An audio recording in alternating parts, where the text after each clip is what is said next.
Africa. Just two spoon, you ain't know.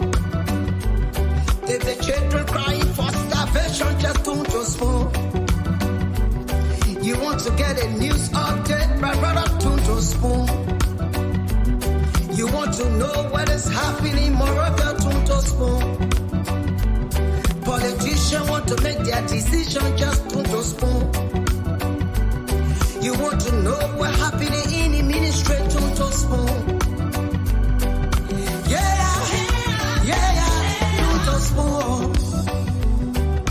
Yeah, two spoon. You from Vonjema, Maryland, two spoon. Yeah, two spoon. If you eat Cape gradually, my brother, two spoon. You got a spoon TV, you got a spoon radio, two spoon. Yeah, two spoon. You wanna get a news update, two spoon. What? Yeah, Rastafari. Kilibamba, kilibamba, kilibamba, kilibamba, kilibamba, kilibamba.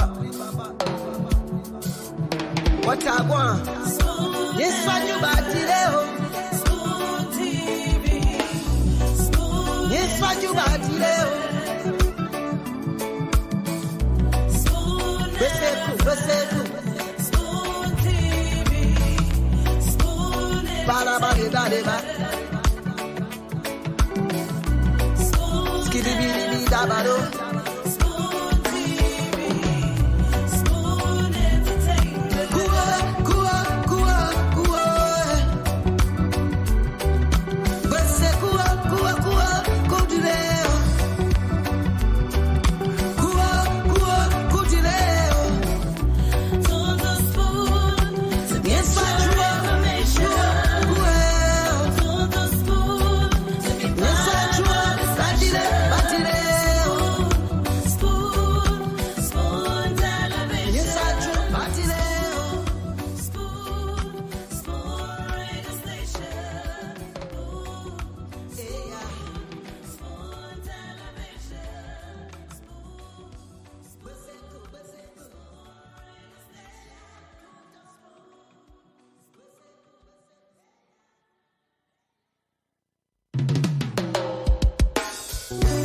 Yes, a special one from the CEO, Stanton with the spoon. And your boy, Friday the Southern Band. Charges on the beat. To the spoon to get your information. To the spoon to be part of our discussion. Spoon television. Spoon radio station. Spoon gonna tell you what is happening in Liberia. Spoon gonna tell you what is happening in Moravia. Spoon gonna tell you what is happening in Africa. Just two spoon, you ain't know. If the children crying for starvation, just two spoon. Okay, indeed, Tunto Spoon. Of course, this is Liberia's premier talk show on radio and online. The Spoon Talk is back on your radio. We're here live on Spoon 107.5 FM. We're live on Fabric 101.1 FM. We're live on Super 95.5 FM as well. We want to welcome all of you from across the world to another edition of Liberia's most listened to program. And of course, the Spoon Talk is where you get authentic information about all of the major happenings in Liberia. My name is Nelson Colette, and I'd like to say welcome to all of you. Thank you for joining us. This is one edition of the Spoon Talk you just can't afford to miss. We'll do the What's on Your Mind, but let me bring in Dr. Richardson. I see she's in the background. Okay. Good evening, Dr. Richardson. Let me say good afternoon from your end. Nelson, hello, how you doing? Yeah, I'm doing well, Dr. Richardson, and it's good to see you. I That's see the good. usual background. I know, right? I am home today, so that's why I Okay. have my usual background. How are you coping with working this Saturday night? Well, the night of politics, right? You're still doing Midnight the politics. night politics, yeah. How are you coping? Yeah. Ah. I think I've coped already. Yeah, I've adjusted. Yeah. So we're moving on gradually.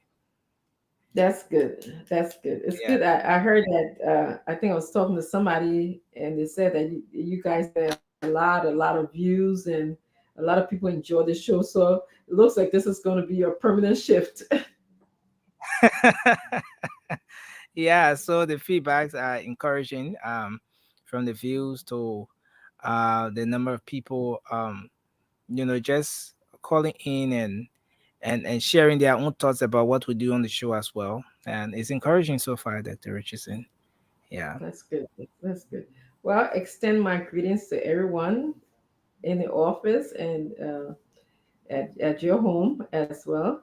And I guess we can go into people usually call during this time to say what's on their mind, right? Or Yeah. Yeah. yeah, yeah. Let's go into that. Except if you have anything, any trending news to tell us, and then I'm sure tonight I heard CEO said yesterday that it's going to be fiery tonight. We're going to have, I think her name is Leela. She's coming on to say everything that she knows about the death of Bati Yinswa.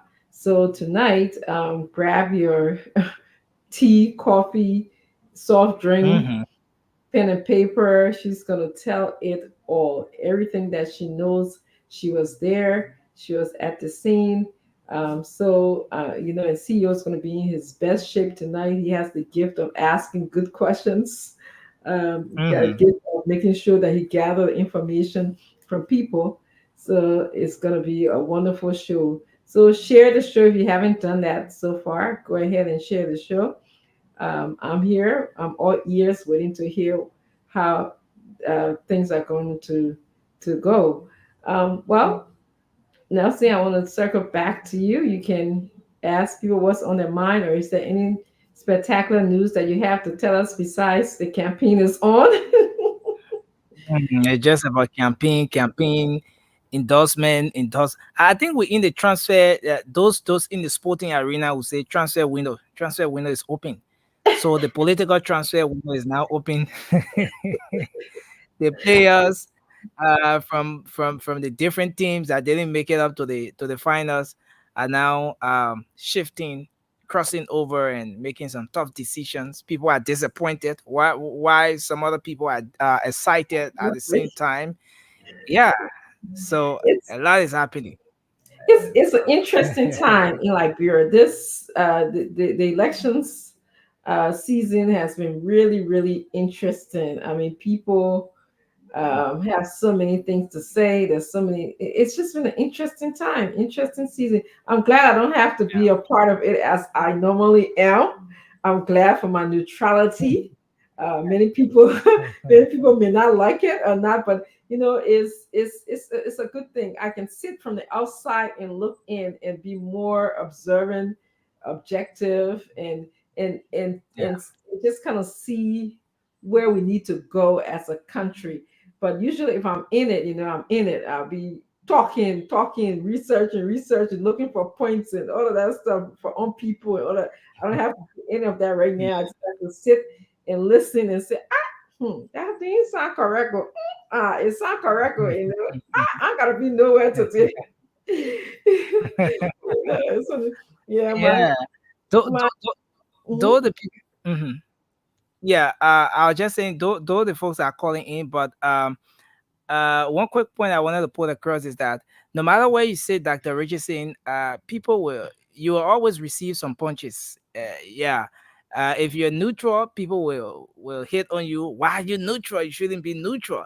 Now, if you have a side, the people from the other side will hit on you as well and tell you why your side isn't the right side to be on and all of that. Yeah. But I think that's the beauty that comes with it. Uh, Yeah, the fact that you were on the stage even in your neutrality, I believe you are still receiving some some latches yes, as well from I from the am. stage. And but the good thing about it, when you're on one side, you have to feel like you have to hit Can back. I bring Auntie Mama on? I think she's Yeah, yeah, yeah. okay. She, yeah. So that when you, Okay. hi, Jemima, how are you? I'm okay. And you? Good to see you. Okay, I'm go good. again. How you doing? I'm good. I'm good. Good to see you. Me too. Yeah. Yeah, Okay. we're just talking about, the like when you take a side, people will punch you back, and then I'll be like, I have to come back. You can't gotta come back with something. But right now it doesn't matter, It doesn't matter if they Yeah. don't like Yeah. personality, and all of that stuff. So it's a good place to be. Honestly, it's a good place to reflect and just to look at things from the outside because I've been in the inside. I know what it was being inside. And sometimes a lot of people think my neutrality is just because of it's me. A part of it is personal. It's just me wanting to step back a little bit, wanting to just have a more discernment, wanting to decide on Liberia. Liberia is on my mind. What should we do with Liberia? I feel like when you're inside, sometimes you're not as objective, and you just want to fight you on a propaganda war and stuff like that, and not to take away from anybody who's inside. But yeah, so because I actually had a good conversation, Angie, my oldest daughter, who's 25, and through Instagram to get to hear what's going on in Liberia. She's never been to Liberia, wasn't born there. She's like, "Mommy, why are you neutral now? You are in. You put your foot in the door. Now you're taking your foot out." And I said to her, I explained to her. I said, your mommy foot was in the door, and sometimes you need to step out and look through the windows and through the door to be able to see what's in the house. And so she got to understand. But we just had this conversation. But anyway, it's good to Yeah. be Yeah, but here today. Yeah, go ahead, my auntie mama. sometimes, sometimes too, when you at a critical junction, it's not good to be neutral because right now we at a crossroad where it's a very critical junction. So we need everybody input, especially a person like you who is well knowledgeable of what is happening now in Liberia and stuff like that, and people looking up to you, they're looking for Dr. Richardson um, respond to things. They want to know how she feels, what she thinks, because they know you to be an open person, and they know you to be someone who will not draw back. You will say it like it is. So people were like, "Well, why she not talking? She got to say something. She got to be there. She can't leave her in the water right now. She in the middle. So she got to no, we can't accept." So I've been having all these debates with people, like I'm saying, and like I told them, I said, "Look, she wants to be neutral. It's a choice." He said, no. Dr. Richardson cannot be neutral right now. It's about Liberia. She all about Liberia. So you got to tell her, you are another woman, you older than her. Tell her to come back. You got to give her a few. We're not accepting this. So, like, we just went back and forth, back and forth. We just laughed. And I said, no, in the tomorrow, you got to tell Dr. Richardson. I said, okay, I will let her know. So it's good Yeah. that I'm able to bring that message tonight. Right. I The Liberian appreciate people that. I always listen to you, Auntie Mama. I appreciate, I value you as as a big sister to me. But it's and again, my daughter has said exactly the same thing you said. Somebody, she said, "Mommy, you already into it. You into it, But it's and I wish, and I'm sure that Sister Maya, I'll have some private conversation. I had a interesting time this past election to see things in Liberia in a different way. When you so close to the elections, to the people in the elections, and you see Yeah. what's going on. I mean, I was gathering, when you're on this show, people give you information that you don't even need, you don't even know what to do with it. You get close to information, you see things, you hear things. And I heard and saw too many things, that the average person didn't see. So it's like, like really, I just want to close my eyes and ears and just to feel and to sense everything. It's not that I don't love Liberia. I want to come back to Liberia in a different way, different form, different shape. You know. So that's kind of what it's mostly about. It's mostly about. Yeah, Yeah. but Dr. Richardson, I understand your point, and I know how you feel, Hey, and Angel, I Mama, agree she's with not you. let me all of them one. Political arrangements can I start going agree. on. I agree for your standpoint. But the Liberian people, this is your conversation, your input, your how you dissect the whole thing and put it back together, and then just your sense of reasoning. Just they just miss. They want to hear from you, and every day I'm bombarded. Every day I'm bombarded by. Oh wait a minute, why is she not talking anymore? I said because she has the right to be neutral. She has the right to keep silent because anything you say will be used Use against against you. we laugh about it. Said, no, anything I know, you can find a way to get the register. So I'm Yeah. really happy I'm here because like people really want to hear from you. Because where we are, is still not going to accept your neutrality. That's what they told me. So it's They not need me. to. They have to. They have to. So, They'll see. They will come. And Liberia will be okay. I trust. Liberia's in the hands of people like Sis Jemima. And Liberia will be okay. Liberia definitely will be okay. And we all have to come back in a different way to serve our country. I'm looking at more doing different things. I saw in Japan that traveling that this recent trip, I saw things that I never ever. I was close to a lot of things experience, so it had an impact on how I see Liberia and what Liberia needs right now. And sometimes I think, and I hear what you're saying in terms of sometimes I don't know if our politics is what Liberia needs. I think it needs a lot of other things. Politics is good too, but I think it needs much more. If I can get people, 100 of my friends to go and volunteer and do something in the country, I feel like I've done something. If I can come and even volunteer into a schools outside of Monrovia, I feel like I've done something. If I can even get people to open a little business enterprise, I feel like I've done something. But um it's not enough for me just to do a lot of talking. That's how I feel. But again, like you're a beauty in your hands, in a lot of other people, women hands, a lot of women. That's I don't know about the men. I will tell you that for sure. But a lot of women, like sorry, I Nelson, you here, but a lot of the women hands, I think I know like you're be okay, like you're be okay. But we'll talk offline by chat. The all right. the other engagement that I have Zoom, but let me let me go to the Liberian people. Is like that the Richardson is frozen, but I think we'll take calls. I don't know whether she's still with us. The Richardson, are you with us? Okay, so we'll try to take some calls. So folks, you can call now on 05551010750 05551010750. That's the number to call, and you'll be live on the program tonight. Let's hear from you. What's on your mind as we get ready to kickstart the program tonight? The Spoon Talk live on the Spoon Network. Let's take our first call. Hello, hello. Hello? Yes, sir. You're Hello? live. You're live. Your name and where you call from. Yeah, I'm Joseph Kakehi.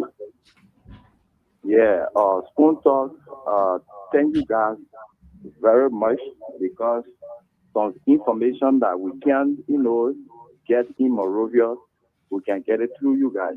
Okay. So thank you very much. Thank you. Thank you. Thanks a lot. Let's take someone from this line. Hello. Yeah, hello. Yeah, please go ahead. Your name and where you call from. Yeah, hello. Nelson, my name is Victor. Yeah, My please name go is ahead. Victor, and I'm calling from Boston, Massachusetts. Okay. What's on your mind, sir? I just want to talk to Dr. Richardson. Dr. Richardson, your silence is hurting a lot of people because you want to do a lot of things in Liberia. If we don't get Liberia to be better and have a good leadership, all that you are thinking to do will not come to fruition. So There's so many young women looking up to you. If you don't force out who you are living in a limbo. Thank you. So you should think about that. Thank you. Thank you. Thank you. Thank you. Okay. Alright. Um, let me see if I can take this person. Hello. Hello. Hello. Hello. Okay, you live? Go ahead.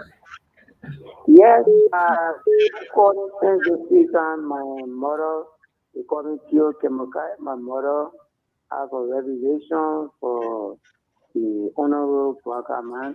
So she said there's no way to go near her, to go near him rather. So she started working to tell CEO personally on the phone, call him and explain it to him that he will call him and get it for the election. Okay. Thank you. The CEO will Yes. come on. He will be here, so you can just keep. Okay, so the CEO is already here. So Okay. just keep following. Yeah. Thank you. Okay. All right. Okay. Um, so we take. That's it. Uh, That's it. yeah. So Can you hear me? we are waiting to. Yeah, we hear you. Yeah, we got. We Um, got a. Yeah, we said thanks to all those that call. Andrew, Mama, how you doing? I'm fine, thank you. And you? Andrew, Mama, oh, Dr. Richardson, how you Yes. doing? Oh, I'm fine. How are you? yeah, Dr. Richardson, I take her position. Nelson, how you doing? I'm doing good, sir. Andrew, Mama, thank you. Yeah, thank you for that motorbike you donated to the network. We receive it in Jesus' name. Thank you. You're welcome. Yeah. You're welcome. You say you take $1,000 back? I thought you get $1,000 also. No, I want to. I want to send it.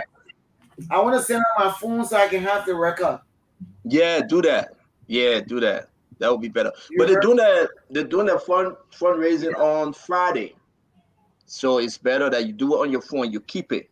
Listen, everything you got to keep now. Yes. You know. Yeah. But Yes. if you That's get the what I cash, no want. problem. Just Yes. get the cash to Nelson. We'll still take the cash. We'll take a picture of the cash and send it to you. That'll be a record. Listen, we're having a big show today. Thank God we are bringing in Musum Leader Kekula. I want you to put the flyer up, Nelson, please.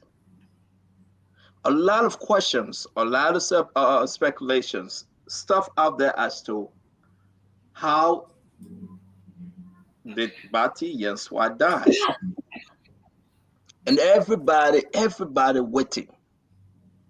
Was his death a suicide or a murder? It's very important, and we are so blessed to have Madame Musum Leader Kekula. We are so blessed to have her that she's coming on, she's in the back to discuss this very important issue. We have documents, we have photos, but we'll give her a chance to explain to the nation, everybody glued to the radio. She's the only person that was in the bedroom, the only person. She was at the side of our brother Emmanuel Bati Yeswa from the IAA. This is very important. We ask each and every one of us to give her a chance because she's not only talking to us, folks, she's speaking to Liberians home and abroad. I would beg everyone, we will remove politics out of this for the people, the family, to hear the actual story, what took place that fateful night, what actually took place, who were all involved. So before I do this, and after this, any of the other panelists come, they will just listen in. I want to hear from you, Dr. Richardson. Thank God you're here, and thank God Andrew Mama is here. Let me give you guys 1 minute before I bring in Madame Musum. Let me give you guys 1 minute each. This big story today, Dr. Richardson, Andrew Mama, your take. Let's start with you, Dr. Richardson. Well, I'm happy that you are giving Musulila the opportunity to speak about what happened. A lot of people had questions about how he died and who was involved. So I'm praying that this is an opportunity for us to hear what happened and see how the rule of law, how the court system, how how people can die mysteriously in Liberia.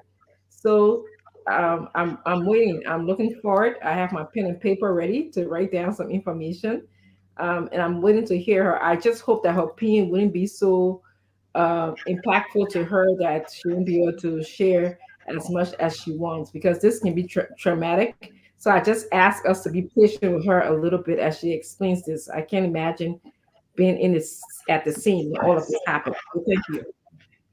Thank you very much, Angie Mama. You've been in Liberia. I believe you heard about this. You followed the story. Your take before we bring in Madam Musun, Leader Kekula. Well, I'm grateful to her to have mustered the courage to come on the biggest platform in Liberia and abroad to explain to Liberian people and the rest of the world how Patty Yensua died. And I'm hoping that other people can come up too to let us know how Gifted Lama, Abba Peter went and died, how the three missing boys died, how Ellie died in Tapitan, how Say died in Grand Chile, and all the unanswered questions are just lingering in our minds. So I'm happy that she mustered that courage to come on today to let us know. So the whole world is watching and waiting to hear from her. So I want to say thanks to her. Thank you very much, Angie Mama. Again, I would say to everyone, folks, take your pen and paper, be patient. We will give the guest the chance to speak, to tell it all from start to finish till we get to the end. She have to say it all. Then we will come in with question. You know, the reason why we're doing this, we do not want to interrupt her. We got pictures, we got statement, we got names, but she gonna say it. Co-conspirators, she gonna say it. We got all the documents. But we want you to be patient because this one is big. And we appreciate that you sit down. It's not about popcorn because this is about death. Somebody that was working for the government of Liberia, working on the COVID-19 funds, working on issues from the National Port Authority, working on issue that she will be explaining, document we receive about the COVID fund, who were involved, the different accounts that were open, personal account that money will be moved. That fateful night. So I'm glad that you're joining us. Share the video, invite your friends. You really asked us to beg Musun to come on. Now, we welcome Musun Leader Kekula to the Spoon Talk. Thank you very much, Sister Musun. Welcome to Spoon Talk. It's good seeing you. It's good having you. I'm going to put you up here because I want everyone to see you. Thank you for joining us and welcome.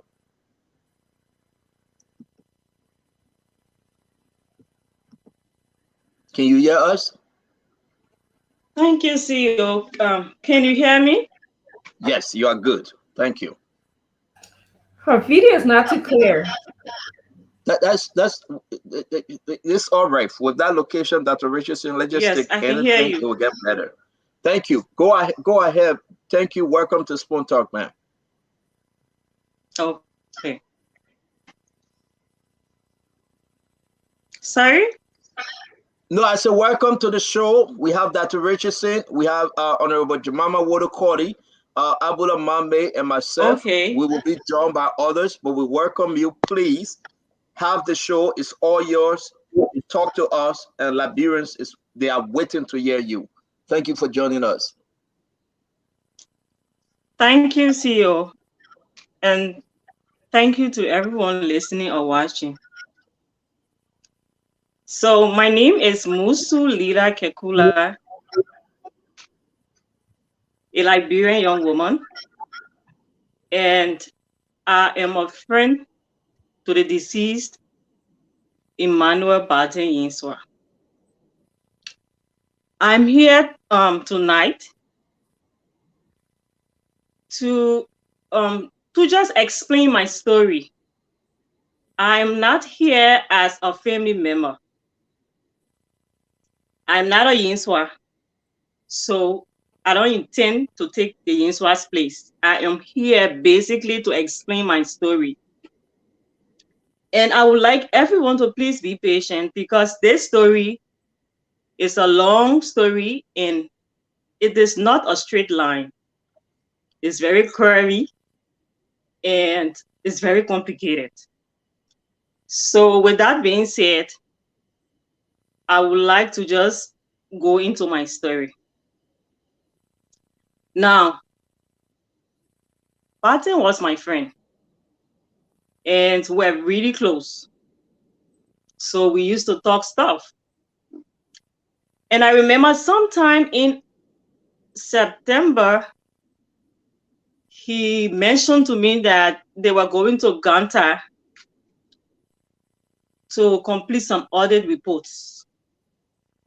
So they went to Ganta, and then after the workshop or wherever they had, he came back, and I asked him, "Oh, but what's up? How did it go?" He said, yeah, it went well, but then he said, people are brave, leader. I said, what? He said, some people are really brave in stealing. He said, Dr. Wilhelmina Jara. He said, that woman is corrupt. I said, okay. I said, but I thought she's a friend. He said, yes. But what I'm saying, it's just annoying. He said there were places, she said, they had quarantine centers. His people went there, they searched, and there was nothing there. They spoke to people, and people said she didn't have any quarantine centers there. And she was running several payrolls. Most of them were ghosts. She was receiving the money. And I said, okay. He said, but, we are concluding our report, and I'll have it submitted. That was it for Dr. Jara. So at some time, I think I heard the two of them talking on the phone. I said, who are you talking to? But from the conversation, I knew it was Dr. Jara. I said, Dr. Jara, you talking to him? He said, yes. So after the conversation, I said, but what happened? It didn't sound pleasant. So he said, oh, no, there's whole other report back and forth. I said, okay. So that's for Dr. Wilhelmina Jara. That was in late September. And then after that, I remember he mentioned to me. Now, Barton wasn't coming and reporting to me what, everything he was doing at his office. No. Once in a while, we're talking and things will come up. Sometimes just in passing, he will mention stuff. And if you know me, you will know that I pay attention to things. I pick up things and I remember very well. So he said, but apart from this audit report, there's another one, even bigger than this. The consolidated account. He said, but that one, it won't be easy. He said they were working on the report and there were some hitches. I said, okay. That was it for a while. And then one evening he came back home and he said, I think they were in a meeting and Samuel Ditwe or somebody in the meeting, Allah slapped Abbott Peters, or the person almost slapped Abbott. I said, but what happened? And he explained, he said, oh, this whole audit report with the consolidated account, a lot of problem with it, and Tue and others are not really welcoming whatever Abbott is doing. I said, okay. And then he said they have brought him on. Now, Sandra D. the finance minister, and Barton went to school together. So they've been, friends from way back. Now, he said had called him in to talk to Albert Peters because Albert was being stubborn. And Albert had worked with Barton before at the Internal Audit Agency. So he called him in as a friend and a former boss to talk to Albert. So Barton said he tried talking to Albert, but the facts were just they were just too big, and it wasn't something that he alone could handle. So he tried talking to Albert, it wasn't working. He decided to work along with Albert. So Albert was working on whatever he was working on, reporting to Barton, whether officially or unofficially, but they were talking, they were working together. He said that, and that was it. So one evening, he said someone had called him and said, Barton, people are after your life. He said,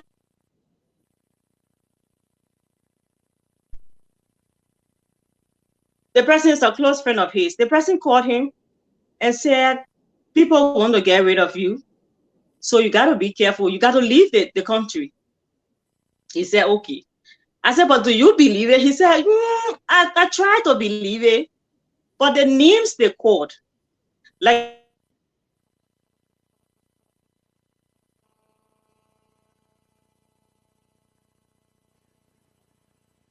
said, she's reconnecting. He was finding it difficult to believe. He said, yes. Can you hear me? Yes, you're good. You're good. Okay, thank you. So he said the guy had said to him, people were after his life. He kind of believed it. But the names that he called that were behind whatever it was, he found it difficult to believe. So he said, but leader, I will just watch and see. He said, anyway, once I, do what I gotta do, I'll be out of here. I said, okay, fine.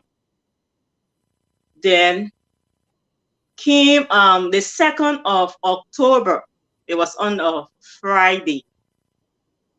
We woke up to the news of the death of Albert Peters and Gifty Lama. Now, he had mentioned something about Albert doing a report, and they were working on, and 12 other people were having problems with Albert, and he had come in to talk to Albert. But then it wasn't working. So when we heard the news, I called him and said, Barton, are you watching KMTV? He said, no. But let me check it. I said, okay. Then he called me back and said, oh, yes, I just saw something. I said, are you thinking what I'm thinking? He said, where are you? I said, I'm at the office. He said, okay, I'm coming. Now he came to the office and I asked him the same question. He said, leader, what's that is? He said, don't say anything to anybody. Don't even act like you're afraid or anything. Just don't say anything. I said, okay. So I acted normal. And then later in the evening, he called and said, leader, let's stop at the Calabash afterward. That was on the 2nd of October, 2020. I said, Barton, today is not a good day to be out, especially considering your own profession. He said, oh, leader, we'll just start briefly and we'll be gone. I said, no, I don't want to stop at the Calabash. So he kept talking back and forth. I just left it. So after work, I drove past. I used the back road. Normally, I use the back road to go home. I passed in front of the Calabash. I did not stop. When I got around the Chinese restaurant, somewhere around there, he called, Lita, where are you? And I said, somewhere around Tita, if you know, the Ministry of Health from the back road side. So I said, I'm somewhere around Tita's place. He said, okay, wait, stop. I said, okay, so I back off the road. And then he said, oh boy, I told you, to stop here. So why did you not stop? I said, but then today is not a good day to be out. I don't want to be out. Now, when we got home, I kept asking him, trying to bring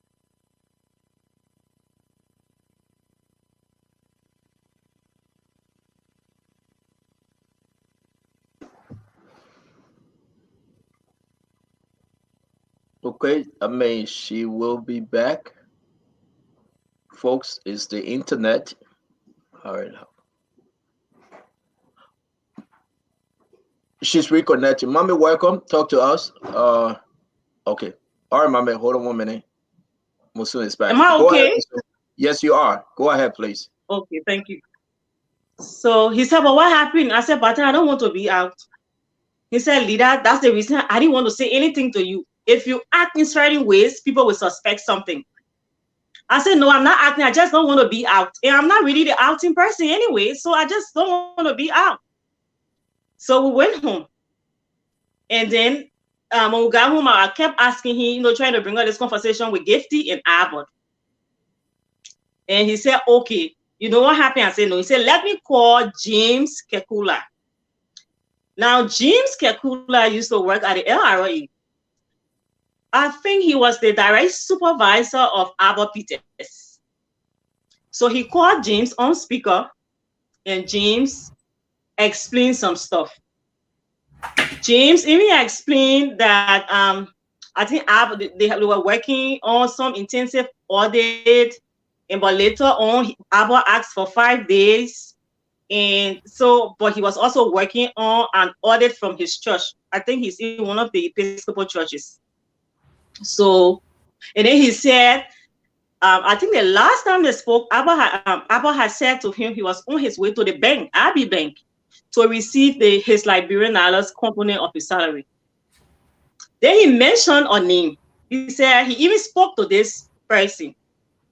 So when James Kekula mentioned the person's name, I decided to walk outside to talk to the person because I know the person. So I was on the phone with my friend when Barton got through with his conversation with James Kekula. And then I said, so what else did he say? He said, it's okay, just leave it. I said, okay, fine. So that was on the 2nd.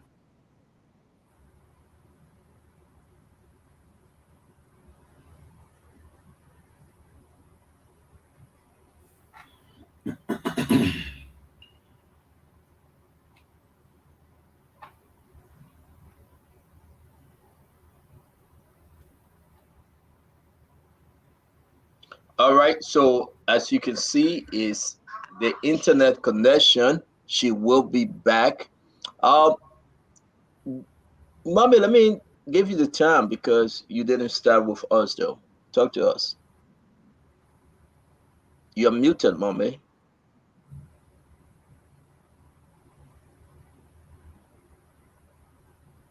Mommy, can you hear us? You are muted. All right, Dr. Richardson, can you talk to us? Yes. Well, she's explaining in details a lot of her experience. She's calling names as well. So I'm following. She's making it easy to follow. Um, so I feel her pain. Honestly, it's a lot. I feel her pain, but I'm hoping that she will come back to. Yeah, she's logging on. She's coming back. Okay, to just Yeah. finish speaking to us. Ain't your mama? Do you want to add Yeah. anything? Mm-hmm. Well, I like to listen to her and get the complete story because it's so painful. I'm already feeling the pain. So, yeah, one of those who have really been speaking about Yeswa and the other people death because these are people, Liberian citizens, who deserve better than that.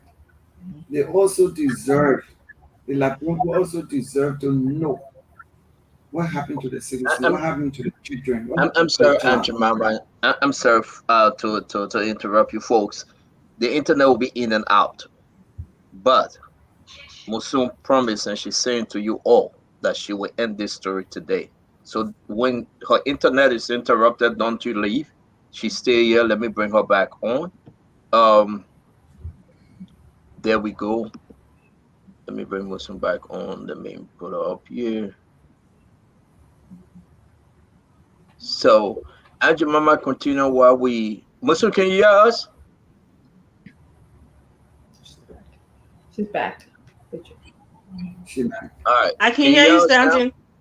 Thank you very much. Continue, please. We would just have to, be patient while you Thank you. continue the story. You're welcome. Thank you. So that was on the 2nd. On Sunday or Monday, Barton then said his front door key was missing. So, but then the door was locked. Whoever took the key locked the door and took the keys.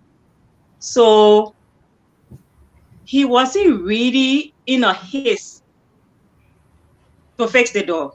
He said he was going to do it on Saturday. Now, the whole week, Barton seemed afraid, like he was afraid of something. The door was locked, but he wasn't sleeping at home. On Thursday, which was the 8th of October, he said he was going to McGill to have a conversation with him concerning some documents. He went to McGill on Thursday. According to him, McGill said he should leave the document with somebody. McGill said, Barton, can you wait? Because I'm in a meeting with some people. If you cannot wait, can you just leave the document with somebody? Can you hear me?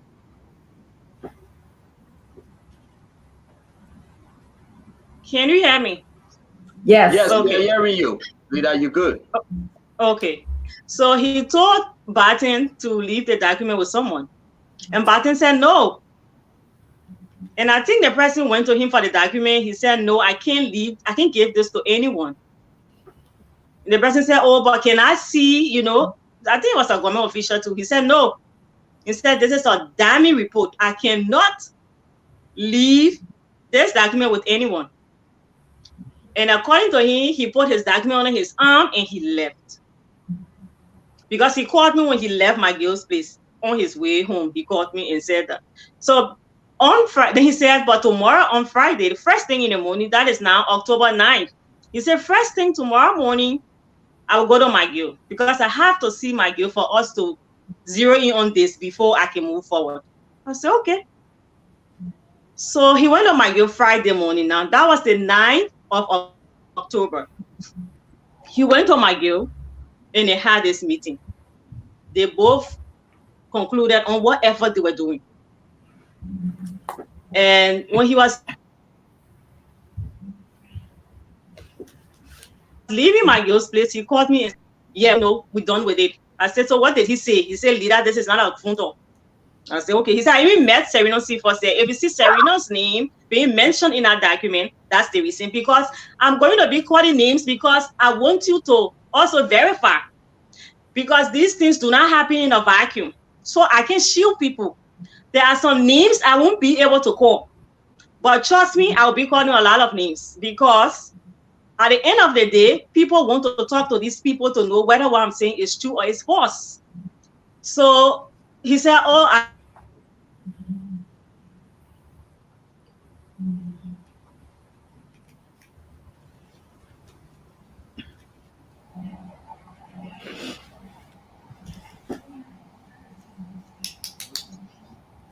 Folks, be patient. We here. We going anywhere.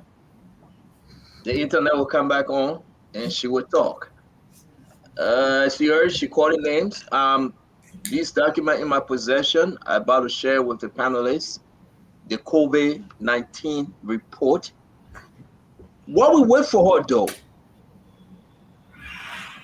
she will come back. There you go. She logging on. Keep your question. Write your question down. She waited to answer question. So please, just write your question down. Let me bring Musum back. There you go, Musum. Go ahead.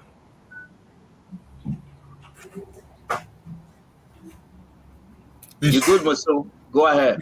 Stanton, she's in the U.S. or in Liberia? No. We're not going to do that. We're not disclose our location. Oh, okay. Thank you. You good, Musum? Go ahead.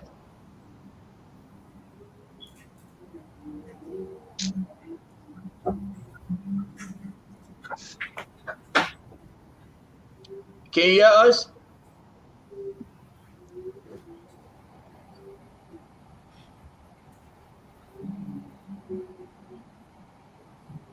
Right. Musum, can you hear us?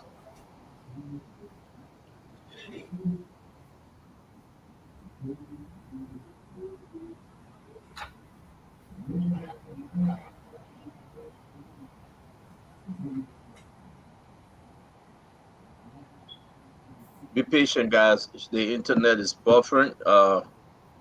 She will be right back on.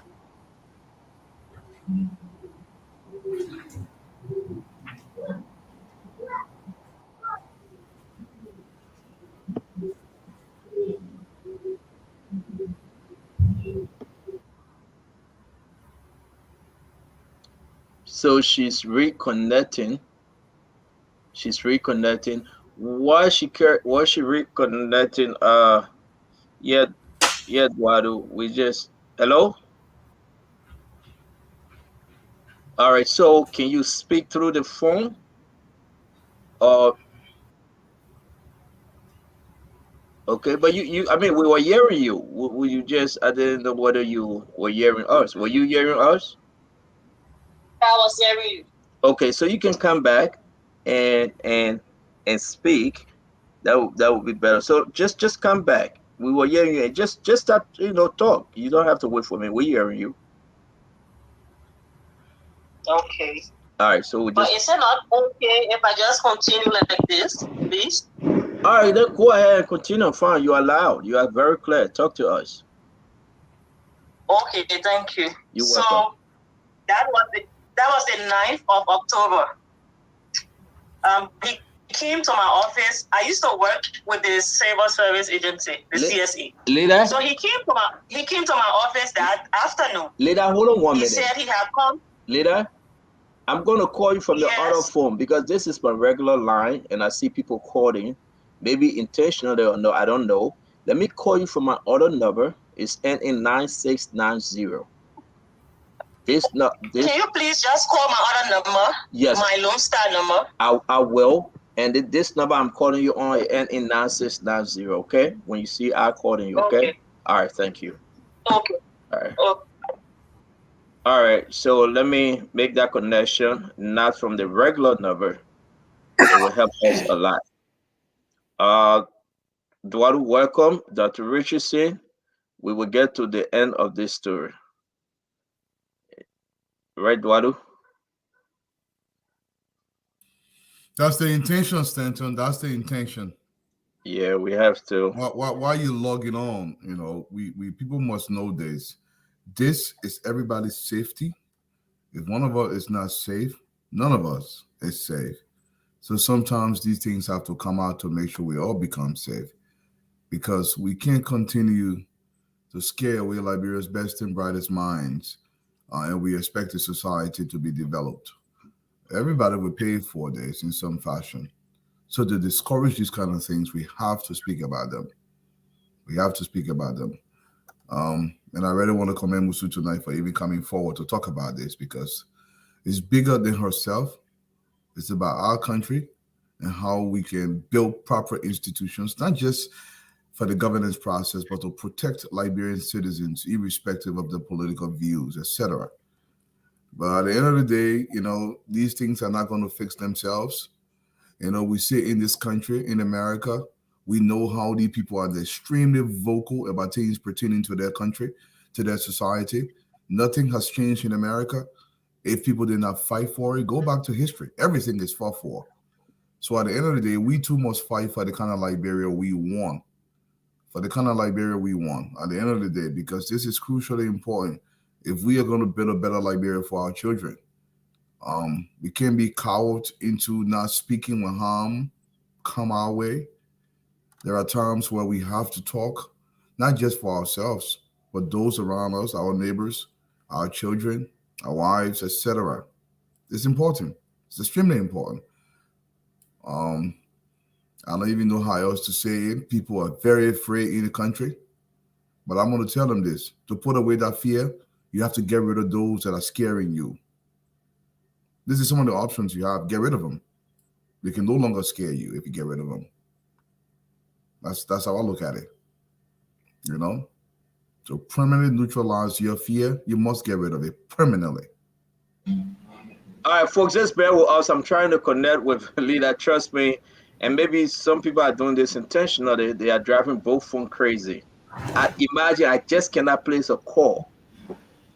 And imagine on that. I'm about to just. It's scary. It is scary. That's the first thing. I got confession for you. I'll text you. Okay, please do. I mean, you need that confession thing, but we talk about serious Mommy, thing. you got it. That woman thing you're talking there, mommy. Any thoughts? Sorry, I didn't get you. I was wondering, any thoughts? Yeah, any thoughts? You didn't get a chance to say anything yet. Oh, I was a little bit interested in the Boma story too, because you're not from Boma. How you say so? I know you're not from Boma. No, I'm from Boma. You are? Seriously? Yes. Maybe we need to have that. I'm gonna get my own story back. Your leader, Boma team back. Yeah, your leader, can you hear me now? Hello? Hello. Yes, good. Thank God. All right, there we go. Yes, you. This is Stanton. Hello. Thank you, Sandra. I'm here. Okay, yes, I'm here. Beautiful. Go ahead, Mama. Continue. Go ahead, please. Okay, so that was on Friday afternoon. He stopped by at my office at the CSA and said he had gone to see the I think Deputy Minister Tarim Bronson from the Ministry of Finance. He went along with his comptroller or his media person, somebody he went along with. And he came to my office. He sat. I said, "What are you doing here?" He said, "Oh, I came to see the Deputy Minister of Finance." I said, "Okay." Then he told the person he went with, his staff, and said, "Go upstairs and wait for those people. When they're done, just signal me. I will meet down the staircase." So the guy left. Then I asked him, because I'm alone in my office. So I asked him, I said, "So what's up? What did my girl say?" He said, "Oh, leader, was that here?" I said, "Okay." He stayed at my office for a long time. And that was strange. But then again, he said he was waiting for the deputy minister. I said, "But why can't you go upstairs to Thompson's office?" Now, James A. Thompson is the Director General of the CSE, the Civil Service Agency. And James Thompson happens to be his friend. At least that's what I knew. So he said, "No, leader, I'm sitting here." He said, "In our government office there." I said, "Yeah." He said, "So I'm sitting here." I said, "Okay." So we just talked other stuff. We didn't talk anything about, his job. We left it. After some time, I think the guy signaled him, and then he said, "Oh, the people coming downstairs, so I'm going to see them." He joined them, and they said he called me then and said they were going to Tangi's place on the back road to eat. They went on the back road. He didn't stay there long because he called and said, "Oh, I'm going back to the office." I said, "He said, I got some work to do. You know this stuff. I got some work to do." I said, "Okay, fine." Now, later on in the afternoon, Thompson and a colleague of mine, a friend of mine, they were talking. Either they were talking on the phone or they were chatting. And she said, "Oh, Lee, Thompson said we should hang out with him, especially you. He wants you to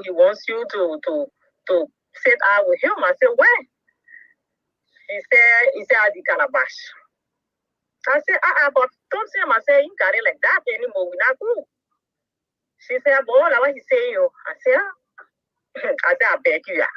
So I walked from her and called Barton. I said, "Barton, what's up with your friend? Because you know him myself not cool. Why he even asking me out?" And Barton said, "Oh, but did I? And I was me. You were your friend before." The way Barton sounded, I believed, you know, they had already spoken. So he said, "But I'm afraid he asked you out, you know, because they asked me out too." I said, "Oh, okay." I said, "I see why you're laughing." He said, "Like a friend, you know, maybe he wants the two of you to just talk things." Or I said, "Okay." I said, "Because I didn't want to go out." He said, "Oh, yes, they invited me. They asked me to be there." Now, remember, the Friday before, they had asked him out. And God first had prevented him from being there. So, because I want you all to follow the story. Then the following Friday, which is the 9th, they asked him again. But at this point, I'm not really connecting the dots. I'm not thinking on anything. I'm just being me. And I said, "Okay." Reluctantly, I agreed because my friend said, "Oh, he said he was sending some money downstairs so we can go to Calabash, you know, and just chill so two of you can talk." I said, "Okay, fine." That's how Thompson comes in the picture. So around 5 or 6, my friend and colleague said she wanted to get something in town. So we went to town, she got the stuff, then we drove to the Calabash. We got at the Calabash, that is the 9th of October on a Friday, 2020, 9th October. I want you to remember the dates. So when we got at the Calabash, the place was already packed. So she went and parked at the next place. What's the place name? The place over there. She parked there next to the Calabash, Alalasgon. And then we just walked in. When we got there, I saw Martin on the left side of the place when you enter. There was a big Palawa hut. They were all seated on a long table. So I just walked further. I sat on a smaller table because I was on the phone. And we're talking. He kept calling. So I said, "But Martin, why were you here?" He said, "But why? I can see you." I said, "I'm here. Just look, you know, some place you will see me." Right, somewhere around that time, there's this guy in Liberia. I have to call your name because people might want to ask you, and you are a lawyer, you know, so I'll call your name. So I've been knowing him for a long time, friend. So he saw us, and then he stopped by to say hi. Consider Abraham Boyman Sila. He's a lawyer. I don't know where he is, but he's a Liberian lawyer. So while we were talking, Barton came on the table. He said, "Oh, but what are you doing here? And how you go there?" I said, "Oh, I just talking to my friend on the phone." And he said, "Let's go." He took my back, and then we just woke up and left the guy there. You might want to ask him. So we left. And we went on this table where they were sitting. Now, it was a long table with a lot of people.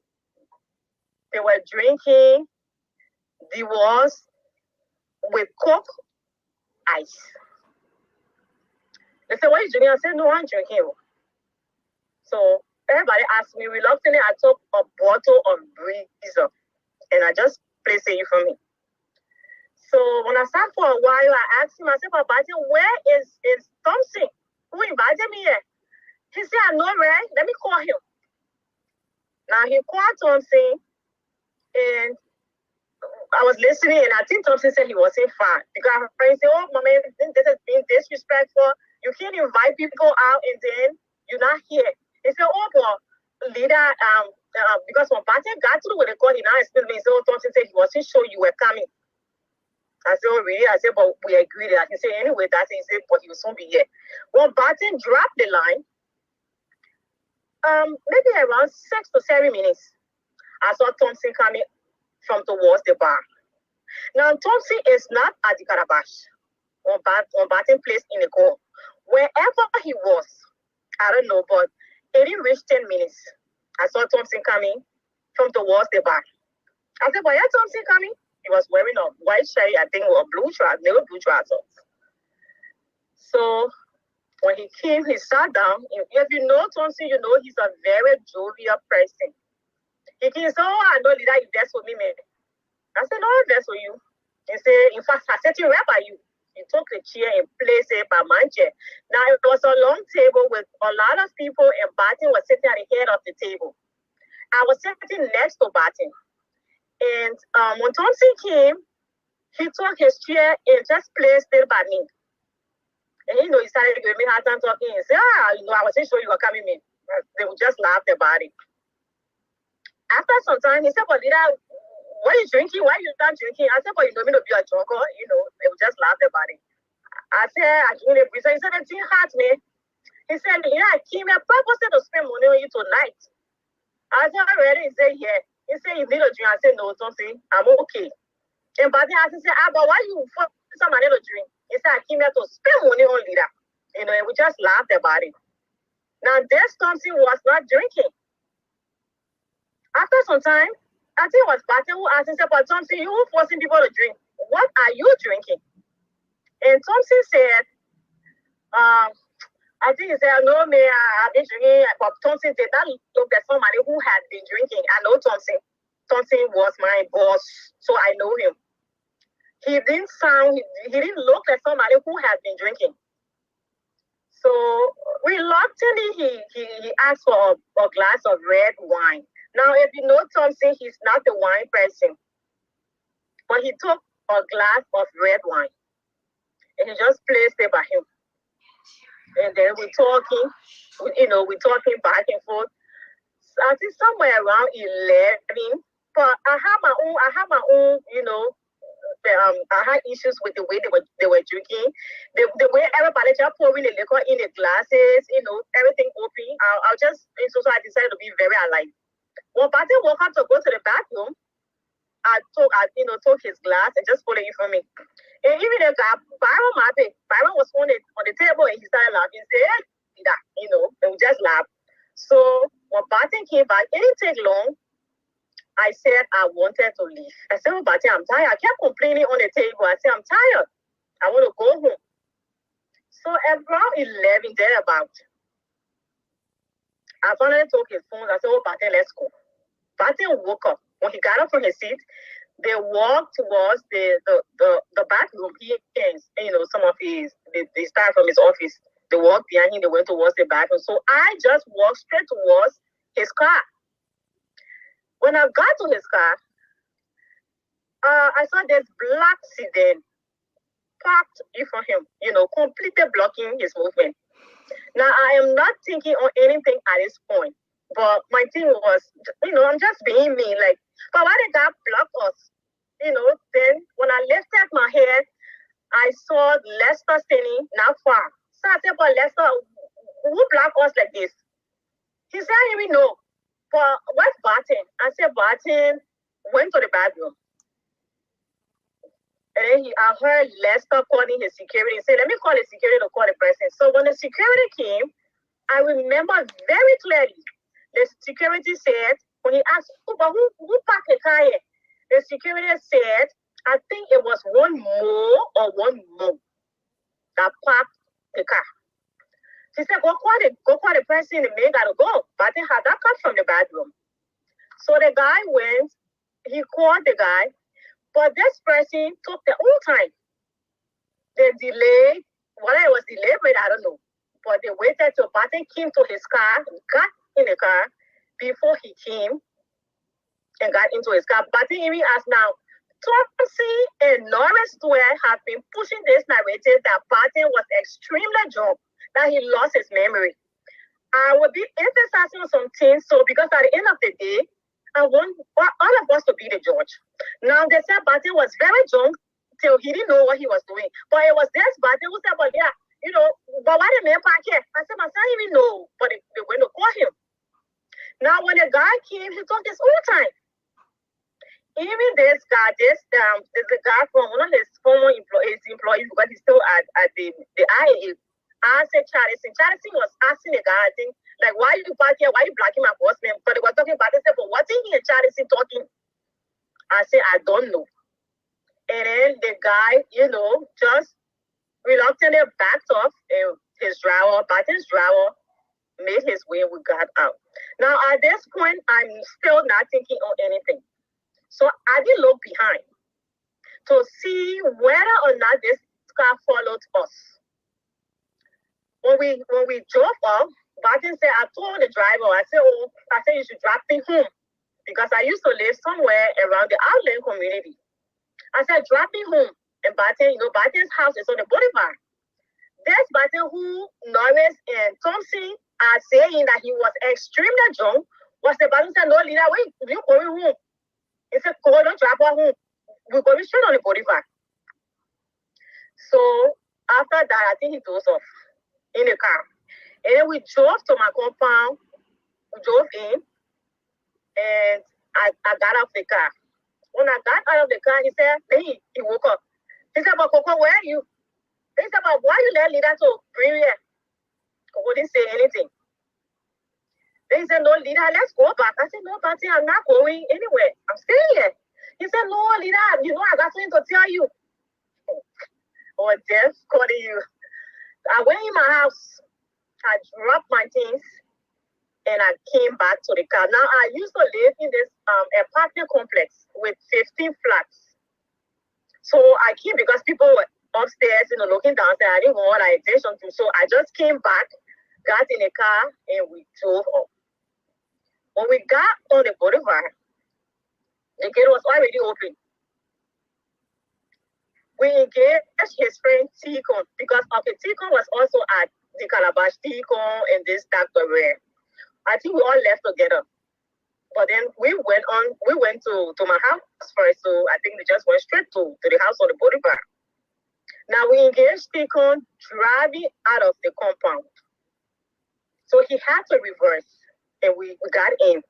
And then when the car parked, we got out. Tikon said, Barton, do you have your mini-mart key?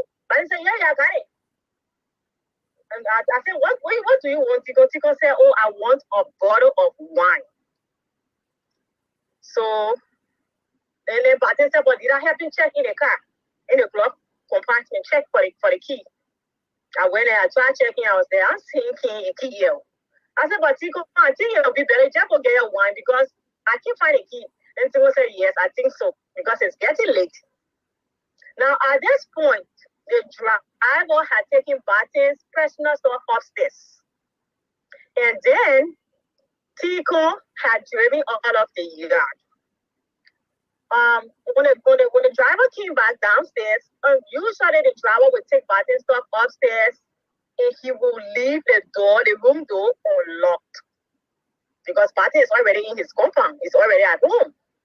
So I think it was one of those things. So he came downstairs and said, oh, Chief, I'm going. And Barton said, but did I call Tikon so Tikon can grab Coco? And Coco said, oh, no, Chief, I'm okay. It's late. I just want to get on bike and go straight home. So he said, okay. That was how Coco left.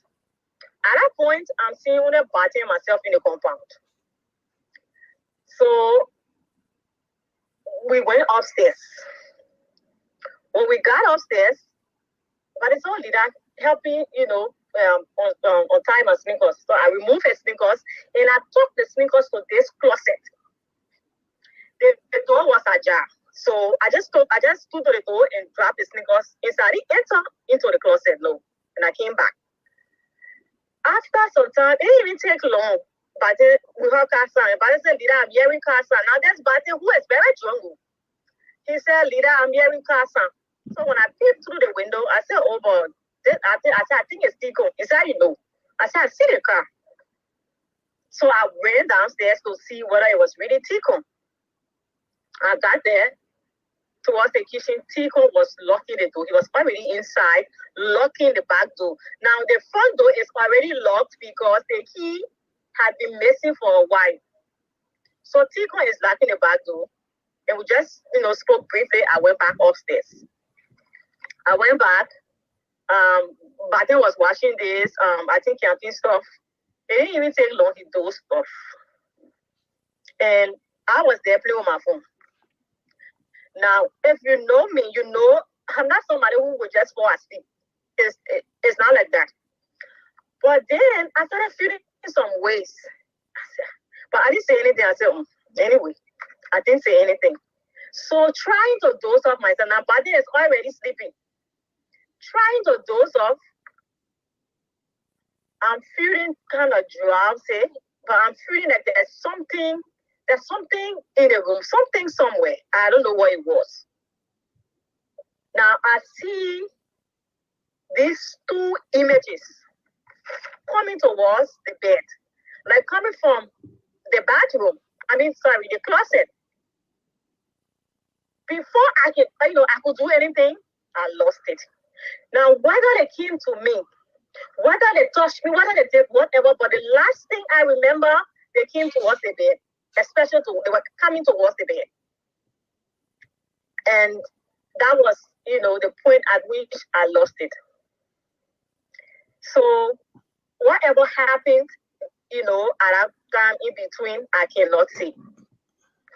So around, I don't know, maybe somewhere around 1:30, I heard this person yelling my name, I think banging on the door. And it took me a while to wake up because I was saying to myself, I didn't know what was happening. If I listened to Tico's statement at the police, I think he did mention that when I tried calling Lida, it took her long for her to come downstairs. Yes. I didn't know where I was. I didn't know what was happening. So it took me some time. And then when I woke up, finally, at the door, I'm seeing the security, Musa, sitting to the door. So I asked him, I said, what happened? I said, what happened? He didn't say anything to me. Now I went downstairs and he said, call Dr. Ray. I went back upstairs and called Dr. Ray. He came downstairs and I said, but what happened? Now, I'm trying to catch myself. So I didn't say anything. I just looked, I said, but Tico, what happened? Tico said, I didn't even know. I said, but how you got to know that Batten was here? He said, the security came and woke me up. I said, but I thought I saw you like it. But he said, yes. But the security said the back door was wide open. I said, oh, really? He said, yeah. I said, but I didn't ask too many questions because I didn't know where I was. So, and then Tico said, I wonder Batten came for something and, maybe he slept where he lied down or something. I said, no, man, I think so. At that point, we checked. Then he said, boy, bring water because Batten is still alive. Batten is just lying down on his back, groaning very loudly in pain. But Batten is not dead. So now I, bent over and started looking at him very closely. Then I realized there was blood oozing out of his left ear. So I said, but Tico, Batten bleeding. He said, because they have said, oh, you bring water, that was on him. Dr. Ray said, Lida, you got lights on your left. Then they're trying to prank us me at that point. So when I looked at him, I saw the blood.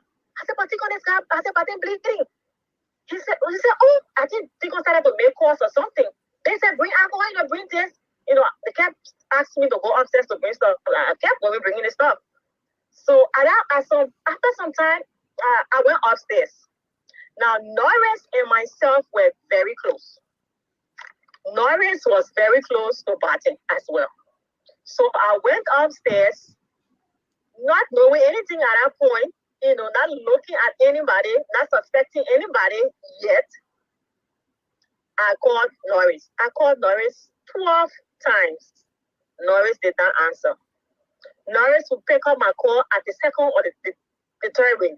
Norris did not answer. 12 times I called him. I think that was maybe around 1:30 or 2. Norris did not pick. I ran back downstairs. I said, I tried calling Norris, but he's not picking. Before I go in, Norris was at the gate. He entered, and the first thing he said, oh, Lida, you here? I said, but I've been calling you. He said, yeah, what happened here? I said, no, they just woke me up and said, Batten, Batten lying here and we're here. I said, but we need to take him to the hospital. Then he said, he looked upstairs. I don't know who he has spoken to, but he looked upstairs and said, but Lida, Batten fell. Now Norris comes from his house on the same boulevard, comes to Barton's house and tells me that Barton fell. If anything, I should be telling him, oh, Norris, this is what happened. He said, Barton fell. I said, oh, really? He said, yeah. He said, but in the door open? I don't know whether it was still open or locked. He said, but in the door was open? I said, oh, in the door is open, then I think I looked up, I saw the door. I said, oh. He said, well, let's take Barton to the hospital. So, when I was Barton was found lying where we found him in his boxer. That was what he went into bed in. So I went upstairs, I brought weapons and we put shots on him, and then his nephew came, Tico, the other guys who tried to put him in the car. Now people had a car there. Everybody had a car there also. But Norris requested that we use Barton's car, his official car. So I brought the car key, gave to him, and we put Barton in the car. Put Barton in the car. Barton is supposed to be your brother. But you will try putting the car, let the name fit us, close the door. They close the trunk, And I tried getting in the car, and Norris said, no, Lida, you stay. He said, Lida is late, stay. I said, okay. I said, but Barton's nephew, I said, go with them. So he got in the car, put Barton's hair on the pedal so it could be elevated, put it on his lap, and then they left. Tico and Dr. Red drove behind Norris. Now, Norris stopped at White Flower for a good while, and he was on the phone making calls. Whoever he was calling, I can't say, but he was making calls. He stayed a while on the phone.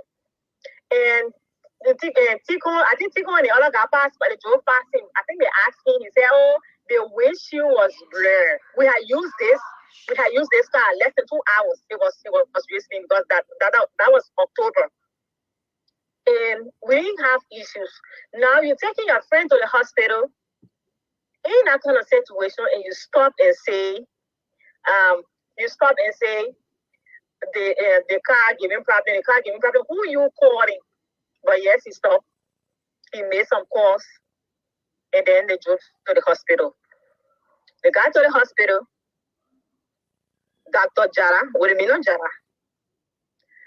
The Minister of Health, Honorable Bill, 12 away from the booth. Hello. Yes, we listen to you, Musun. Go ahead. Honorable Bill, 12 away from, at the time he was the managing director at the port. And apart from the audit, Barton and Bill already had issues. They already had a business deal that had gone sour. They were not in a good place. So let me just reference that. So they got to the hospital. Bill Twawe is there. This Bill Twawe is there. Barton is to go to his office for his stuff concerning his business or his money. Bill will ask that he doesn't know that Barton is there. Barton will have to sit outside, wait for Barton. This Bill was almost living with Barton on 16th Street. He will come there at any point in time. He will eat, he will leave the dirty dishes, and he will go.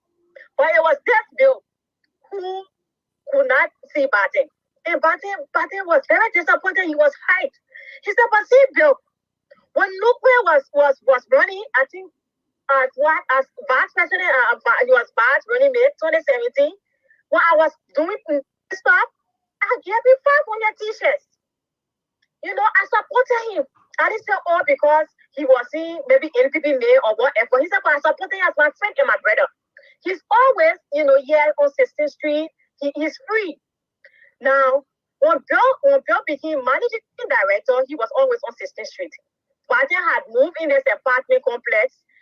At the time, he was rebuilding his house. So he stayed there for a good while. They were all hanging out there. After work or doing work, they were all hanging out there. So Bill, and then Barton even said, leader, Bill would just, he would bring a lot of citizens just in the compound.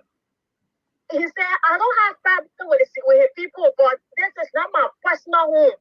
This is an apartment complex. These people got problem. You know, I don't own the whole compound. Other people live there as well. Now, when these people come, it is embarrassing. Other people come, they can enter the compound. He said, when I told my brother to his attention, he said, oh, Bate, I'm a human magnet. In fact, I see this shit, so you just got to accept it. So Bate said, okay. But they say, I just decided, I think, in fact, let me just complete my horse quick, you know, and let me just go home, let me move. All that made Bate to leave. So now back to the story, Bate will go to the NPA, you will not see Bill. At one point in time, I think there was some money for Bate. Somebody had paid, and Bill was even stepping on the check. Bate said, I think it was actually Bob Bernard who had to call him and say, no, Bill, you can't be doing this. Not to Bate. I think it was actually Bob Bernard who made Bill to pay that money. So now this Bill has left everything and going to JFK to wait for Bate. Dr. Jala is there, Bill Tuawe is there, Samuel Detour is there. Okay. When they talk Bate there, I want to be very clear about this. I did not go to the hospital. No, I stayed at home. Bate when they took Bate to the hospital, according to those who went there, said, because I was calling Norris wasn't saying anything. I mean, he wasn't picking up. So I called Ticon leader we here, but they said taking to, to the trauma ward. And so he said, when he emergency, but they said, they just came and said they're taking to the trauma ward. They want to do a scan. They asked us to get outside. I said, ready? And said, yes, okay. It didn't take long. I think they said Bate was dead. Now, after some time, maybe around 4:35, they came home. Because I'm calling, nobody's picking up. They came back home and they broke the news. And everybody is on the floor crying. Norris is standing up, very composed, very, very composed. And he comes to me in the other room where Ticon was, with the other guy, crying, wailing, all on the ground. He comes to me and says, just holds me by the hand and walks me to the room. So we got in the room. He said, leader, Bate is dead. I said, okay. Then he said, well, leader, you gotta be strong. And you just have to trust me. He said, you'll be okay. I said, okay. He said, you'll be okay. Trust me. I've got you. I said, okay. He said, but then, Bate fell, leader. Bate fell. He said, Bate fell. Bate killed himself. Norris said that. I said, already? He said, yeah, leader, Bate fell. He said, so, with all that's happening, you just have to, brace yourself and, say, when people talk to you or whatever it is, say, because you see the other deaths, the other deaths. So you just have to say, you have to keep calm. And whatever it is, when people talk to you, you need to just tell them, Bate fell. I said, okay. He said, you are protected. He said, trust me. And I trusted Norris. Norris and myself were really close. There's nothing Norris to tell me to do that I would not do. So, and I'm sure that was what he was thinking because of the relationship at the time. Like, whatever I tell Lida is what she's going to do. Yes, it was like that before the incident, Norris. So, he said, I should say that Bate fell. So I said, okay. He said, but who locked the door? And the door was open. Now this door is a pull door. It's not a push door. It's a door that has so many things behind it. That door locks, I think, about 4 or 6 times. But then had good things on his house. So It's not a door you will open and push and you will go with the door. No, it's a door you will pull to you. So why would somebody leave the comfort of their bed? Go through all that stress, go in the closet with all those things, pass around, go remove everything from behind the door, unlock the door, pull the door to them, jump past the door. This man built his house and he had lived there all alone. So okay, he said, I said, okay, fine. He said, I know you already, you don't talk plenty, so whatever it is, trust me, I've got you. I said, okay, sure. He said, well, what's the key? I said, the key, I showed him what the key was. And he said, where are his phones? And I gave him the two phones. I said, well, the other one, I couldn't find a charger. It's dead, but I put the other one on charge. He said, okay. He said, where is the laptop? I gave him a laptop. So then myself just took his wallet and gave to him, like, just carry everything. So I gave him the wallet, and I just left. He said,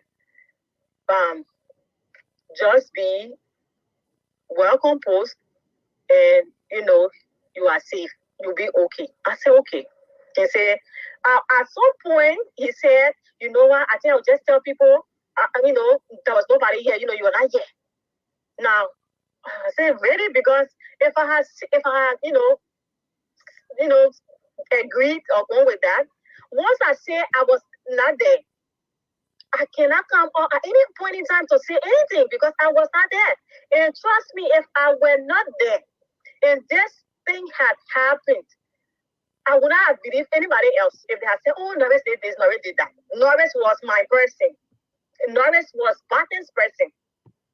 Now, whenever the guy closed, I don't know. I know him when Detroit went to school together, but Detroit now was more of a colleague. But Norris was Barton's buddy. Norris' house is just maybe 5-7 minutes from Barton's house. So during the COVID, they got really close. Everybody, converging at the house. We thought he's staying there late. Some people sleeping there, so they got really close. Now, just as the Norris telling me this. So everything he said, I said, okay. And I left. I left him in a room. When I got downstairs, it didn't even take long. I left the house. I went home. When I got home, there were people already there. The news was all over. Some people say I was dead, because once Barton is there, I was there. I'm dead. You remember Gifty in Abbott. So people said I was dead. A whole lot of things. So when I got home, I saw people, and people asked, oh, what happened? Oh, what happened? And I explained. I said, oh, I was sleeping, and somebody just woke me up and said Barton was lying on the floor. And that was what I said, and I stuck to. Some people even got angry with me. Oh, Lida, you won't say anything. I said, I was sleeping. And so a lot of people there, back and forth from one thing to another, Norris calls, oh, Lida, you okay? I said, yes, I'm okay. We talked briefly, just, generous. So just compose yourself, you'll be okay. I said, okay, thank you. I think later that afternoon, he called again and said, Lida has a year. He said, Lida, Barton fell. I Norris can talk. Barton fell. Lida, Barton fell. He said, Barton just killed himself. I said, really? He said, yes. He said, we're just from the hospital. And we took the body to Stryker. He said, Lida, oh, Barton body parts broken. Barton fell. I said, really? He said, yes. I said, but Lawrence, that is enough reason not to believe that Barton fell.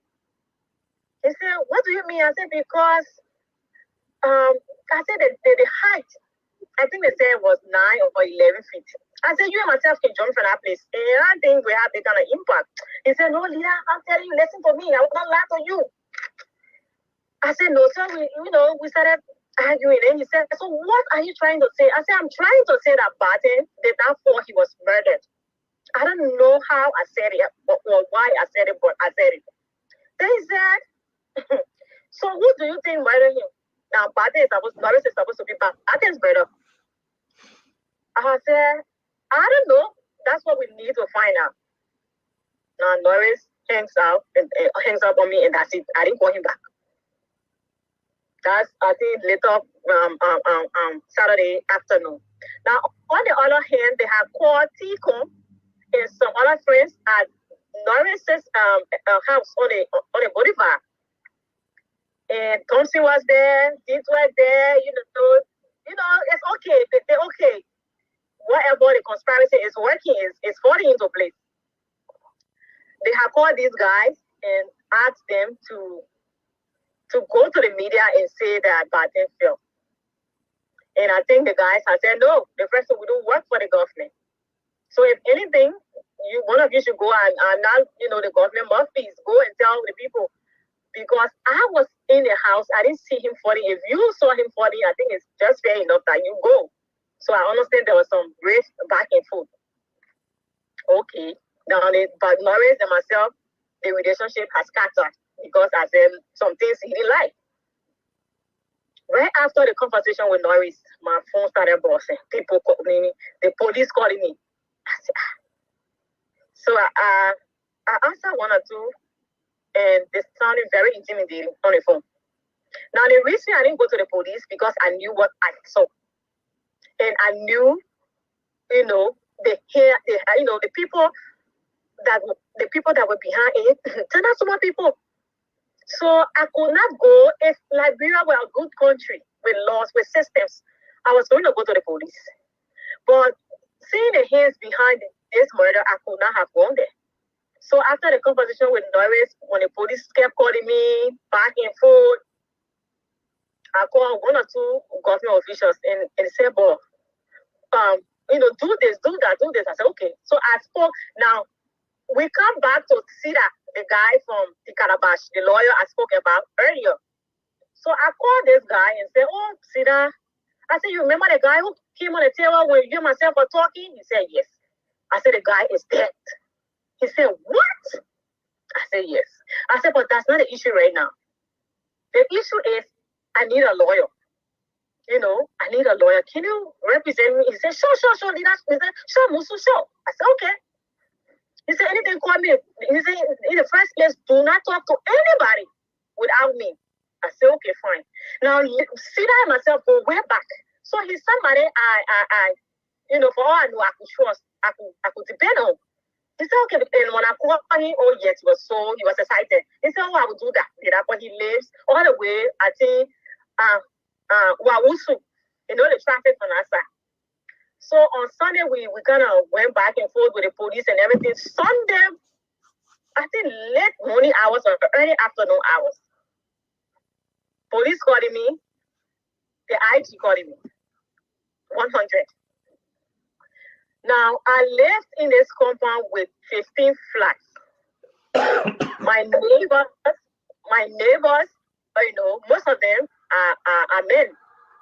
So after they called, the police called me, they kept going to my house, trying to force their way in, blah, blah, blah, but it didn't work. I was inside. But they kept trying to help to prevent me, And to my neighbors, I want to say thank you to all of you. Thank you for everything you did.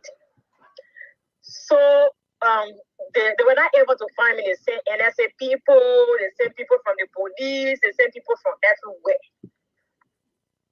Later on, I decided to go to the police. That was on Sunday, October 11, 2020.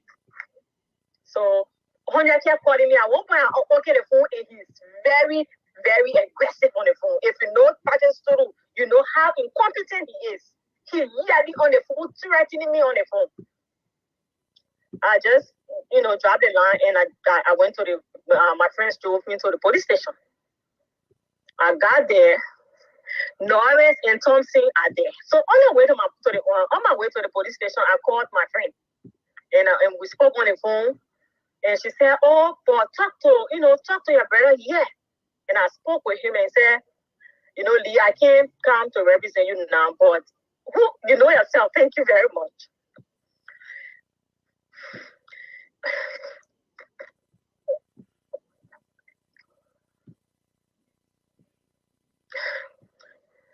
And he said, "I can't come, to represent you." I said, "Okay." He said, but I will call my friends and they will come. I said, okay. And he gave me the numbers and he gave them my number. So when I got to, now Sida lives across the bridge. When I got to the police station, I think one of the lawyers he had recommended was already there. Then I think T-Con and Dr. Ray were there. They had already given their statements. So I started to do my statement. Now, after T-Con and Dr. Ray gave their statements, I think it seemed okay for, at that time. But when I was doing my statement, I don't know what, there was something they were looking for in it, and I didn't say it.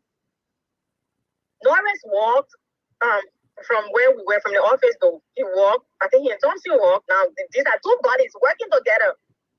They walked from where we were in the office, they walked and he made a call. Now, when he made a call, when he made the call, someone was in our office. He was outside the office, and it's not really a full wall, concrete wall, So whoever he spoke to, I'm sure he spoke to his brother, like, Lita is not saying what she's supposed to be saying, because I was expected to say Baden-Fell. Now, in my statement, I didn't mention that because I didn't see him for it. After Norris spoke to the person, whoever he may have spoken to, he came, Sako came running to where we were. Order from above, nobody leaving tonight, everybody sleeping here. I said, then the other guy says, but you said we're just about to say, no, I said order from above. At this point, Norris and Tico, I'm sorry, not Tico, Norris and Thompson are all over making calls, showing pictures of Barton's body to people, explaining there are some photos that have not come up, and I'm challenging the government. The Ministry of Justice, you have those pictures. What pictures have never been seen? When you see those pictures, you will know what I'm talking about. They didn't give it to the family members. They didn't even give it to, in fact, they told the press, you cannot come in with whom. The family members, you cannot come in with whom. Pictures from the people who did the autopsy, pictures from the hospital. Now, there's a picture I see circulating where Barton's head is on a dark object and there's blood. That picture is not from the house. It is not even from the hospital. That picture is from the funeral home from Struggle. So, Thompson and Norris are showing these, pictures to people, trying to convince people, explaining. If anything, let's forget there's no conspiracy. Let's agree for a second that Barton did fall. And what happened. Thompson and Norris, you're supposed to be Barton's bodies. It is not in your place.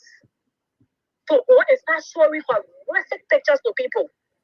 Trying to convince them that the man, he was very drunk and he committed suicide. They were explaining to people. Now, okay, fine. And even after we left, I remember people from the table who stayed there told me later about when I left. They said, "But did Thompson know something?" I said, "Well," they said, "Thompson kept saying, that's so much jump, that boy jumped, the Barton jump. That one, he careful to learn. Barton to jump." He kept trying to paint that picture. So people, at the end of the day, whatever happens, people will, kind of remember and say, "Oh, but the guy was very jungle. I think he really took his life." Thompson was planted. Now, Thompson, if you know Thompson, you know Thomas Doe now, you know these are standard tours,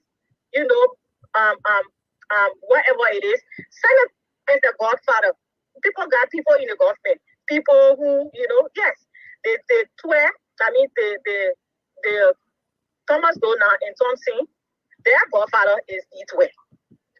Now, everything you see them doing or what they are today in government is because of Twe. And I think Thomas Dona and Twe are cousins.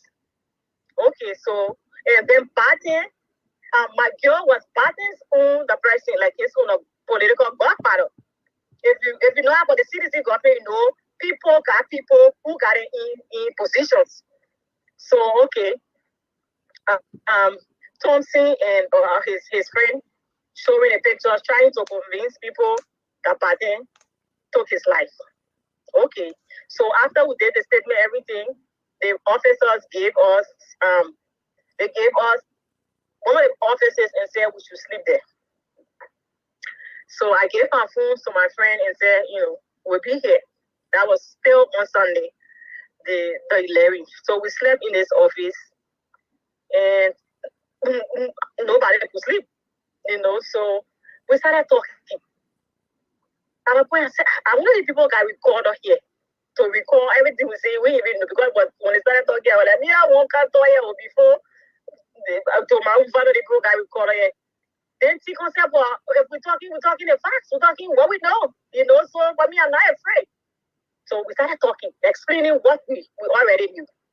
Now, trust me, they didn't have anything there. It was a serious government or office, they would have those kind of things because they know we will talk.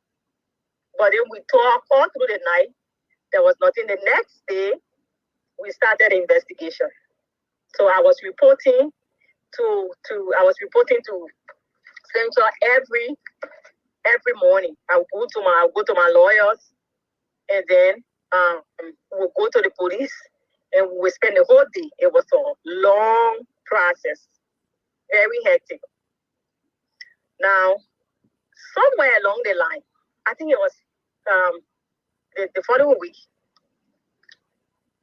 going through the investigations with different people, different things happening, different things coming up.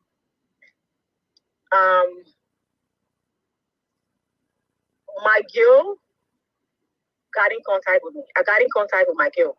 Now, my girl here, for all I know, is Barton's breaker. They really, really, really were close. So I knew a lot between, about the two of them. And anything Barton, so I'm going to my girl. I'm going to my girl. My girl was his person now. Everything he did, he referred it to my girl. So I got in contact with my girl, and then the person I spoke with said, "Lila, my girl wants to talk to you. He wants to meet you." And the person, I said, "Yes, I want to see him, but I don't know." And the person said, "But he said he will find time to see you." I said, "Okay." And she said, "Trust me, he will see you. He really wants to talk to you." I said, "Yeah, myself want to talk to him." So the next day, I think it was on the 15th or the 16th of October. I'm sitting, but then she said, "But somebody will reach out to you." I said, "Okay, so you got lawyers?" I said, "Yes." She said, "Who?" And I called their names. Now, coincidentally, these people were already working at the law firm of Councilor Kofa, Kofa. I didn't even know. So she said, "But somebody will reach out to you." I said, "Okay." Now, then Councilor Kofa calls me and says, "Leader, I'm so surprising. I will be representing you." I said, "Okay, thank you." Lila, sorry, you said Fonati Kofa? J. Fonati Kofa. Okay, thank you. Okay. So I said, "Okay, thank you." He said, "Do you have lawyers currently where you are?" I said, "Yes." He said, "Well, I said, "We'll come to the Judith Masekwe and Kuku and the other guy." He said, "Okay." He said, but where is Masekwe?" He said, "I did there." I said, "Masekwe was right here by me, but he just walked out on the phone." So Councilor Kofa said, "Okay, I'll call you back." I think he called J. Martin and said, "But where are you? Why you left the lady?" Because when J. Martin said, "I wait to my boss man." I said, "Who your boss man?" He said, "Councilor Kofa." I said, "Oh, he just asked for you." I said, "You just walk out." He said, "Okay." He said, "But how you say you know my boss man?" And I said, "No." He said, "But how? The way he called me, it sounded like you." I said, "No, you really know me." He said, "Oh, okay." I said, "But I think," he said, "he's going to be one of the lawyers." He said, "But he's my boss man." He said, "He owns a law firm over there." I said, "Oh, okay. What a coincidence." He said, "Yeah." So that was it. Now, later on during the day, J. Matt said to me, and J. Matt, thank you so much. You were my driver. You were my security. You were not just my lawyer. You were a big brother. Thank you. So he said, "But Councilor Kofa, we want to talk to you. I said, "Okay." He said, "So I don't know where you will be." I said, "Anywhere." He said, "Because I used to be at law firm up Broad Street." So Councilor Kofa came.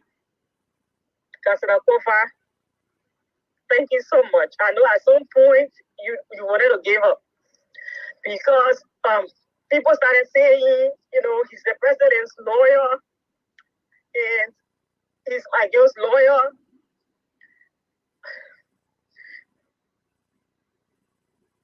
And he was going to sell me. But something told me to stick with Fonanti because, trust me, my case was not legal. My case was highly political. So I needed the right lawyers to push all the buttons. And Councilor Kofa just came in time. So, Councilor Kofa, thank you. I am forever grateful. He came to the office and my two lawyers were there.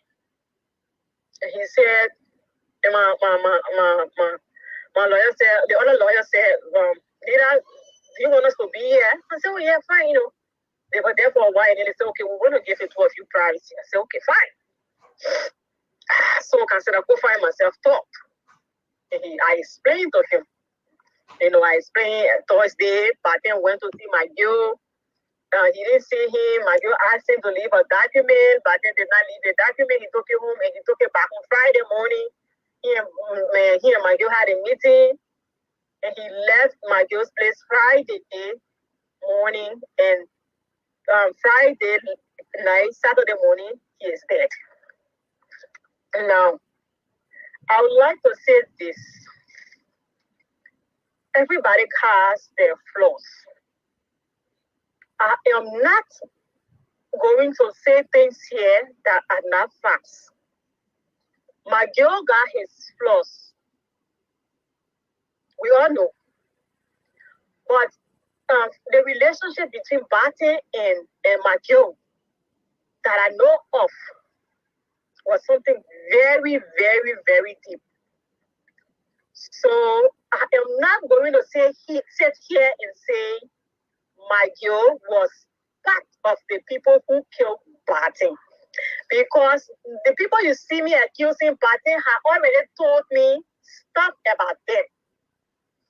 Now, the only person at that point Bate was copying on, because everything he was doing, he was copying on my girl, that my girl had him covered. So I'm going to stick to that. And for some reason, my girl has not given me, reasons. Something happened between the two of us, and I will say tonight, but I can't sit here and say my girl did this. No, I will say what I know. So he said, so Francisco for myself spoke, and I explained to him. He said, okay, Dida. And he said, do you have security? I said, yes, at my house I got security. He said, are you safe at your house? I said, oh, yeah, because apart from the security I have for a lot of people living here. He said, okay. He said, but I think you would need a personal security. Someone who, in case of anything, can be able to help. I said, okay. And personally, when Councilor Kofa said, I will find a security, I will pay. Somebody you trust, somebody who you think will be able to protect you, and they will follow you around. I said, okay. So I've spoke to somebody. I had a lot of security people in my yard. So I spoke to one of them and they recommended somebody. So that was how I had Pia. Sandra Nime. At some point he was that person. Yeah. Now, so he would come to the house in the morning. Oh, did I have anything to do? I'm going anywhere. I'll say, okay, we'll go or something. You say, whatever it is, I'll be the social place. In case of anything, call me, Pia. I said, okay. I was reporting to Central every morning. And I would be there all day. My lawyers went through a lot. They had to be there all day. We did that stuff. I think we did that stuff for over a month. So, and then Councilor Kofa now said to me, Lida, when we left, during the meeting, he said, but my girl will want to talk to you. My girl says he wants to see you. He said, you trust him, right? I said, yes.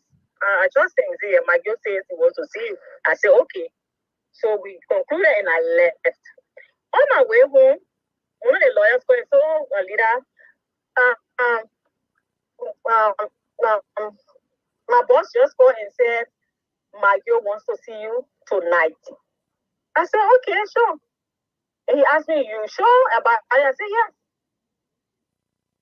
You know?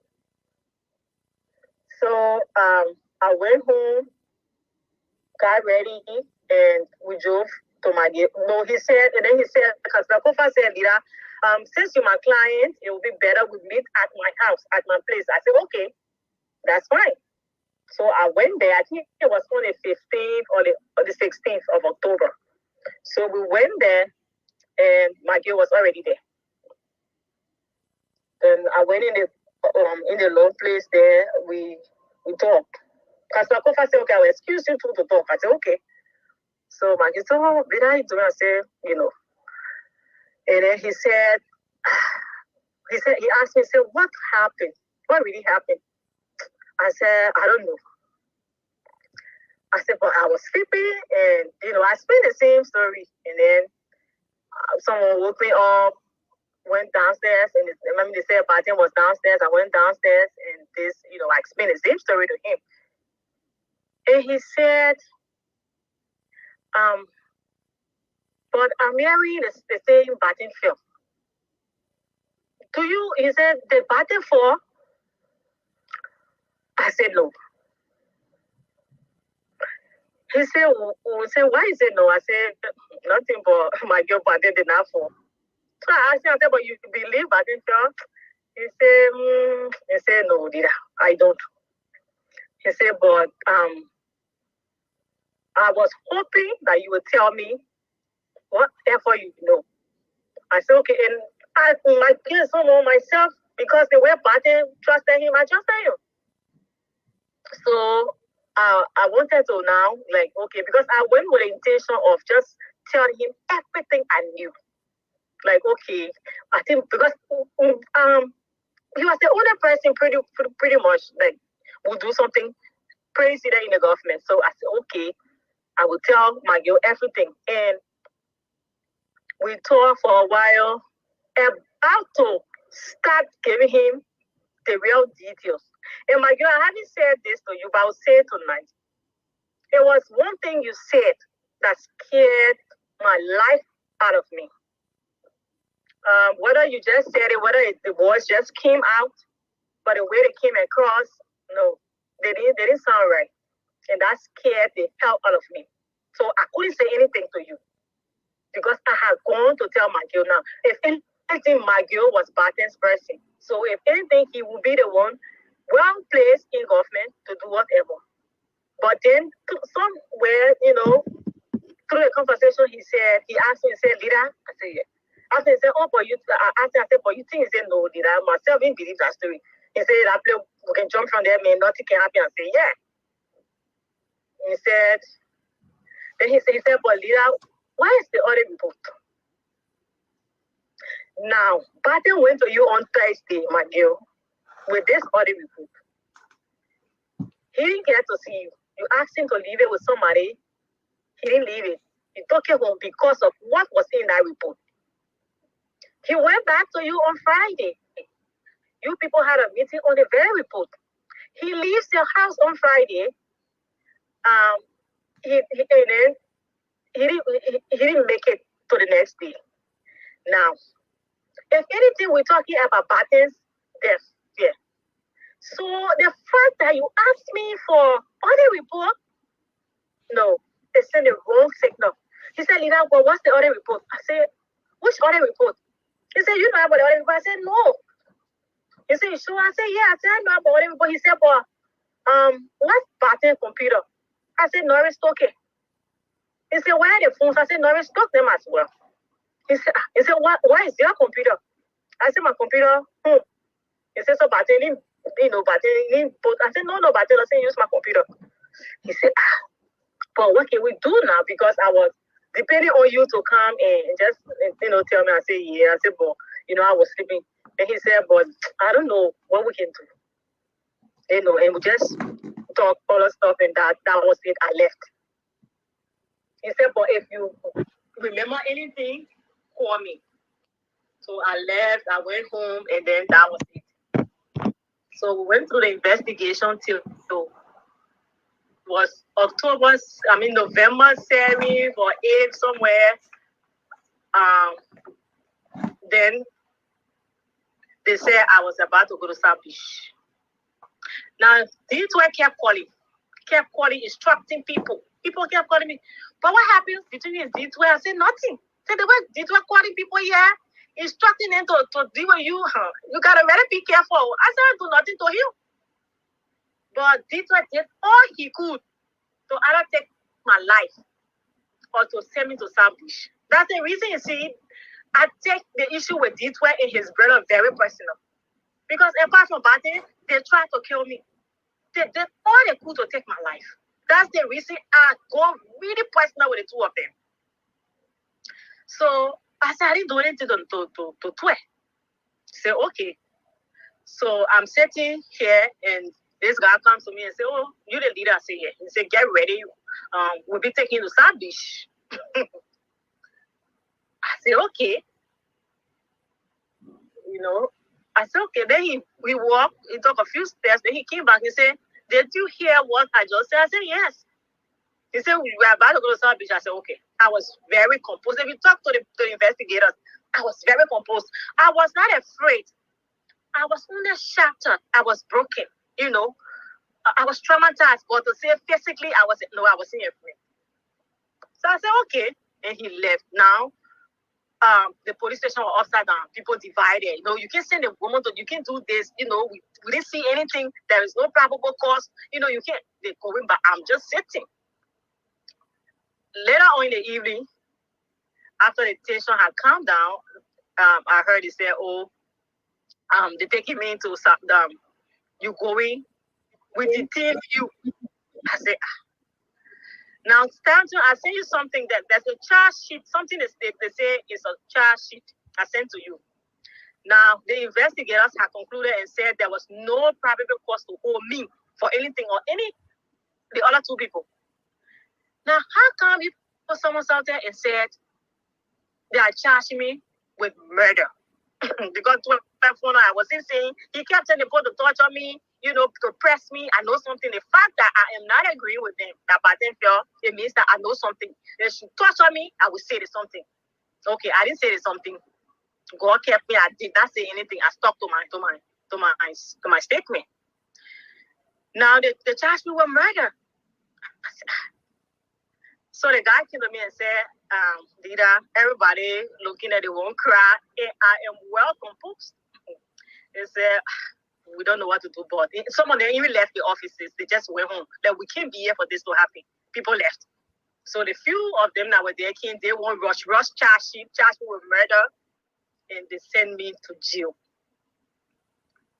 Now, Detroit is doing everything. I said, okay. I myself have people inside.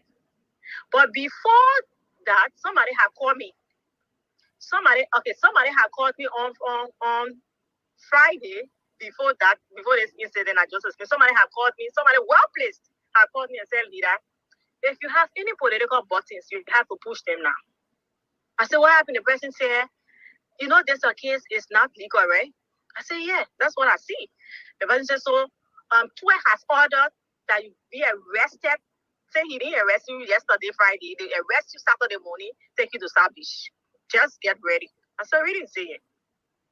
The person told me Friday. Saturday morning, true to what the person said, my phone kept breaking. I saw police people calling me, intimidating me. I should go now. Throughout the investigation, I was still going to the police station like that on Saturday. I just left. I just spent the whole day at a place on Friday. You discharged me. You said, go home. I got home there Saturday morning. You calling me to go back. So I called my lawyer. In fact, my lawyer come and said, people just call me and say, I should take you to the police station. But I told them all the time. I said, okay. The other one called me, said today Saturday, did that.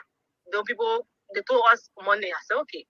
But they kept calling me. I think 100 and all was calling me. So I called Councilor. I said, Councilor Kofa or text. I said, you know, Councilor Kofa, the people keep calling me. I don't know what happened. She said, but why are they calling you? Why are they not calling me? I said, I don't know. And Councilor Kofa and Councilor Masekwe took my case very personal. And I'm very grateful. So he said, okay, today is Saturday, campaign is around the corner. I have a lot to do, but I will leave everything I'm doing. I will go with you today. I said, okay. So he said, get ready and we meet at Central. I said, okay. We went to Central. I think that was the 7th of November. And then coincidentally today's November 7th. So we went there. If I got there, I saw THA. I was all in tears because the people keep intimidating me. THA said, Lida, what happened? He said, what happened? What happened? What are you doing here? And I couldn't even explain. I was just crying. So later I told him, I said, oh, and I explained the story. He said, you the one. He said, but I've been going to your office. I asked him people, nobody told me anything. He said, no, man, let's go. Let's go inside. And he said, so who called you here today? I said, oh, the police called me, the hunter called me, so I'm here. So I go in, he saw one of my lawyers and they started talking. Councillor Kofa is on his way coming. We went upstairs. Senator THS saw, I think 103, they see mobile, Prince mobile, something. And when the office, he said, but why are you intimidating this young lady? He said, why did you call her? And then the 103 or 105, whatever it is, he said, no, I'm not aware. He said, you're not aware. You, the only person I see here on Saturday, He said, no, I'm not aware. No, nobody invited her here. Nobody called her here. That's what Senator Teja said, no, the woman has to be. I know her very well. She has to be. So they started talking, arguing back and forth. Then he said, whatever it is, just need to do the right thing. Stop intimidating the woman. There's a woman who works for the CSA. She's not somebody who will run. So if anything, let her go. When you're ready, you call her. Don't intimidate her. Senator Teja, thank you. He's TJ already, he's already very loud. He didn't play with anything. He blasted and he left. So later, Councillor Kofa got there and he called. He said, but where's the IG? And I think 103 or 105, whatever his rank is or position is, he said, my chief coming. Councillor Kofa said, your chief coming, your chief been calling my client all morning, intimidating her, and you telling me he's not here. He said, I'm waiting for him. Waiting, I think after 5 or 10 minutes, he was in there. Councillor Kofa said, okay, let me call him. He called him. The plan was I would get there, and then they would just send me to South Beach. I already knew. And thankfully, Councillor Kofa went with me. So we got there. Councillor Kofa now called the IG. He said, well, you asked this lady to be here today. Saturday, she should not even be here in the first place. But you asked that she come. Now we're here. And you're not here. He said, oh, I'm coming. He didn't come. After some time, Councillor Kofa called him again. He said he's coming. So I think the directory times, and Councillor Kofa said, you know what, Suru, you will not intimidate my client. You would have to just charge her or set her free. He said, we've been coming here back and forth. And nothing substantial. So whatever it is, charge her, don't intimidate her. He said, now, I'm getting really pissed off. And they had an argument on the phone. So, and he told me, if you don't come in the next 5 minutes, I will take my client away and you won't see us till morning and you will not arrest her. So we waited, he didn't show up. That's how we went home. Then Monday, we went back and that incident happened where the guy came and said they were taking me to South Beach. Later on, they didn't take me to South Beach. The whole police station upside down, people going back and forth, arguments everywhere, people disagreeing, When I looked, the guy came and said, they charged me with murder. A lot of the people had left the offices already. They said, we charged you. I said, okay, so they charged me. And they sent me to jail. Now, Stanton, I send you a voice recording where Moses Carter is on record saying there was nobody arrested, so there was nobody even sent to jail. So, they sent me to jail, and then Councillor Kofa, I think Councillor Kofa granted an interview after Moses had said that whatever it is, but he spoke to Councillor Kofa and Councillor Kofa said, yes, my client, and everything. That was it. The next morning, so I'm supposed to sleep at this jail, at this cell, and the next morning, I'm supposed to be taken to South Beach because now I'm charged with murder. So the next morning, right about 6, people calling back and forth, and you need to come to Central. The police guy came talking to Central. I went to Central, and the only thing they had to say, you gotta go home. You go home. I said, going for what now? Because I got interest in the case because as we're doing an investigation at Central, I'm doing my own investigation. Trying to connect my dots. So I know some things already. So I said, but why should I go home? They said, blah. So I called one of the lawyers. I told him, he said, yeah. He said, okay, let me call. He called in and he said, oh yes. They said you should go home. I said, but they didn't give me any, how you call it, clearance. He said, what happened? This is really big at this point. So just go home. I will see. He said, where are you? I said, I'm still at Central. He said, I'm on my way to you, but you won't be able to get me right now. But just go home. I said, really? He said, yeah. I said, okay. That was how we left Central. And I went home. On my way home, Councillor Kofa and myself met, and then he explained to me. So I said, but Councillor Kofa, what? Because I kept asking. I said, but what happened? What changed? He said, just come to the office, we'll talk. So I went to the office, and he said to me, he asked me, he said, Leader, who have you been talking to? I said, nobody. He said, no, you have been talking to maybe some people. I said, no, Councillor Kofa. He said, you have. He said, now, I'm your lawyer. If I would represent your interests, you have to trust me. I said, yes. He said, so you have to talk to me. I said, sure. He said, so who have you been talking to? So I said, I spoke to somebody once on the phone, and but I don't know the people. I just spoke to them in some organization, somewhere out of the country, and they said they had interest, so they reached out to me, and we had a brief conversation.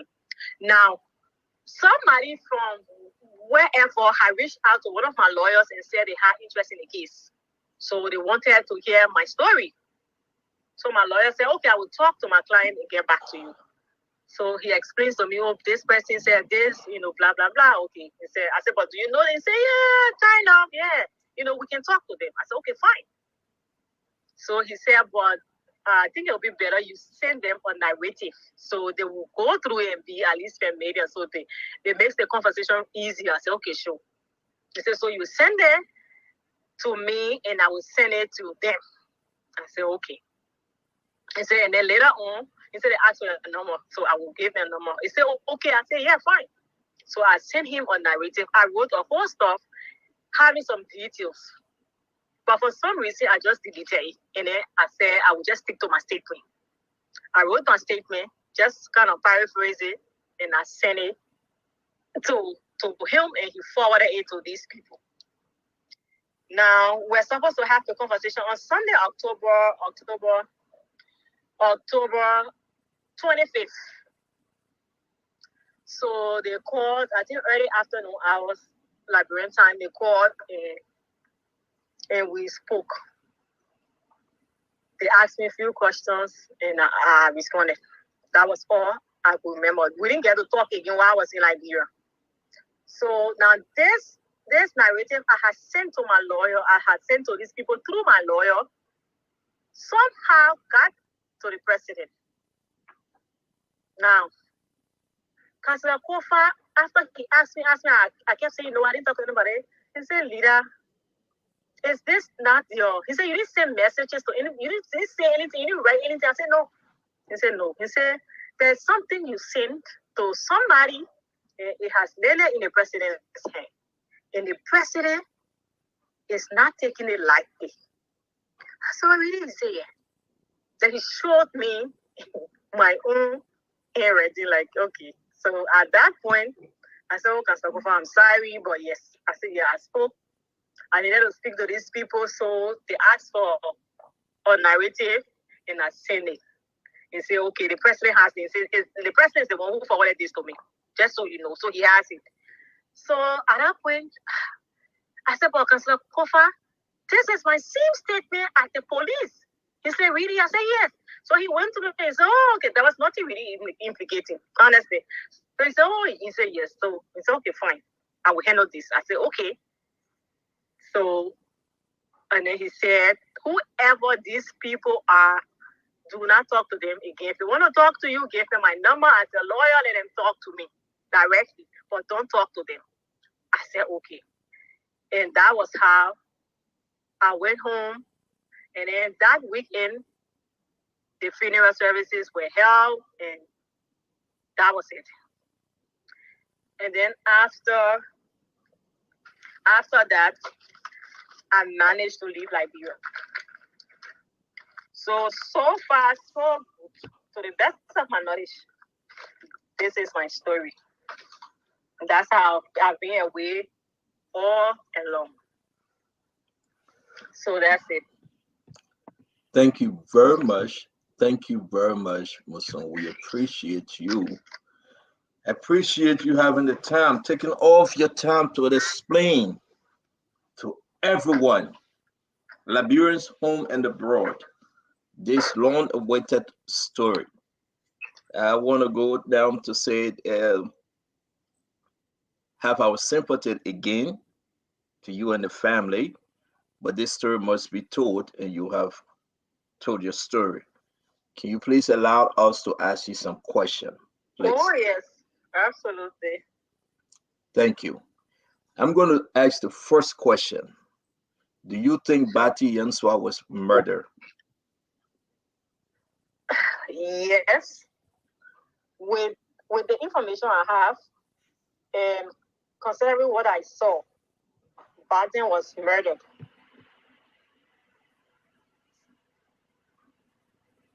With the information you have, do you think you know who murdered Bati Yanswa? Who, those folks that were involved with the conspiracy, do you think you would like to share their names? Yes. So, because of what Barton has said to me,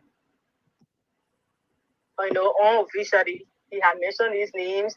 They were having issues back and forth, relating to audit reports, relating to business deals and all of that. I want to believe. Gives me enough reasons to believe that the names you see mentioned in that document, the standard deeds were the Norris were not Norris. Maybe he was in it from the beginning, but blood is thicker than water.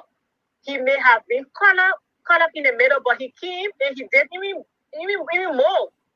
So the Norris, the D12, the Bill 12, the Dr. Jara, and Thompson, and Thomas Dona, those people, they were just working for, they were the people, getting information, making sure that things would go as planned. They were all working together. So those are the people I am suspecting, because I have reasons to believe that they wanted Barton dead. So you sent me a document. I have co-conspirator. I would like to ask you a few questions, and we'll go around the table. Everyone will ask you the 2-3 questions. We got to be very, very careful because this is your first time coming up. You sent me the document. I have co-conspirator. I have shared it with the folks in our chat room. Honorable Samuel D. Twelve, Minister of Finance, Planning and Development. Honorable Bill W. 12, former Managing Director, National Port Authority. Honorable Wilhelmina Jala, Minister of Health. The Honorable James A. Thompson, CSA Director General. Honorable Thomas Dona, LRA Commissioner General. Honorable Norris Twe, UL Vice President for Public Affairs. Honorable Serenus Cephas, former Solicitor General, Republic of Liberia, and Colonel Patrick Sudu, Inspector General, Liberia National Police. Right. These names presented here as co-conspirator. You presented them. Where's this document coming from? Who listed them as co-conspirator, Musu? Well, I wrote my story. I did it myself. Nobody wrote my story. Nobody told me to say anything. What you see over there is I am the original author.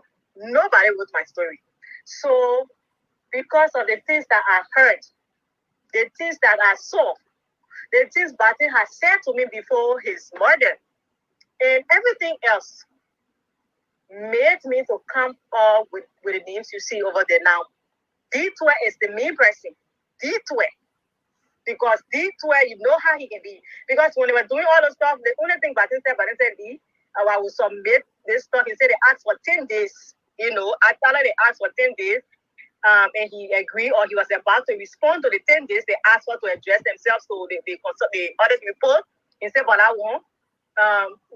Before they know it, I will be out of here. I will just leave the country. So by the time I come back, everything will be done. Then he said, but I'm not going to debone whatever 12 we say. 12, normally 12 is a talk, but if you know the 12, you know they are really smart. They can talk. He said 12 will just go on the radio and just talk big people. And that would be it. He said, I'm not going to fight 12. 12 is my friend. So I will just do what I can do. He can go and say whatever he wants to say. And that would be it. So 12 had reasons too. So let me give the other the chance, but allow me please to ask you this one question.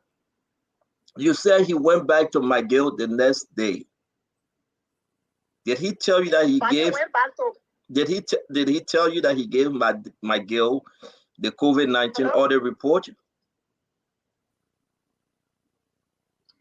Yes. So the document he had was the audit report. Whether it was the both reports or it was just the consolidated account or just the COVID funds, all I know is that he took the audit report to McGill. Did he tell you that he gave it to McGill? Thursday, he did not get to see McGill. McGill instructed that he leaves it with somebody, and he told the person no. He said it was confidential. He went back Friday morning. He saw McGill, and they had a meeting. According to him, they zeroed in on whatever they were doing. But he didn't give me now. When he came and when I asked him, I said, so, what's up? What happened? And he said, no, what's happening? Yes, I can tell you. Saturday morning, I will tell you. But then the Saturday morning did not come. So he didn't give me the details. So that's what I know concerning this, going to McGill and coming back and whatever it was. Thank you very much. I'm going to give the rest of the folks. I got a lot of questions. They have a lot of questions too. And we'll ask you, please consider our question. Even as foolish as our question may be, please consider. Oh, yes, I came prepared, CEO. I came prepared. Thank you very much. Since you came prepared, Dr. Richardson, you go first. Honorable Jemima Woodacody will come second. Duadu, Mame, Fatima, and Remy Gray, Eugene Fagon, we all will come in with our question. Dr. Richardson, please, 2 questions each. Hi, Lila. I'm so sorry for your ordeal. I wish that it was a different experience for you. My question to you is, do you think you were drugged? Because you mentioned that you fell asleep. It was a deep sleep, but you could kind of see 2 people either coming from the closet or wherever. And then you fell asleep. You couldn't recall much. So that's why I'm asking, do you think you were drugged? Because I'm thinking if how he was taken out of the room, you would have known or heard something. Okay, thank you, Doc. Thank you. I don't know. I can't clearly say I was drugged or whatever may have happened. I can't say that. But what I do remember, before I became unconscious or I lost it or whatever happened, I was feeling like, there's something, there's smoke. Okay, there's smoke in that you have smoke in the room and the doors are closed. That's how I felt. I couldn't just open my eyes, but I wasn't really sleeping.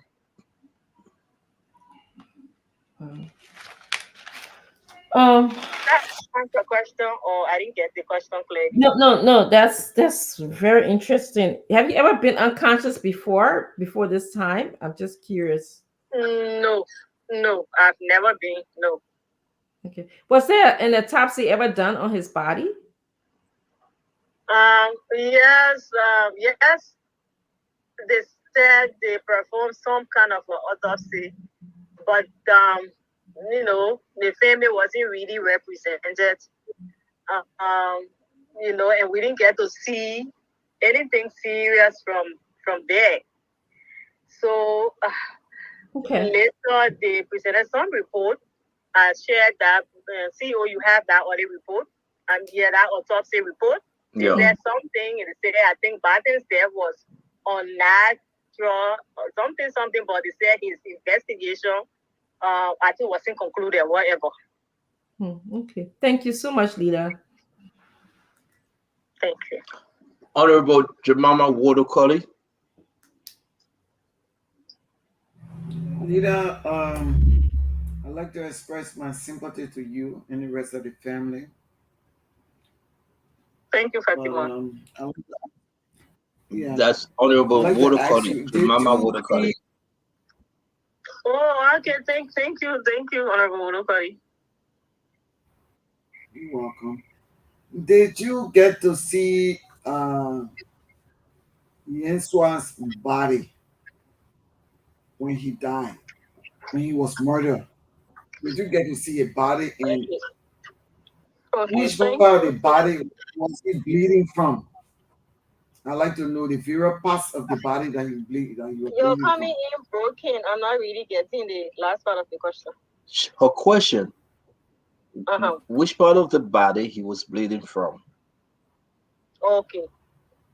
Thank you. This question is very strategic. When Barton was at home before he was taken to the hospital, there were no physical marks on him.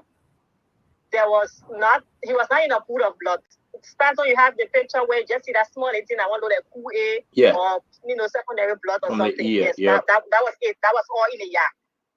Barton was not dead. He was still groaning in pain, and it's what have you. So Barton was taken to the hospital. I was not at the hospital.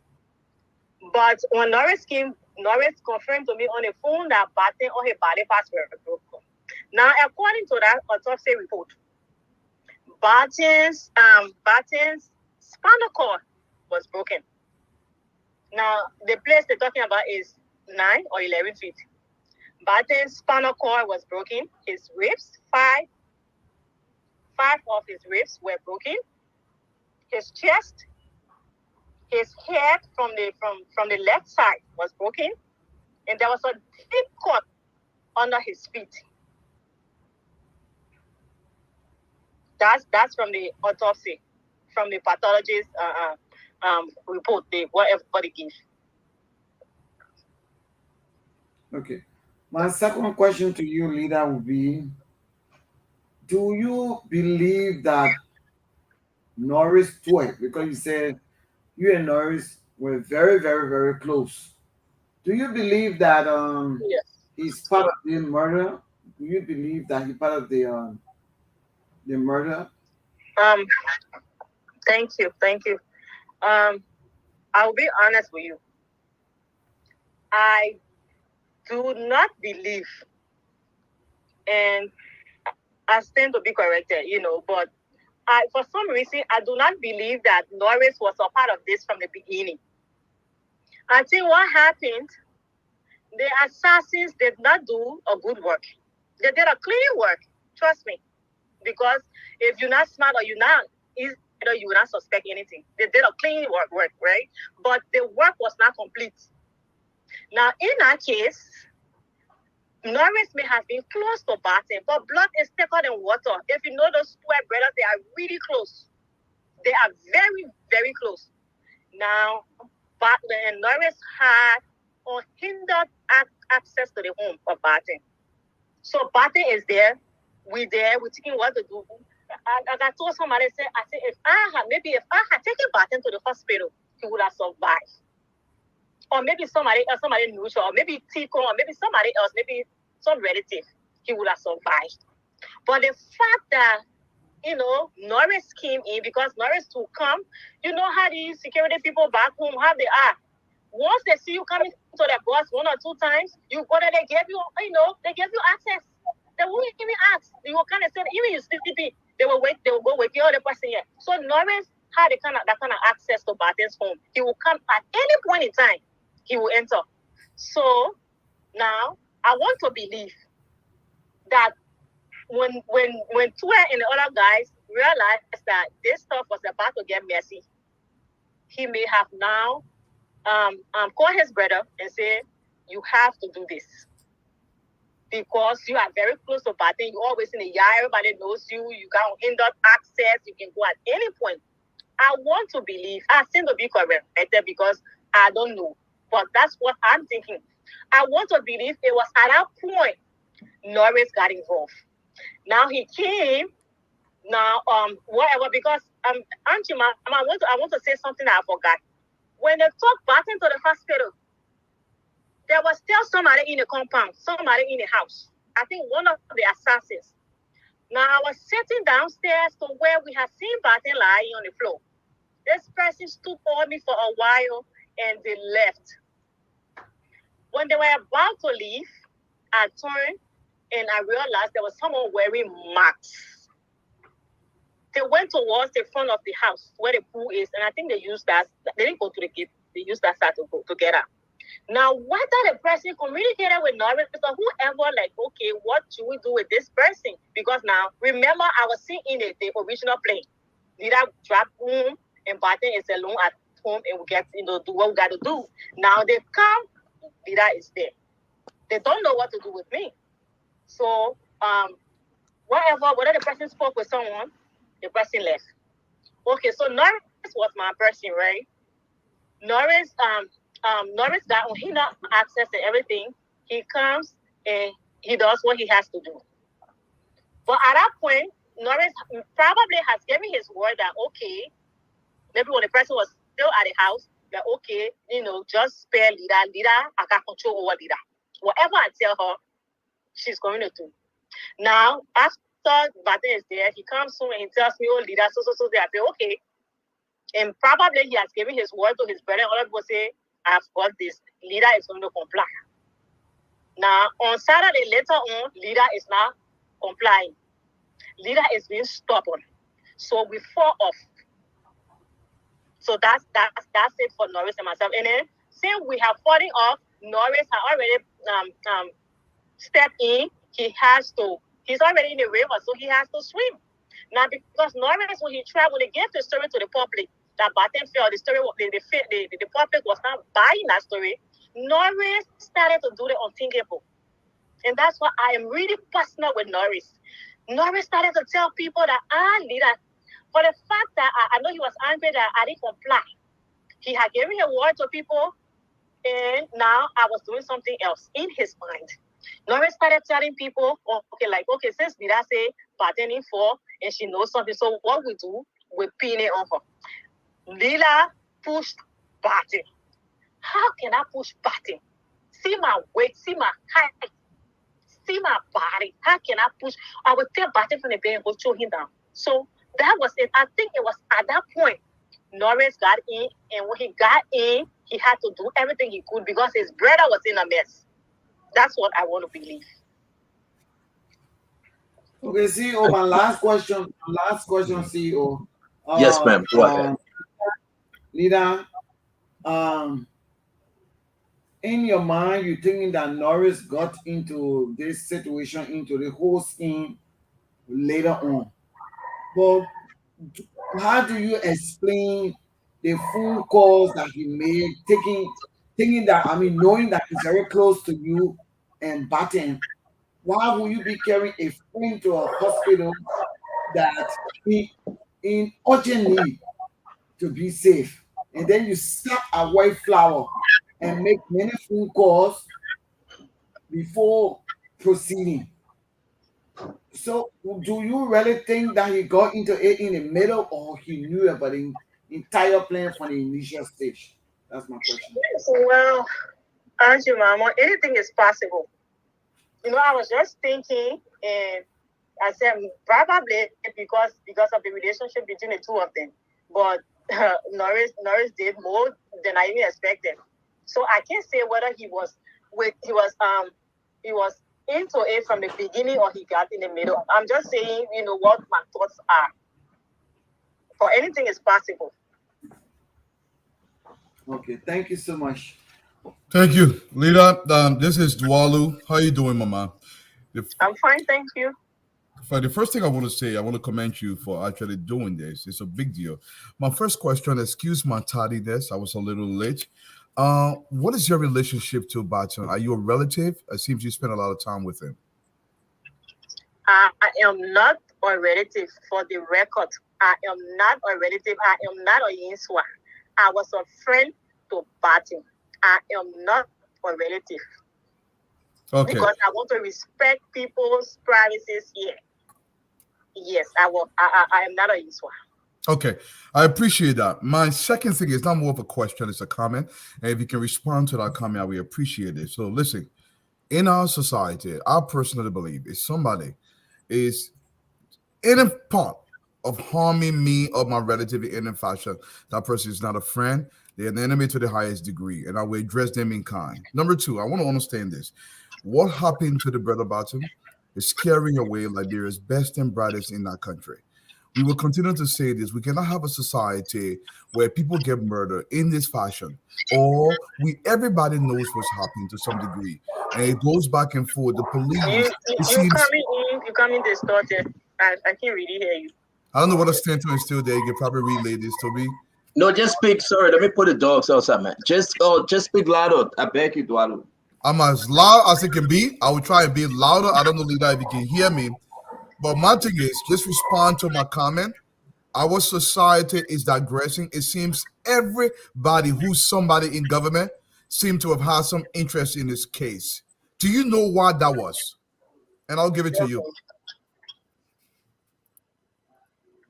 I didn't get you quite. I didn't get you quite clearly. I didn't get the question. Let me shorten the question for you again. It seems everybody who is somebody in government has some interest in this case. Do you follow me? Yes. Do you know what that is?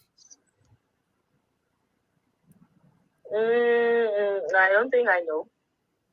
All right, thank you. I'll give it to my brother. I believe it was Abla or Fatima was next. Yeah, Meme, go ahead, please. Yes. So, Lida, it's good to talk to you today. I was concerned. I saw a trend with your case that had me suspicious about whether you were part of this thing, and just started talking now. But giving your explanation, I just wanted to highlight that you know the 25 million mop up exercise in Liberia. Right. The folks that were involved with the mop up, announced by the government to be involved, left the country. The government said they ran away. All of them, all of Liberia, but the government have made no effort to go after them. And they're not speaking. Situation happened to the port. The same thing, the guy left, nobody ran after him, they're not speaking. Yeah. So when you left the country ever since and were not speaking, I'm like, probably she part of it and they just allow her to run away so that the evidence doesn't, come up. But that you speaking out, it clear my doubt, and I show other people in the public how that doubt. I just wanted to say that too, to say my doubt is clear. The other report, okay. Yeah, I just wanted to clear my chest on that, because that was my suspicion about you. Since the government can allow people to run away because they're connected to the crime, I thought you were one of them. The other report you released, is exactly the same that we have. In that report, there are hundreds of thousands paid to people, according to that report, without receipt, no voucher, no payment history, fake companies in that report. When you met McGill, you said he told you something that scared you. Was it the question when he asked you, do you have the audit report? If yes, why do you think he was asking you for the audit report? That's my first question. Why was McGill asking you? Why was McGill asking you for the audit report? Whether you had it, whether you knew whether it was, why was he asking you? Okay, so the first thing I would like to address is your suspicion about my sightings. But and it is legit, honestly, because it's been over 3 years. But I could not have spoken because of several reasons. And one of the reasons is that I was not in a good place. I was shattered, I was depressed, and I was just not okay. That's one of the reasons. The second reason is most of the people who have information relating to this case are still in Liberia, and they keep reaching out. Leader, we still here, because if I'm explaining, I have to call names. These things don't happen in a vacuum. So if I come on the show, if I had just come to them and say, oh yeah, I heard this and I saw this, and I ain't call names for you to be able to verify, it would not have really made sense. So people have been reaching out, oh leader, you don't call my name, don't do this, I'm still here. So I had to look out for people because a lot of people know stuff in our country, trust me. But I know what I saw, I know what I went through, so I understand when they don't talk. I understand. So I could not have spoken. And then I was still very close to home. It comes first. I understand timing is very important because some people say, but why now? Yes, it is legit, but hey, you can't, the timing is secondary to my safety. A dead person cannot talk. If a dead person could talk, Babatin will be talking for himself. So I could not have spoken at the time people wanted me to talk. Even friends, family members had problem with me. They said, oh, leader, you know something, you talk money from the government and you left the country. I just didn't say anything. So those are some of the reasons why. And then I wanted to respect certain people. I wanted to give people their due respect. Like, okay, let me give them time to do what they got to do. And then after that, I can come. But then 3 years have passed. Nothing has been done. Nothing has been said officially. So I just had to come and do the needful. So I hope I've answered your question concerning my sightings. Yes. Now, to my girl, in the audit report, my girl is considered a brother to Batin. At least that's what I know. So now I went to my girl to, okay, my girl is a trusted person. I can tell him stuff, considering what I know, what I have seen between him and Batin and everything. I went with the intention of talking to my girl. Oh, my girl, this is what I saw, this is what I heard, this is what I know. But knowing the fact that Batin took a document to you, he took an audit report to you on Thursday. You didn't get it. He took it on Friday. Your family had a meeting, and you people zeroed you on whatever you people were going to do. He left your house. He didn't make it to Saturday morning. And everywhere is tense. Everybody is scared. Now I come to you, knowing what I already know. You asked me for this very document. Tell me, if you were in my position, in my situation, would you not be afraid? I had every reason to be afraid. So at that point, I just said no, and something said, okay, you're still in Liberia, I think it's just okay. So we just started talking something else after I said no, I didn't see the audit report, he didn't give me audit report, and I don't have his computer, and he didn't do any work on my computer. So when I was about to leave, he said, whatever information, you remember, or you happen to lay your hands on, call me. I said, okay. Ask my girl. I have not gotten in contact. I have not spoken to my girl. The only person I remember speaking to some time ago was his wife, Vivian. But I have not gotten in contact with him. Ever since I left, I just left. And I didn't say anything to anybody. Thank you. Thank you, bro. Okay. You got one more? Yeah, just the last question. Okay. I want you to just emphasize a little bit on Lawrence Stewart arrival to the house. He was not there. It's midnight, almost in the morning. How did he arrive at the house? Who called his attention to Bati's situation? Okay. I know you explained that you called him and he didn't pick up, but he arrived. Do you have any information on who called him for him to arrive? And you mentioned Lester Tenney at the club. If you can just share a little light on Lester Tenney's involvement at the club. Those are my last two concerns I want to get. You said Lester Tenney's involvement at where? I think at the club at Calabash, somewhere there. I did not see Dr. Denny. Oh, okay. Hello? Hello? We hearing you. Did you mention anyone by the name of Lester or Tenny? No, I have never, no. Oh, thank you. So she said she have not seen. She didn't see Dr. Tennant, my man. Okay, so you can address the question about who you I think. said Dr. Rure. Dr. Rure.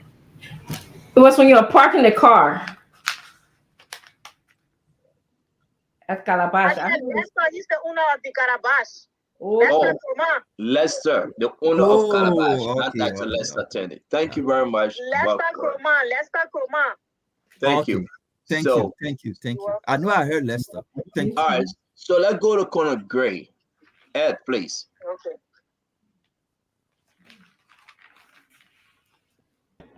Leader, hi. This is Conor Gray, of course, Madam. I'm sorry for your trouble. I know it's not easy to live in a strange land, especially when you know you will not get justice at home. So therefore, you have to flee for your own safety. But let's go back to the crime scene. Let reconstruct something here. Um, you were you were you were sleeping, and Bathan equally it maybe fell asleep before you because according to you were on your phone. Did you think go back to the club? Did you think for some reason Bathan was drugged and you two probably may have been a victim of that same action at the calabash? You think a third party just came and sat with you guys and maybe had something to do with your drink? Did you have anything to drink firstly? I don't know whether I really got your question because you're not coming in very clearly. Okay. I can even hear you now. All right. At the calabash. Yes. Now, did you have anything there to drink? If so, how many of you were on the table? Because the calabash, I know it's sometimes crowded. So, but at your table, how many of you were there? Okay, thank you, Conor Gray. So, I'm sorry if I call your name. It does not mean you are directly connected also to the murder, but I have to call your name. So, I apologize. So, to answer your question, at the Calabash, it was a long table. There were people from Barton's office, there were colleagues, there were his staff, there were friends, and all of that. So I will name some people on the table. So it was Baron Mappy, it was Ticon Williams, his friend, it was Dr. Emmanuel Rare, I hope I get the name correct. It was, I think, Chukuma or Chuku, something from the IAA. Chukupa. And several other people. On the other side, I think I saw this guy was there. He was now on Barton's table, the current deputy minister, I think, for administration at MOE. What's his name? Latin Daton or something. And later on, I think Sadatu Reese from the police came. She came briefly on the table. She spoke out to Barton on the Thompson. But it was a long table. It was a long table and a lot of people were there. Colleagues, friends, his staff, and all of that. Now, let me ask you this: at the house, you have a CCTV there, correct? Because all of this wave of killing that have been going on against people in that Sorry, sector. I didn't get it. I was saying at the house, I'm sure there was a CCTV there. At the house, I'm sure there was a CCTV there because Batten himself would have known that lots of people doing tax audit and all of those things were being killed, murdered. So I'm pretty sure there was a CCTV there. Did you know whether that CCTV was was streaming on that laptop nourish to it too?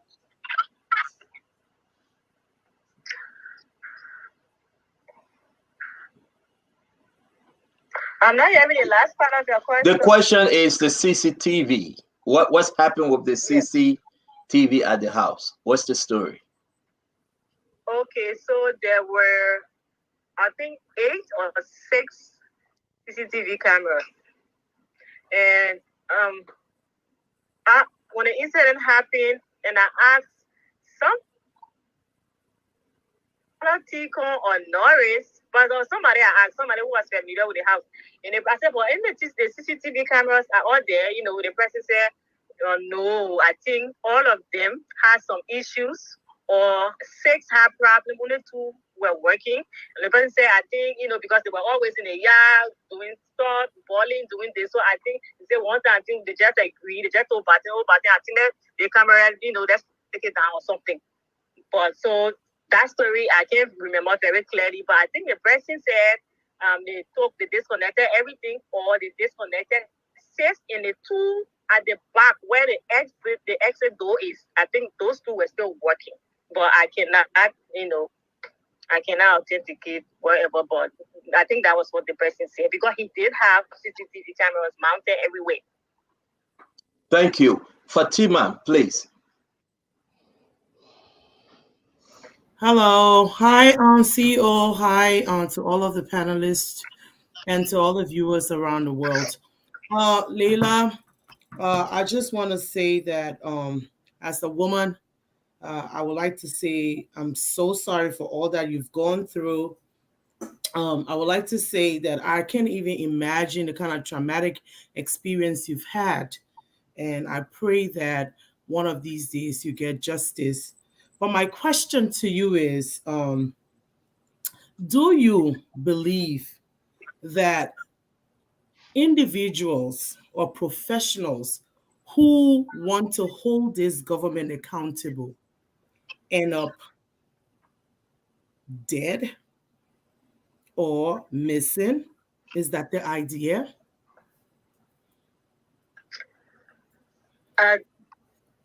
I'm not getting you. I am not getting you. Okay, my question was, I honestly just said that I'm sorry for all that you've gone through. Can you hear me now?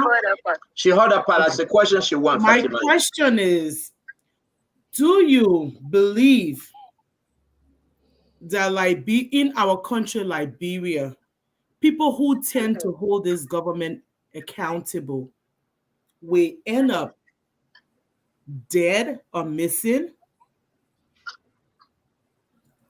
Is Liberia safe for people who want to hold the government accountable? Is basically what I'm asking. I don't know whether I heard you correctly, but I don't know. I think you maybe CEO needs to. So, Muson, she's asking you a question. Folks that are trying their best to hold this government accountable. Right? We are hearing that they are dead, missing. She asking you, do you believe? Oh yes. Yeah, go ahead. Yes, Fatima, yes.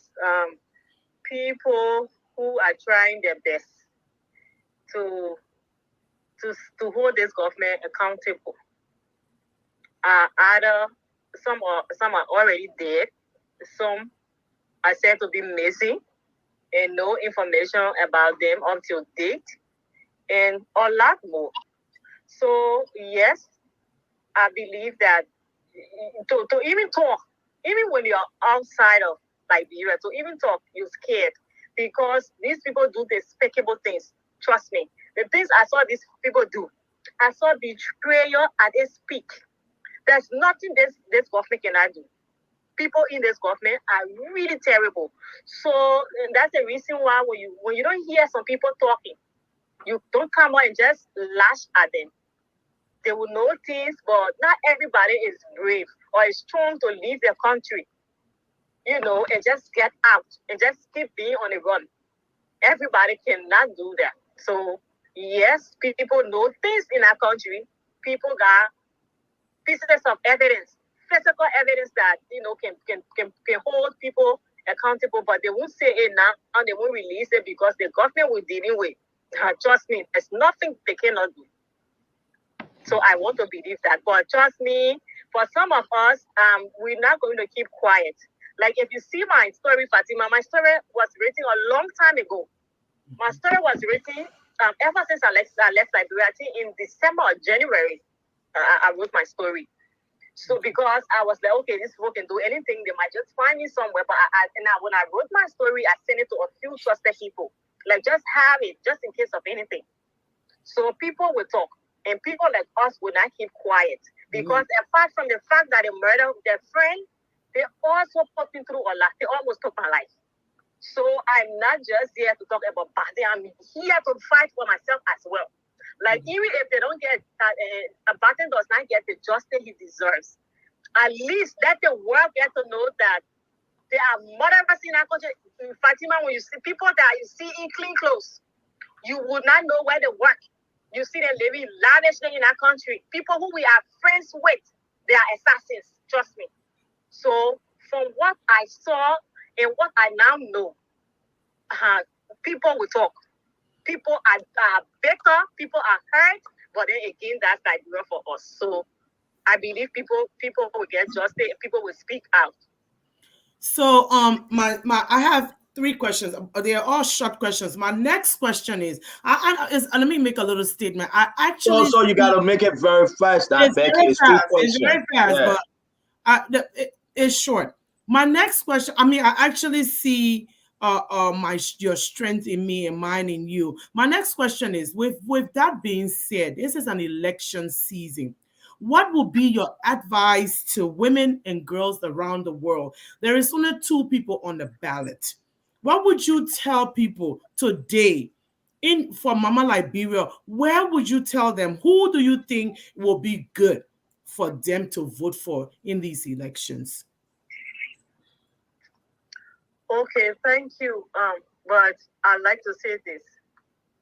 For me, even before my incident, I have not been a sedition. Okay. I have not been a member, even up to now, I'm not a member of any political party. But I always vote. One of the reasons is that's how I am, and 2 is because of where I worked at the time. So I like to tell people back home. You see everything that's happening. Some of you, your relatives got killed. Some of them, they don't have jobs anymore. Some of them got harmonized. Now I work for the CSA, and I saw what harmonization did. I was in the middle of the harmonization. I saw things. I saw people coming to my office. But Lina, what happened to my salary? And I couldn't explain. I've had to be going around explaining to people something that I myself did not understand because of where I sat at the time at the CSA. I had to go to offices to explain to people. Now, I'm explaining, you can see my body language that, yes, this thing they get saying, she mean it, but I had to do my job. People coming, asking about the salary, and you say, you don't know what your salary is. People will come, but my salary was this, August was, and I remember somebody even falling off in my office. A whole lot has happened. So if people think, the current regime is doing everything, to please them, they're okay, everything is fine, well, they can retain this government. But if they think that, the government is not doing much, because, yes, the past regime was not 100%, but we saw what happened. So I would just like to admonish people to look back from 2018 till now and see whether everything is good. If it is good, fine. You people can retain the current regime. If it is not good, I think we just have to get this government out, because I won't come back to say, President, we are murdered by them. But my disappointment is the fact that he did nothing. He went to the IAA, he made some, he made some, steady comments. People should buy CCTV. Now they have CCTV camera and still deny helping. So I'm just saying, let's look at the things that have happened. Let's look at everything on here and see whether we should retain the government. That's all I can say. I can't say, vote for this or don't vote for this. But I know if I were in Liberia, I would never vote for the CDC. Never. Even before my incident, I never voted for CDC. Now, this is me. So Thank you. it's up to people to vote for who they want to vote my for. last Muso, little hold on question. 1 minute. I beg you. We'll come back to you, Fatima. Muso, let me ask you a question. I'm begging you. Folks sending some good questions here. We got to share this question space. The computer and all the other stuff that Norris Stewart took, did they give it back to you? I mean, what become of them? No, I didn't hear about them again. Even doing it was surprising to know that during the investigation, I didn't even hear people asking. Apparently, they knew who had them. So there's certain questions they didn't ask. And certain names couldn't be mentioned. Do you have any other names that you didn't put them as a co-conspirator? Well, to the best of my knowledge, no. How did you know that Norris Stewart make a stop while on the way to the hospital? Well, Barton's nephew was in the car with Barton, I remember. Barton's nephew was in the car, and then Tico and Dr. Red drove on their way to the hospital. They saw Norris. Are you talking to me? I can't hear you. I'm talking to you. I'm giving you a chance to answer, Musu. Okay, so I was saying Barton's nephew was in the car with Barton and Norris. Okay. And then Tico and Dr. Red drove and passed Norris at the White Flower. He was on the phone. So let me bring you up to speed, and then we'll go around the table again. You said you saw somebody, you believe that person was one of those that assassinated or murdered Bati Yenswai while in the yard or so. Can you tell us, give us any further description of this person if you can remember? I'm not hearing you again. Can you hear me? Now I can hear you. You said you saw someone, probably that person, one of those killed Bati Yanswa. What can you remember description-wise, with the exception of the marks on the face? Can you give us any other thing you think you can remember on this person? And who the person was talking to prior to them leaving? Okay, I would say the CEO. I can't say okay. I think it is this person I saw or this person. But what I do know is that when the person was leaving, I just turned in the structure I saw, because now here's the thing. I saw 2 images and I remember very well. So, going through the case, people were talking stuff back and forth, and they asked me, so do you think these 2 people, the 2 names now they have mentioned to me, from the body, the person I saw leaving the yard, one of the names they call kind of fits the description of that person. So when the person said, but then I can't come on and say it is this person, because the person was masked up. I can't come and say it is this person. But when they called the 2 names, I was like, yes. Yeah. What are those names? What are those names, please? So the names that were called to me, that they asked me about, they gave me a description of these people and said, do you think, Lida, the two images you saw, do you think they were Looking Davis and Sabato Dennis? And I said, I was saying to myself, so I cannot say it was Looking and Sabato or so, but then that's how I told the person, and I said, but I know Sabato.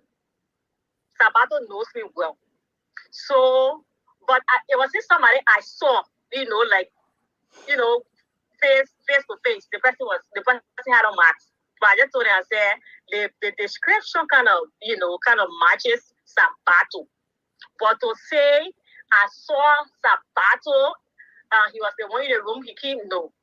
The description that was mentioned to me kind of fits Sabato. So my last question, then we will go around this thing again if you allow us. Uh, what was the occasion at Calabash, the Calabash? You said you had a lot of folks there. Was it a program or what was it though? Can you remind us? From the other side, I don't know, but for all I know, it was just a regular Friday outing. It was like a party or something. It was just a regular stuff because I don't know what we're celebrating. I think you said you didn't go to the hospital, but did you say that those that were in the room and who came also to give you the information that they are pronounced Bati Yenswa dead? Who all were in the room? Who all were at the hospital? What did you hear? And who told you? Okay, I said Dr. Jada, Bill Tuawe, Sana Ditwe. I'm not hearing you, CEO. I'm hearing you. We want you to answer, and you're answering, so I got to keep quiet. Okay, so those were the people there. I think Dr. Kete, Dr. Brown, they say we was there, but the three main people I know are Dr. Jada, Bill Tuawe, and Sana Ditwe. Who told you that Dr. Jada Bitwa and Summer Ditwa were in the room? It was Tico who told me. So, why did someone call them? Who called Bill Twawe? Who called Simon Twawe? Or was Dr. Jada on call that night? What's the story like? So afterwards, I heard, I think from Tico or somebody, Tico said, I think he asked them, like, well, why are all these people here? How did they get to know? And Nora said, oh, Bate was very close to us. I call Sam. I call my brother, because we needed urgent attention. I call my brother, and my brother called Dr. Jada. So what's about Bill Tuawe? Who is he? And I think Tico said he asked him, but what's about Tuawe? He said, oh, something he said. But Norris said it was his brother who called those people. So let's do this round again. Let's go because I got a lot of questions. Guys, can we just make it short? Just to also ask all of our questions. Dr. Richardson, I come to you again. Your 2 questions, man. Leela, you have Honorable James Thompson as a co-conspirator on your list or the list that I have here. Why would you include him? Is it because he invited you in a surprising way to Calabash? And is it because what are your thoughts about it? I don't want to put words in your mouth. Yes, okay, yes. Thompson is loyal to Sanya Twe. Are you still talking to me? Yes, we can hear you. I'm listening to you. Thompson is loyal to Sanya Twe. Thompson, what everything he does, there's nothing Twe wants him to do that he would not do. So, apparently, when they did not succeed on the second to get Batin at the Calabash, they now try to use Thompson being my boss. And people at the CSA will tell you, Thompson and myself used to be really close. So apparently they reached out to him and said whatever they said. They said, okay. Now, at some point, he was very close to my friend and my colleague. So when he talked to her and she told me this, blah, blah, blah, I said, okay. But at that point, I'm not suspecting anything. So we got on the table and we started seeing stuff. And after we left, my information is that Thompson really highlighted to people that Batten was extremely drunk. Now, why was he pushing that narrative? I don't know. I want to believe it's because he knew something was coming up. So he tried to paint this picture that Batten, that his name is so drunk, and trust me, he will take his life. That's what I gathered from the table. So that's the first part. Now, the second part, Thompson was not at the house. like Norris was not at the calabash, but now Thompson and Norris are working together. They are the ones telling people Batten-Fell. Yes, Thompson now telling people Batten was extremely drunk, was drinking a man, was drinking whole bottle of divorce, big, in fact, gallon of divorce, to convince people that this man had lost his memory. Okay, fine. Now they see Thompson and they see Twe go to Central on Sunday. They got some pictures that they're Richardson you haven't seen. I don't know whether you've seen them, but they are very horrific. They have these pictures on their phone and they show it to people, trying to convince people that you're campaigning. You're trying to convince people to buy a story. This guy happened to Batten-Fell. That's forget about the suspicion and everything. But the kind of relationship I saw between or amongst them, there was not in a place to do that. Why are you trying to convince people that this man took his life? You were not there. You didn't see it. If you had seen him, well, fine. You say, okay, but that's what I saw. That's what I had to say. But you didn't see him. You just speculate. You're just creating a wrong narrative. You know. So yes, because of Thompson's actions, I want to believe he is part of it. And apart from that, I didn't say this. After we went to the police 1 or 2 days, Thompson started behaving in some ways. If you ask at the CSA, I left work on the 9th of October. That was on a Friday. I never returned to the CSA till date. I didn't say anything to anybody because now the dots started connecting. Thompson was not talking to me directly. Thompson kept asking people close to me. Okay, Thompson, you saw your friend falling down. Fine. So there's no reason to be asking people, what is Vida thinking? Who is she suspecting? What is she saying? I have text messages that he sent to people that forwarded to me. So I said, but what's up with your boss? See, he asking some questions. I don't get it. I'm like, I don't know, but Thompson has not spoken to me. You know? And then one time, Costa had a show and didn't mention their names. He kept calling that day. I didn't pick up. He called people around me and started asking them, so what did I say? Why you saw your friend falling? So why are you now concerned about what somebody else thinks? That's whatever I'm saying should be stupidity to you because you saw him falling. So these are the reasons why I want to believe, and I strongly believe that Thompson is a co-conspirator. He did all he could to defend this story, this false story hearing around. It was Thompson and Norris were at the end. Norris went all over radio stations. He went everywhere. And everywhere Batten's brother case is mentioned, Norris will argue his life that Batten fell, even though he was not at the calabash or at the house. So Musun, let's set some. Yeah, I beg you, Dr. Richardson, folks. I'm going to leave you guys with this show because I got to leave in the next 5 minutes, please. Today is Tuesday.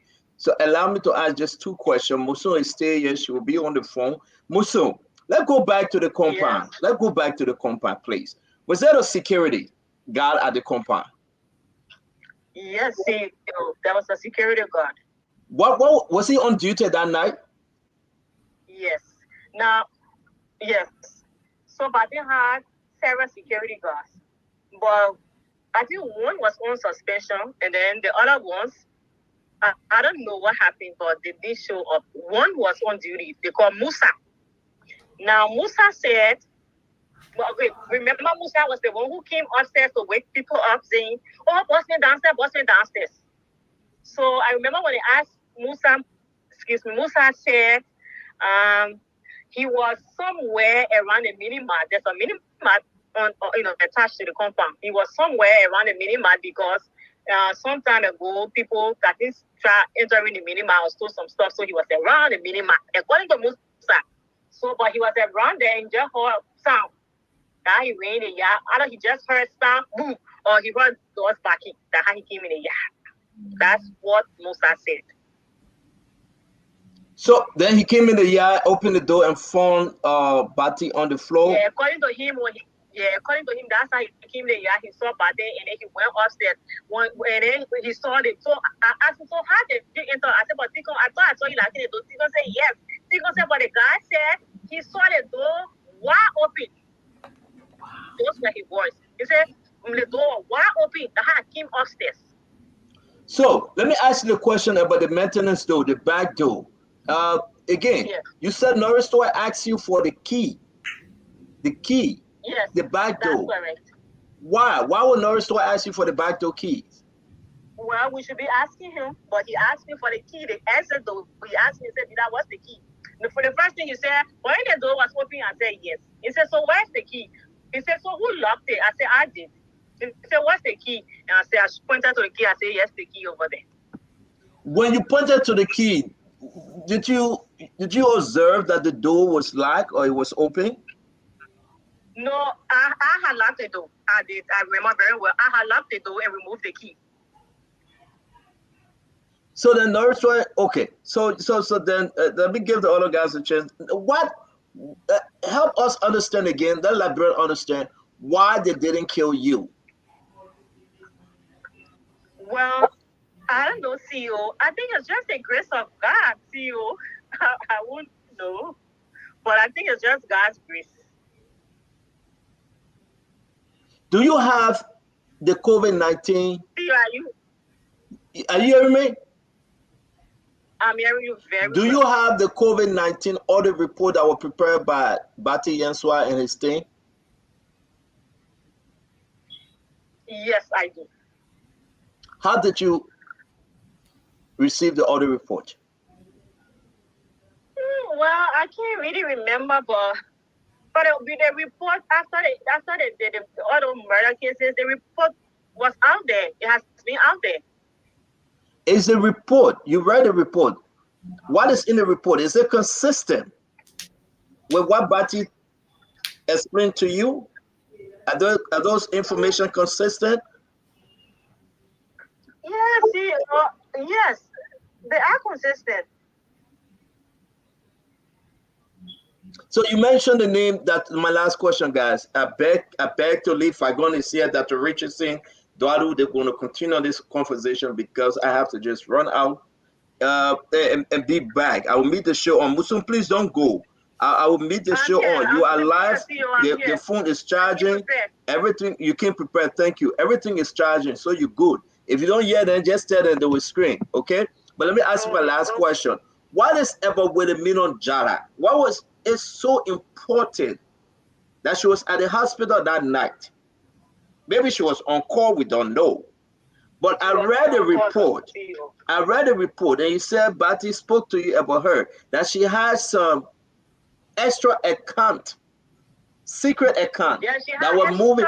Can you explain this? Because I'm seeing the report and I'm going through your statement. What was about that secret account that troubled Bati Yanswa?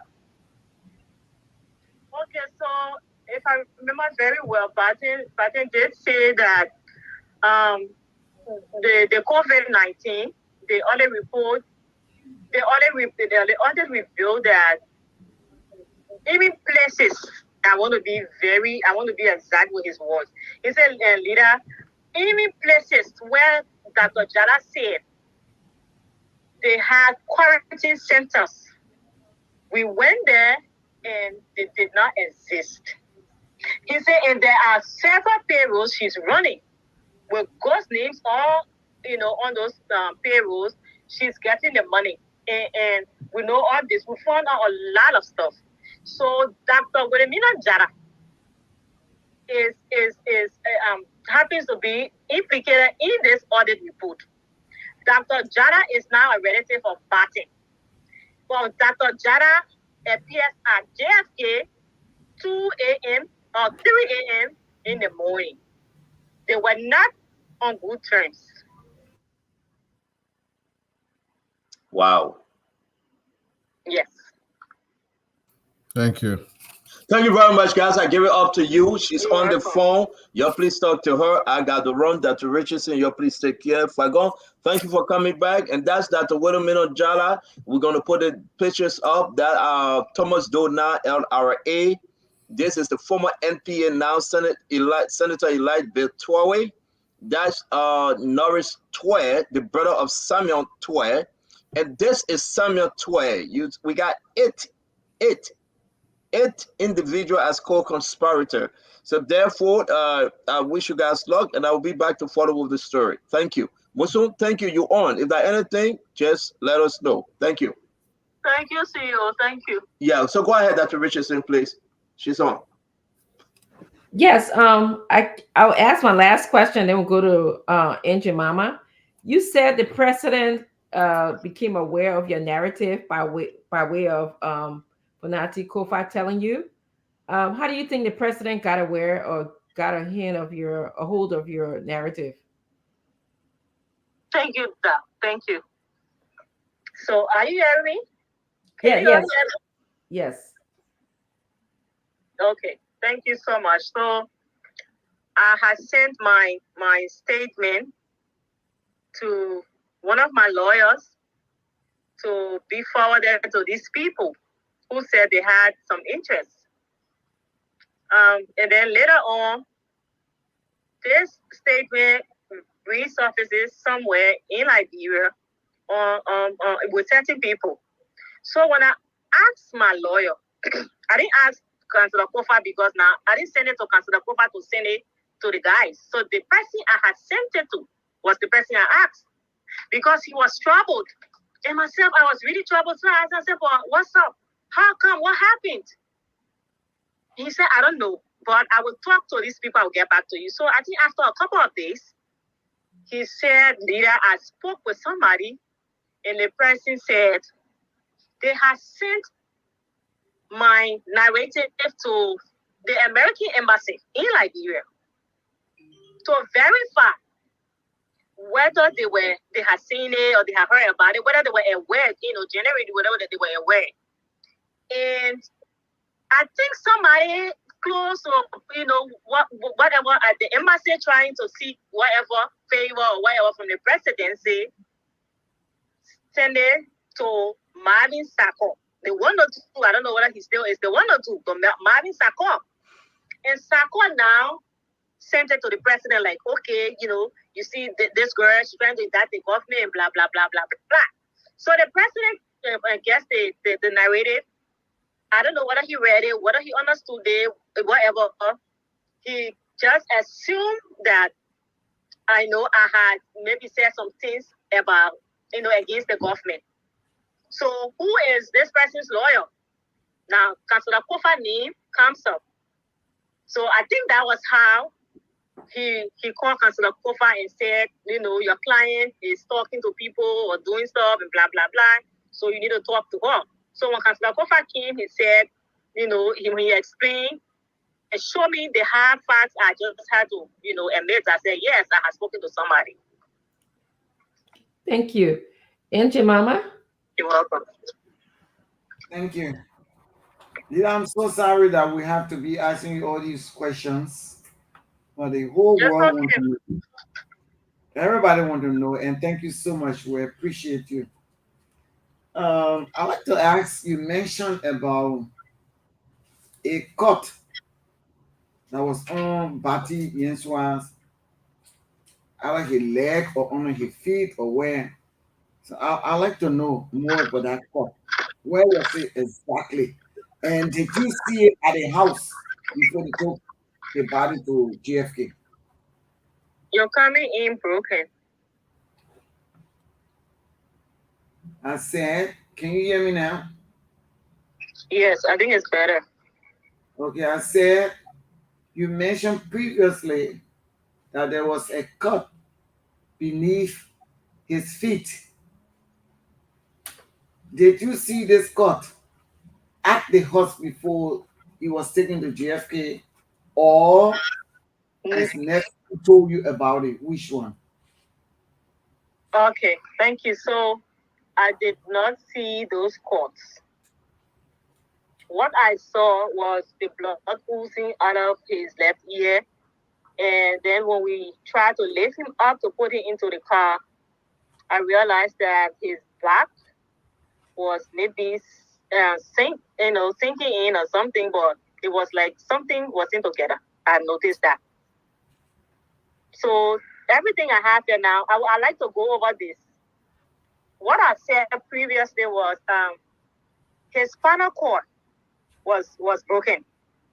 Now this is I think 9 feet or 11 feet, the height of the wherever they say he jumped from or he fell from, So his spinal cord was broken 5 of his ribs, his chest, his head from the left side, and there was a deep cut under his feet. Now, this is from the autopsy. They said whatever they did. This is from that. Okay, thank you. My next question would be: you said that Thompson, you're trying to portray that Bati Yensua was drunk. My question to you is: both of you went home. Did anybody have to take him upstairs, like lifting up from the car and taking upstairs because he Very was good so question. or he walked upstairs by himself? Okay. Okay. So thank you. So are you still talking to me? Yes, I'm finished. Okay, thank you. So Barton walked from the table to the bathroom at the calabash and then to his car. He got in his car. He even asked why was the car blocking his way. And when I told his driver, oh, drop me to my house instead, Barton said, no, Coco, don't listen to the woman, listen to me, take all from me, Yes, when we got to my house, when I was about to get out, Barton said, no, leader, you're not getting out. We have, we talked. And he said, I said, no, Barton, I'm going. He said, no. I said, but Jack, why can't you just say, he said, no, I got people. He said, Tico and the other guy, they have to be disrespectful, and then I have to go. I think on the farm first thing in the morning. I think Coco I got some money in the back of the car. I think Coco's supposed to take on the farm. So I said, okay, that's how I got in the car. So I'm giving this so you know that so you get to decide whether with all this Barton was extremely drunk and he had lost his mind. So that was at my house. We got to his house and Barton is Tico asked him. He went to look for the key, checking. So did I help me find the key and all of that? The Tico and Coco leave the house, leave the yard, and Barton and myself walked upstairs. We got upstairs. Barton asked me, can you help me, remove my sneakers? And then later, when Tico came back in the yard, Barton was the same person who said, did I hear car sound? So when I peeped through the window, I saw the car. I said that Tico. He said, how you know that Tico? You're not even security man. I said, oh, but I know Tico car. Then I went downstairs to check, and Tico was there locking the door. That's the back door. And I went back upstairs. Then Barton, he wanted to say something about something that had happened at the Calabash. So I am just, giving this sequence so you know. You be the judge to say whether or not with all of these things, whether Barton had some alcohol, yes, it was normal. They would gather to the house, they would drink, they would eat, they would have fun. All of them drink. They would drink, they would party. If you know Barton's house, it was like a resort for all of them. Most of the government officials, they would come, they would party, they would drink. So it wasn't strange for Barton to drink. Barton, it wasn't his first time drinking to say it was his first time. So, it was too much for him. He couldn't handle it. No, that was not the case. Okay, my last question to you. Oh.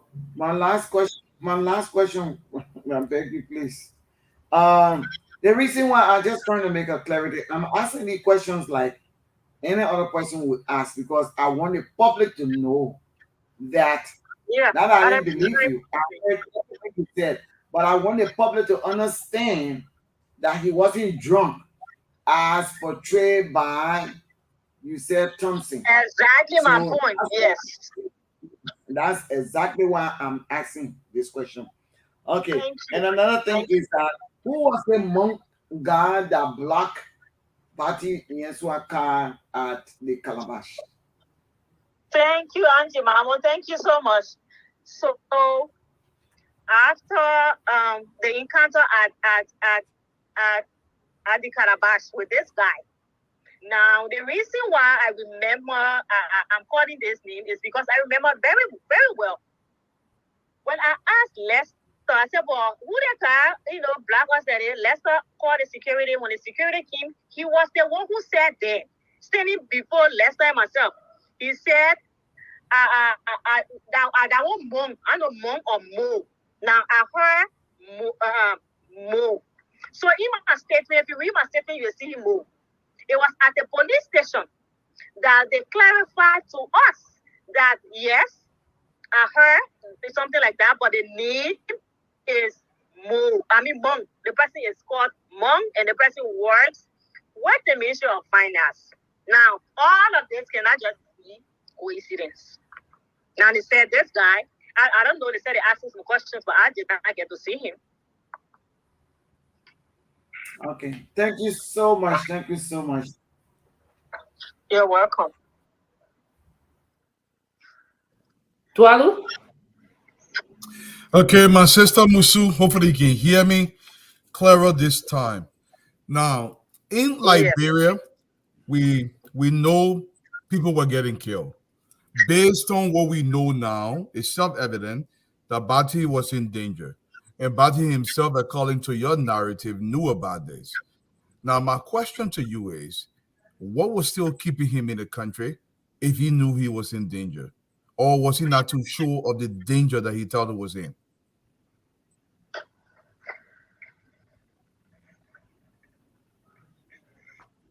Thank you. Are you still asking? I'm done. You can answer. Okay.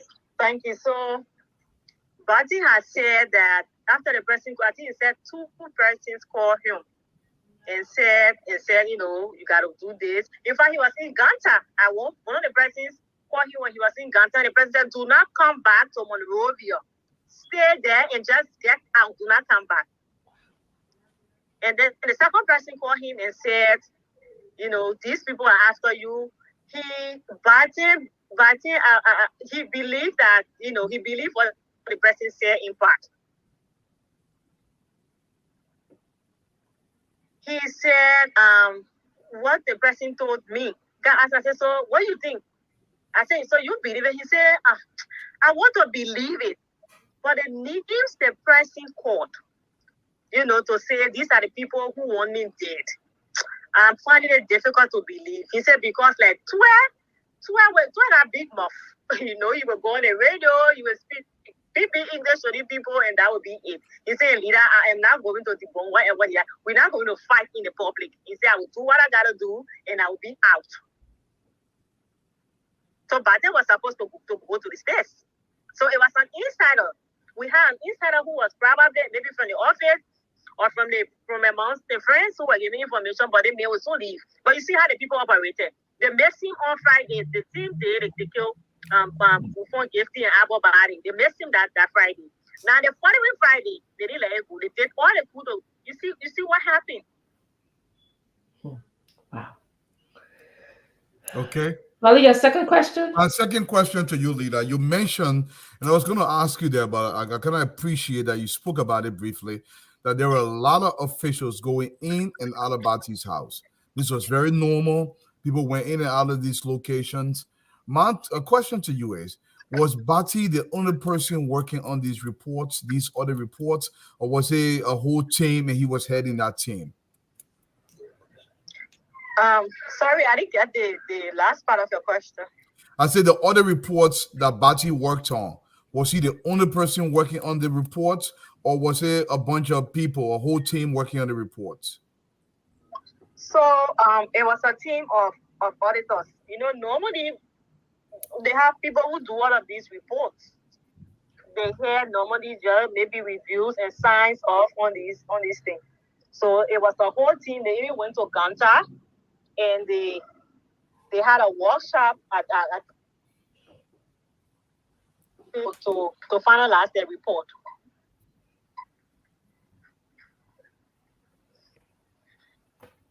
Hello? Fatima? We're listening to you, Fatima. Oh, okay. Fatima. Hi again, Leela. It's only me. Can you hear me? I can hear you very clearly. So, Leela, you did say that Councillor Kofa told you that the president was angry at you for, for the statement. My question to you is, did Councillor Kofa tell you why he was angry? No. So what Councillor Kofa said, I want to be very careful. He said the president was deeply concerned and he was disturbed by what he had seen. The fact that I was talking to people. Okay, let me be very exact. I was talking to Dr. Ali White. Okay. Yes, and I said no. I didn't talk to Dr. Ali White. He said, okay, Nida, whatever it is, tell them to talk to me instead. Do not talk to them anymore. I said, okay, and I apologize, and that was it. But my thing to that is that my follow-up question is that if an auditor, someone who's working for the government, under his care passes away in those mysterious ways, why would he, be angry or upset or whatever the term you used? I mean, if we're just trying to find out facts, that was my first question. The second one is so I'm going back to the night that you came from Calabash. I was just sitting here and my murder mystery wandering mind started going. Do you believe, though? I mean, that people were at the home waiting for you guys? Because my thing is, as soon as the incident occurred at Barton Falls, okay, Norris appears. Yeah. So I'm thinking, don't you think maybe, he was lying in wait for you guys to get to the house? I mean, because it's possible. First of all, Barton goes to bed. You mysteriously drowse out to sleep. Like you now observe images of people coming into the home. And of course, I'm sure you were not drunk, right? I wasn't drunk. Okay. So I'm trying to lay this scenario. So you observe people coming into the home, blurry figures, okay? And then the next thing you know, you are awakened by someone who says Barton Falls. So I'm thinking, don't you think? And then Norris appears. Don't you think these guys were lying in wait? Is that a possibility? Is the question. Thank you. So what I want to believe is that these people may have already been at the house even before we got there. Because remember now, I believe, because I stand by this, I believe that there were people on the table who were informing these people. So my thoughts are, that one, they were already at the house. If they were not in the bedroom, they may have already been in the house and just waiting. Probably when the driver took his personal stuff upstairs and left the room door unlocked, it is possible it was at that point they entered. It is also possible that they had a key to the room door. Now, Norris and other people have unlimited, unhindered access to Barton's home. They could come in at any point in time. They could get out at any point in time. They could do whatever they wanted to do. It is possible somebody copied the room door key and gave it to them. Now, remember, the front door key is missing for almost about a week. So it is possible because Fatima, at the point where I saw these images, I didn't hear any sound from anywhere. I didn't see any doors being opened or being broken into. I just saw them coming from towards that direction. And then Fatima, I forgot to highlight that there was blood stain on the switches in the house. That wasn't even mentioned, I think, in the police report or whatever. There were blood stains on the switches in the house. There was this cloth because the first person who went at the house in the morning was the coroner. And please read his ashes. I won't mention his name. He used to work at the Ministry of Justice. He said to me in confidence, he said, Lida, there was somebody. He said, do you know that there was a cloth with there was a cloth soaked in blood in the bathroom. I said, no. He said there was this cloth. He said the first person who went at the home of of Barton was the coroner. And he saw that. He said, so, because he said, why are you not agreeing with the story that Barton said? I said, because I didn't see him. He said, okay. He said, so do you believe that, it's suicide or murder? I said, no, I believe it's murder. He said, then he narrated the story to me. He said, whatever it is that's telling you that it's murder, I think you just need to stick to it. But some of the things I have seen, I have reasons to. I said, okay, fine. So Fatima, I want to believe people were already in the house. Yeah. If they were not in the room at the time, well, that's up to them. But people were there because at the time I saw them, there was no way broken into. I think so too. And my last, I don't know if it's a statement or a question. No, it's a question. So the day before, the Calabar, attendance, did you say that Barton met with Tuer the day before? Did he meet with him at all the day before? He met with to the best of my knowledge, it was McGill. Oh, okay. He met with McGill on Thursday and Friday. That's the 8th and the 9th of October. And then my last advice to you, I think you should stay as far away from Liberia right now. I think you should try to protect yourself by every means necessary until at which point you are able to get justice, because sounds scary. It sounds like indeed you're lucky to be alive. That's my way. And I wish you well everywhere. I'm trying to stay safe. Thank you. I was hoping that Mr. Fagon was coming on to ask his questions, but I don't see him. Mr. Fagon, are you in the back? I have no way to determine that. Let me send a message out, to see if they can get. Can you send him out, because I want to give him opportunity to ask questions.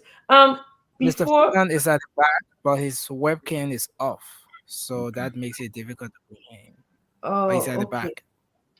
Okay, thank you. Fatima, please send him a message, just telling him that we want him to ask his questions.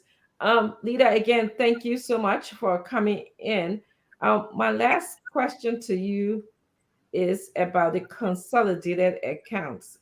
You said that, or I heard you say, and correct me please, that there was a heated discussion that Tuer almost slapped somebody during this meeting.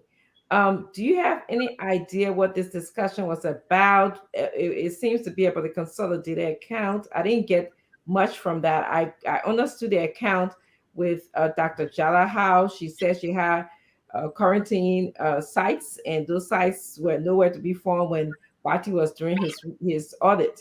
So did he tell you anything about the consolidated account? Yeah, so what Barton did say was that it was an audit report ABBA was working on, meaning the consultant, because there's a memo. I don't know whether I sent it to you or to CEO. There's a memo out concerning something from some audit from the consolidated account, and I think James Kekula's signature is on that document. So he said that was the meeting. Basically it was about the consolidated account that they were finding difficult. I think ABBA were finding it difficult to reconcile or to do what, and they wanted him to do a certain things that he was not willing to do. Now, at that point, they call Barton in like, oh, this is your man, you need to handle him. Barton comes in, he looks at what's happening, and I think Barton decides to stay with ABBA. Because now, after somewhere along the line, doing the investigation, I got to know that Barton's emails were searched, and ABBA's emails were searched as well, and there were, things connecting, and it became to realize that they were working together. They were working together, and it seemed like, okay, Barton was coming to them telling them, oh, I got my man under control, but Barton was even the one telling that ABBA, stand by it, go, do this. The people think we're stupid, stand by it. Yeah, that was the case. So it was in our meeting. Tuer almost slapped Abbott or he slapped Abbott because he was so annoyed. You know, he said why it was insubordination or something. Thank you so much. And I would reiterate what Fatima told you. Please stay safe. You said that the people in Liberia can do despicable things, and I do believe that they can, act out in this country as well. So please watch yourself. I beg you. Thank you so much. Honorable, what call you? Any questions? Any comments? No question. I'd like to really appreciate her for being so brave to come out to the public and the world to let the world know how dangerous it is to live in Liberia at times. And what happened to her, I know she's going to be traumatized for some time. So I want her to take care of herself and, and really be conscious about what you do, where you go, and stuff like that. And we are very, very sorry for what happened to the entire group. Our Peters and you get named, it's sad. It's a sad story that's going to be told one day again. And we hope that we can get justice for all these people that have been murdered in cold blood. We hope we'll get justice for them. Thank you so much. Dr. Richardson, let me just offer her some free services. Leela, I'm a therapist. And if you ever needed any kind of support, woman to woman, you can reach out to me. I will reach out to you if you ever just needed to cry, not even to share your personal story, but just to vent. And I'll be here for you. Okay? Thank you. Please be safe. Okay? Coming. Dwalu, do you Yes. have? What I'm going to say to Leela tonight is, despite what anybody says, you've done an honorable thing for a friend. He's extremely pleased that you've done this. At the very minimum, you owe this to him, but most importantly, you owe this to your country. And I think you should be tremendously proud of yourself for what you've done. We understand the danger associated with this, but by the same token, we must have duty to each other. But I think you've done well tonight. Thank you so much. And like everybody else says, stay safe. It's important that you do that. Thank you, Eduardo. Thank Yeah. you. Actually, Leela, are you open to questions from? I am. Yeah. Okay. Anyone who's interested in calling, I don't know who you can call. Nelson, is your phone line open? And then we're gonna do like maybe 5 calls from Nelson. I actually have a call from someone, but Nelson, go ahead, take a call. Let me get this person. Okay, the number to call is that's 05551010750 05551010750. We're ping the WhatsApp number. Let's take this person. Hello. Yeah. Okay, please go ahead. Your name and where you call from. My name is Revelation. I call from Brother. Okay, go ahead. Hello, are you with me? Please go ahead, sir. You're live. Hello. Okay, so let's see if we can take this person. Hello.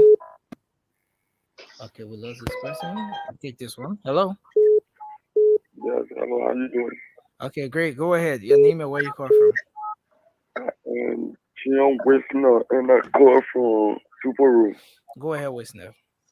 I really wanted to know at the time they transferred to the hospital, the minister was not on duty that night, but she had a call and she attended it. I really want to know who was the nurses that were on duty and the medical doctor that were on duty and how did they attend to Nyenswa at the time? Okay, did you get the question? Did she get the question? Yes. Okay. Okay, so we take our next call. Let's see, I have a call, and also I think Dwalu has a call also, but just give me a second. Let me just put this. Let me put the person on speaker, okay? Go ahead, caller. Good afternoon. You all can hear me? Yes. Great. By the way of introduction, my name is Melvin Datu Howard, the brother-in-law. Yeah, by the way of introduction, my name is Melvin Datu Howard, the brother-in-law of the late Imari Batin Niswa, and also a spokesperson for the family during the homegoing of our brother. We are watching, I told my family, watching this show from the beginning. We following the show. And again, I just want to say this for the Liberian people and to the panelists. We should not make this our brother death or political issue. No, we're not here to settle school. On the 14th, one person will be elected as president. So I've been reading the feed, a lot of people writing, I would call it rubbish. We are hurt. Since for the past 3 to 4 years, we cannot get our brother back. Mr. Niswa left his young children.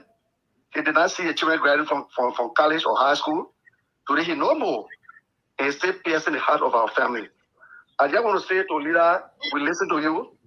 And more to that, I think you have buttressed whatever the family has said from day one. When I went to Liberia to pay tribute on behalf of the family, I said it in the presence of the president and the government official. We never held back to say he was murdered. By whom? The reason being, we got yet to know. I even went on VOA and said the same thing. Our position has not changed. So I will say this to say to you, Lida. You know, when I came to town, you and myself were in touch. And let me say this to Liberian people. When Niswa died, I went in town for a reason. I don't know advised me to not go to town, but I braved the storm and went to town because I wanted to get to the bottom of this stuff. Like she already said, the crime scene was tampered with. Individual she names, we all are friends. We know the role they play, and we have told them. I've told them repeatedly that hey, we are friends. We know what you did with regards to our friend death. On the post, one of the posts that stay in the yard, you can see the 4-finger blood mark. I took the screenshot of that post. So again, I just want to join Lida and make the story clear. The late Imari Batin Yiswa never fell. I said it to James Button on the VOA, and we will continue to say he was murdered and murdered in cold blood. So the story they are trying to pitch as though he's a drunkard, he had no life, he had no sense of direction, he fell. That's not true. And today, so again, this family had not accused the government. All we said, and I will continue to say it today, we are appealing to the government. Now the government has the clue.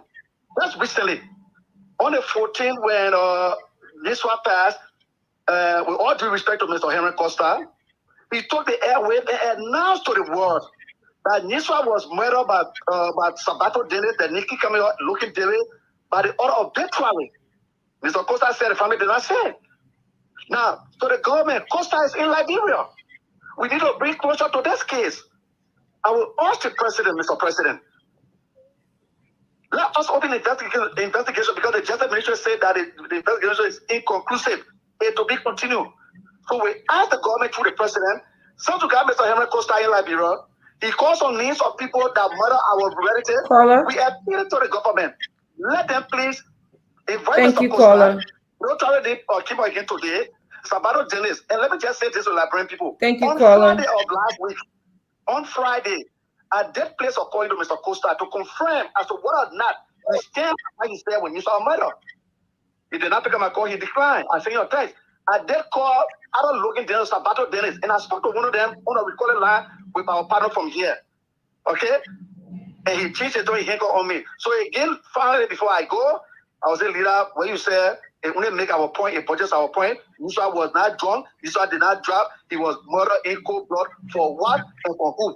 We are elements of the government that murdered Niswa in cold blood. Thank you. Thank you, caller. Thank you. Dwalu, you had a call, Mr. Fagon. Yeah, I had a caller. It was another relative, so he already explained everything. So the relative conceded. So that's good. Okay, Mr. Fagon, can I just give Mr. Fagon an opportunity to speak or ask Lida any questions before we let her go? Lida, we're sorry that we're keeping you, and Nelson, sorry we're keeping you. I know it's late. Oh. It's okay, Doc. It's okay. We can't hear you. Lida, good evening, and how are you doing tonight? Good evening. I'm fine, thank you. Okay. You know, I'm short of words, very short of words, and my records are there. even before you came out tonight, more than 4 or 5 times. You are the 4th person explaining that corroborates my story. The guy from NSA also did. Now tonight you said that Batem was asked to leave the document and he declined. He said he was not going to leave it behind. I was the person who asked Batem. My videos from past and everybody knows that give me the document, I will give it to McGill. And he said, no, what's in this document, you don't really want to know. Tonight, I don't have a question for you because there's no doubt in my mind that Batem Niswa was murdered in cold blood. There is no doubt, not one single doubt. And there's no doubt in the head of any of my colleagues that Batem fell from that place you're looking at up there and broke almost every part on his body. Nah. Yes. Nah, come on. Ain't nobody stupid here. And they know. But I just came on purposely. If you notice, I've been going out. I'm just disturbed because just listening to you. But I keep on purposely. You can call it an advice or you can say, Fagon warn me. Just because you're in America don't mean you're safe. I have been hit on 3 or 4 times in this country since I arrived 2021. Trust me. Be careful wherever you go, what you eat, who you hang out with. Be careful with your car keys. Don't lay it about. Please. The guys will go to great length to get you. They will do whatever they can and pay whatever they can pay to erase you. Or in the words that they often use, to zinc you. I am warning you, at the same time advising you that they are here. The operatives are here. They are found within the DMZ belt. They will even fly to come to where you are, pretending to hang out with you. I'm giving this to you as a brother because I have seen many go. I've heard many go. But nobody can understand. I said, yeah, you may think I'm strong, I'm well, but the doctors will tell you better than I will tell you. I'm still suffering the effect of what has happened to me. I don't want it to happen to you in any way, shape, or form. Don't mind the stories they will tell you. Please be careful with your key. Be careful with your surrounding. Be careful with the people you interact with. They will come after you. They will not stop only in Liberia. That's my only advice I have for you. Thank you very much for coming out. Thank you. Thank And you. also, as you should know that if you're in this country, you have the right to protect yourself. You can go to anywhere and you make efforts to make sure you do everything, including purchasing a gun and registering that gun to protect yourself. This is America. I want you to know that as well. Thank you, Eduardo. Thank you. And thank you for your strength, my sister. Thank you for your courage. Thank you for uplifting young women, giving them a voice that, you know what, you can speak your truth, regardless of what people believe. When they talk about the strength of the woman is she can bear everything, she can endure everything, and you waited for the right moment and you told your story. We are proud of you. Today you made me feel proud to be a woman. Thank you. Protect yourself, safeguard yourself, and do what you have to do. Okay? We're in prayers with you. We love you. We appreciate you. Thank you for your story. Thank you, Fatima. Thank you. Are we done? Because I want to say Your closing statement, I guess. Opportunity to say something we've done. I just want to say a few words. Yeah.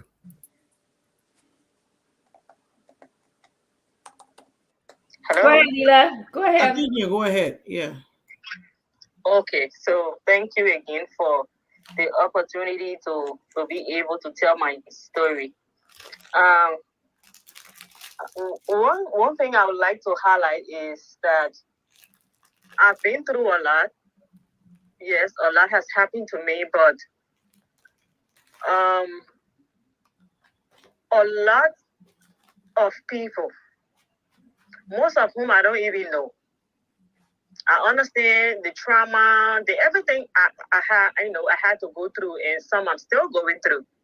But the love people showed me, you won't believe the people who came out for me. People hide a place in this very government. That's the reason you see I didn't come to just lash at the entire government, because trust me, there are people hiding place who put their lives and their jobs on the line to make sure I was okay. I'm very grateful, very, very grateful. And I say thank you to you all. You did just, I don't know, it's just all of this world. I'm grateful forever. And people from afar and near, to my big sister, she used to be in the police. Thank you. She did. She went above and beyond to make sure that I was okay. A lot of people out there, I may not be able to mention your names here tonight because of certain reasons, but I just want to say thank you. I owe you my life. You did what you could, and some of you, the point to which you went to make sure I was okay, I still can understand, but I just thank God that I'm safe, I'm alive, and I hope we get to see again. So my neighbors, my former neighbors, I say thank you. If you're listening, I'm eternally grateful. I may not be able to reach out to each and everyone to say what I want to say, but I am grateful. Thank you. And to my church, the Episcopal Church of Liberia, especially to my parish, the Episcopal Church of the Good Shepherd. Thank you. I saw everything you did. I remember you sent a lawyer, Councillor Kiaru. Thank you. And I saw the lawyer and I was good. Thank you so much, the Episcopal Church of the Good Shepherd. And then to my family and my friends, now you are the real deal. There's nothing you didn't do to keep me alive. I am really, really grateful, especially to my mom. I don't know what to say, but I'm just grateful. Thank you. I think that's it. Thank you to my friends, to my family. Can you? Thank you to my colleagues. Thank you. Can you hold on 1 second? There was one of your neighbor who was also a security personnel who has fled the country. Are you there? I'm here, Fago. I'm here.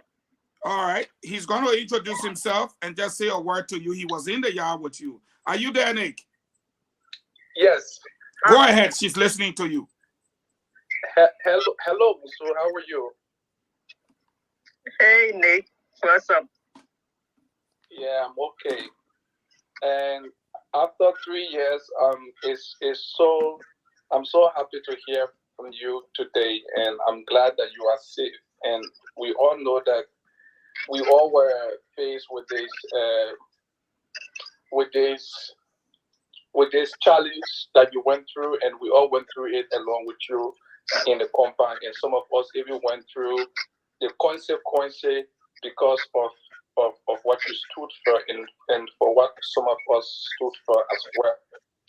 And regarding the Batenjo swap thing, there were times, I think a couple of days ago, I called on this phone call, but there were people on the show who tried to disprove what I said. And I will say one particular thing. I said it was on a Friday evening. I came from work. I was at Suta Margarita, where I saw former warlords. And they were there upstairs about that same time waiting for, because this is not a coincidence. When I heard the story, it was like a coincidence. How? Why these guys were at Suta Margarita at that time of the night? And you people left from D Calabash between 11 something in the night, and I was at Suta Margarita between 8 to 9 o'clock. And then I asked them, where you guys work? And the reason I asked that question is because I've identified those guys because I signed with this man called General Powell. They always at Kiro Street. So today we mentioned that there were people in that house, and where I saw those people, it is less than probably 5 or 6 miles away from Emmanuel Patenio's house. And then you also mentioned the camera, and I went over there on the crime scene and I investigated that. I saw that one of the camera was removed from the man's house, and today you verified that. And then I even mentioned the security. Today, the Musa guy you're talking about, the security, nobody, no law enforcer officer in Liberia, including Patrick Sulu, they prevented that guy. They hear him from the media space that no one should get in contact with him. And me being a security personnel, I knew where they took him at the Jakarta police station, there where he worked, and there they said he was a person of interest. You know, and even in your apartment, I even told you, I said you got to be careful because there were other NSA agents planted in the apartment acting like I remember that you said you were selling a tea. You know, so today that I am happy that you got the courage for you to come out to even tell the story more better, because the number of people that were involved with this, just as the way they put you on a duress that you could not speak until you even had to deny so many things while you are in Liberia. It was exactly as some of us who also had to go through that same kind of torture. I even told you that my sister, don't even call me regarding this case anymore. I think you can remember that. I remember very well. Yes. So some of us who went through torture and we could not speak about it because no one could speak about this case because there were too many big ends involved, and I mentioned these names, and to my surprise, you even got more names and things like that because I could not even go more further with this case because it was too big. I know. And immediately they had to take me off. Well, so let me ask you a quick question. You from the NSA sent to the scene, but you discovered that there were other NSA agents that were planted with Lida, correct? Yes, in her house. I even told her that. And Lida never knew that they were NSA agents, but you knew. She never knew. She never knew. But you knew they were. Yes. And you alerted her to be careful. And I told her to be careful. To who she talked to. Lida, are you still there? I'm here, and that's correct. Wow. Well, your final word to Lida, we got to go 30 seconds. What do you have to say to Lida tonight? Just as Lida said, as she said, no matter where you are, and like Honorable Fakon said, these guys, you cannot do anything. You have to avoid them. You have to be careful. Your circle has to be tight. And this is why some people don't understand. Oh, you people know this kind of thing. You don't talk. Even when you're outside Liberia, you are now still safe 100%.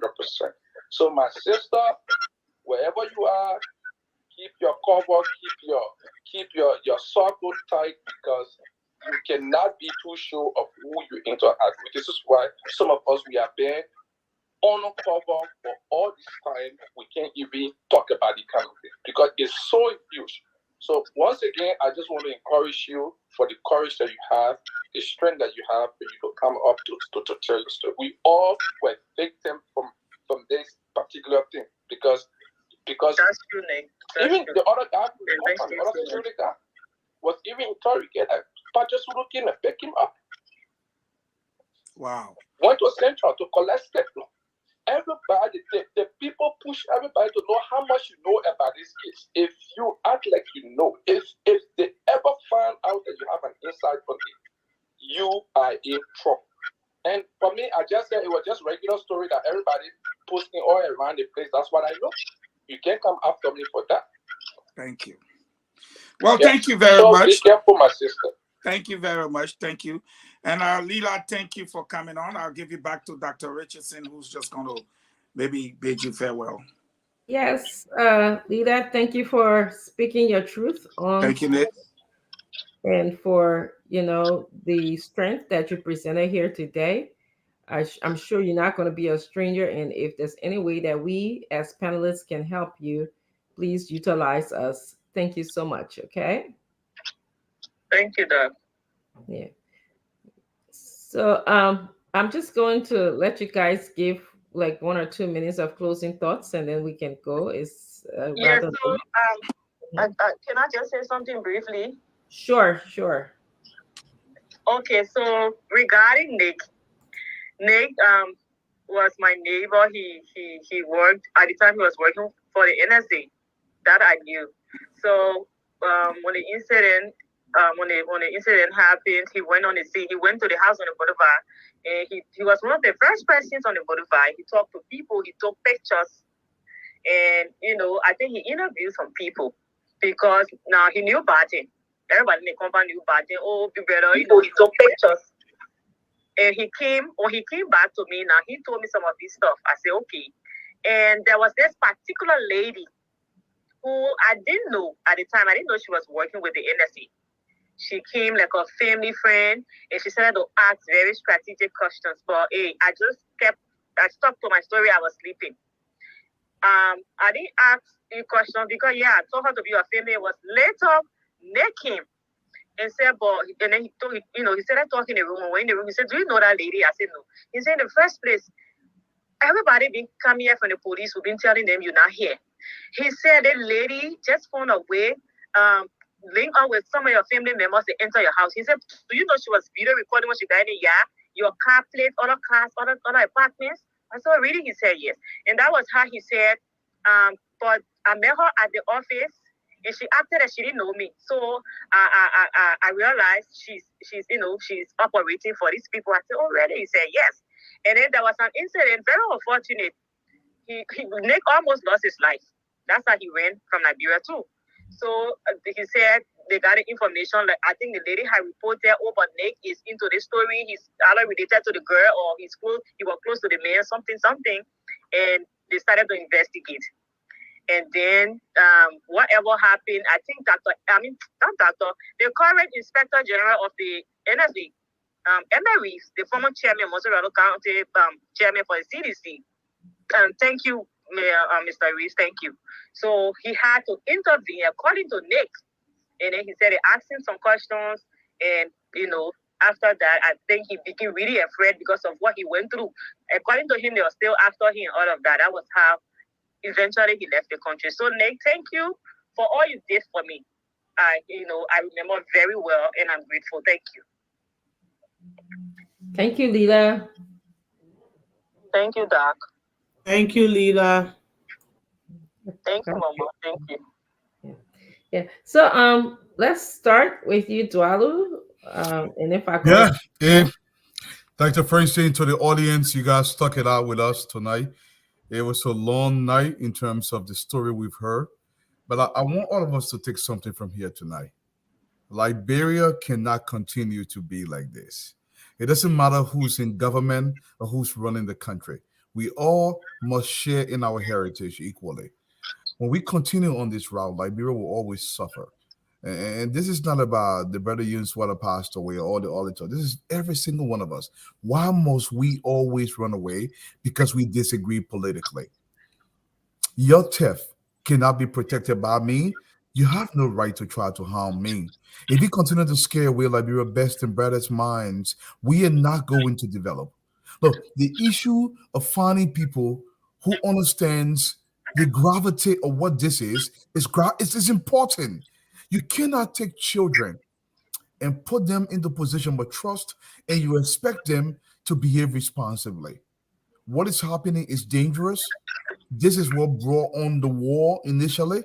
You continue to harm other people's relatives. Not everybody's going to turn the other cheek. Some people will want to hit back, irrespective of what your position is. We have to make Liberia grow. We have to all share Liberia. We have to do this. This is not an option for anybody. This is mandatory. It's my heritage. It's your heritage. But if you believe you hold a statutory position, that means I'm going to alienate Fagan. There will come a time where Fagan will say, screw this. I am not leaving home. And guess what? He's going to fight back. You may let Fagan go. You may kill a Dwalu. But guess what? Not everybody you're going to kill off. Some people are going to make this place small for you as well. We need safety. I want to enjoy the Simpo River and Mount Wologizi. I want to travel to Lake Piso. This is my country. We have to stop there. Once again, to the audience, as always, we love you. And thanks for joining. Dr. Francine, I'll give it back to you. Fatima. Yes, Doc. To all of the panelists here, thank you so much. It was a hard evening. I mean, honestly, I was listening to the girl. I was thinking about the war, because I was there during 1990. I was living in Caldwell, so it was hard. I was there for the first war. So when I was listening to her, I was just remembering about what went on, how people were and I was living Prince Johnson Bay. So yeah, basically it tells its own story. But I just want to tell the audience and everybody, our country, this is what our country have turned into. I've been listening to Fagon for a long time. And when he used to have his podcast, he always told this story about Niswa and how he died. And he always said he was murdered.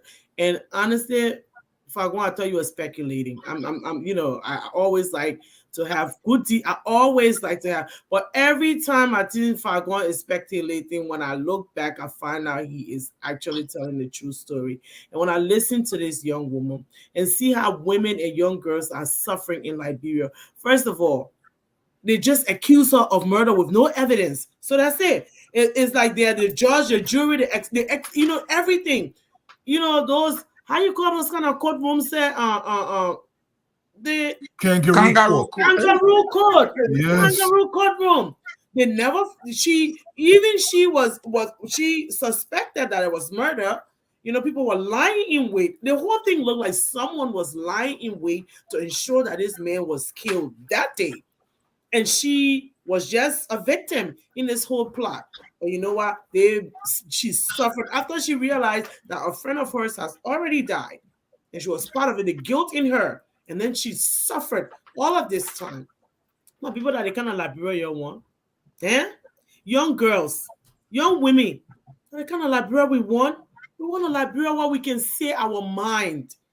And not go through kangaroo court and be arrested and put in jail for no reason. We want a Liberia where all of us can enjoy our country. It's not everybody want later in America all the time. We won't go back home and be free. We won't go back home and show off our country, the oldest republic on the continent, and it's still having backdoor kangaroo courts and kangaroo justice system, intimidating people when they speak their mind, trying to conspire against people, trying to eliminate people before their time. When you speak any truth to their fake power, what is a country where, this is one thing I want you to understand, what is a country where the most educated, the brightest people are seen as threats? My people, are they kind of Liberia one? Body first for you. You know how to express yourself, they kill you. You find injustice in it. Well, how our country will ever get better? If you find injustice in the system, instead of them holding people accountable, then you become the victim of expressing yourself. They may wait and saw that something was wrong. People were falsifying documents. They were stealing from. Why you think our country can't go forward, my people? You think to all come to Liberia and be there and see you're getting $10 million to run something, then somebody can take $8 million and say, "Guado are going to there," and you will sit down. He will never do it. I can agree, sir. So you will never. They hate the bright minds. They hate people who love their country. People who want to see their country better. Dr. Francine, when I sit down there, you tell us that she will go run something at university, you give her $50 million budget, then 2 days she load 35 go. Dr. Francine will expose you. So you don't like people like that. You don't like people to heal you, to call you, who you strong. We can't see it. We can't see injustice done to one and sit there and let it happen. We won't agree. We won't allow it. And that's why people like us would not fit in the Liberia that you have created for yourself. That's why we need to come together and reject these failed policies. We need to come together and reject these leaders, because any leader who does not take constructive criticism, the thing I hear on that facility, I say, Fatu, when what happened today, your voice was that you need to take your tea before you come. You think I will call out, I'll make my stinking cheneme, when I see what other she exists. I will say, at the first thing, right, let me drink my tea before I come here. You know, you take it, that the only way you can become a good person when somebody look at you in the eye and tell you, listen, Paku, you wrong. You know, you learn a book backwards. That teach you. The thing say he literally make him do good work. He can do if you listen to your advisors, and you take the best, people that want the best, the brightest man, and they lead you. But you say that anything they tell you, that person become your sticky chin, man. You isolate them, you sideline them, you put it in one class. Hey, my people. Thank you. Yeah, Dr. Francine, I beg you, my people. You reject the people that I will speak. That 1 minute of that. Yeah, go ahead. Go ahead. Yeah. Family no wa lang well. Mona na te, mo jafe no ana no kai, mona wa ni aso jafe ta ani anu gbifa.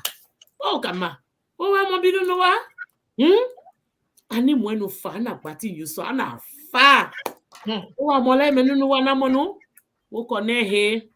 Wo foti ke ju se kwa ka kwa. Wo bo bo pasi le mese fe. Ama o bo menu la. Wo bo afe. Wo ko ne na mo no. Amen. Me afona me. Wo la jina. What time we foti ke wa bo ya kwa. Thank you, Dr. Francine. Thank you very much. You.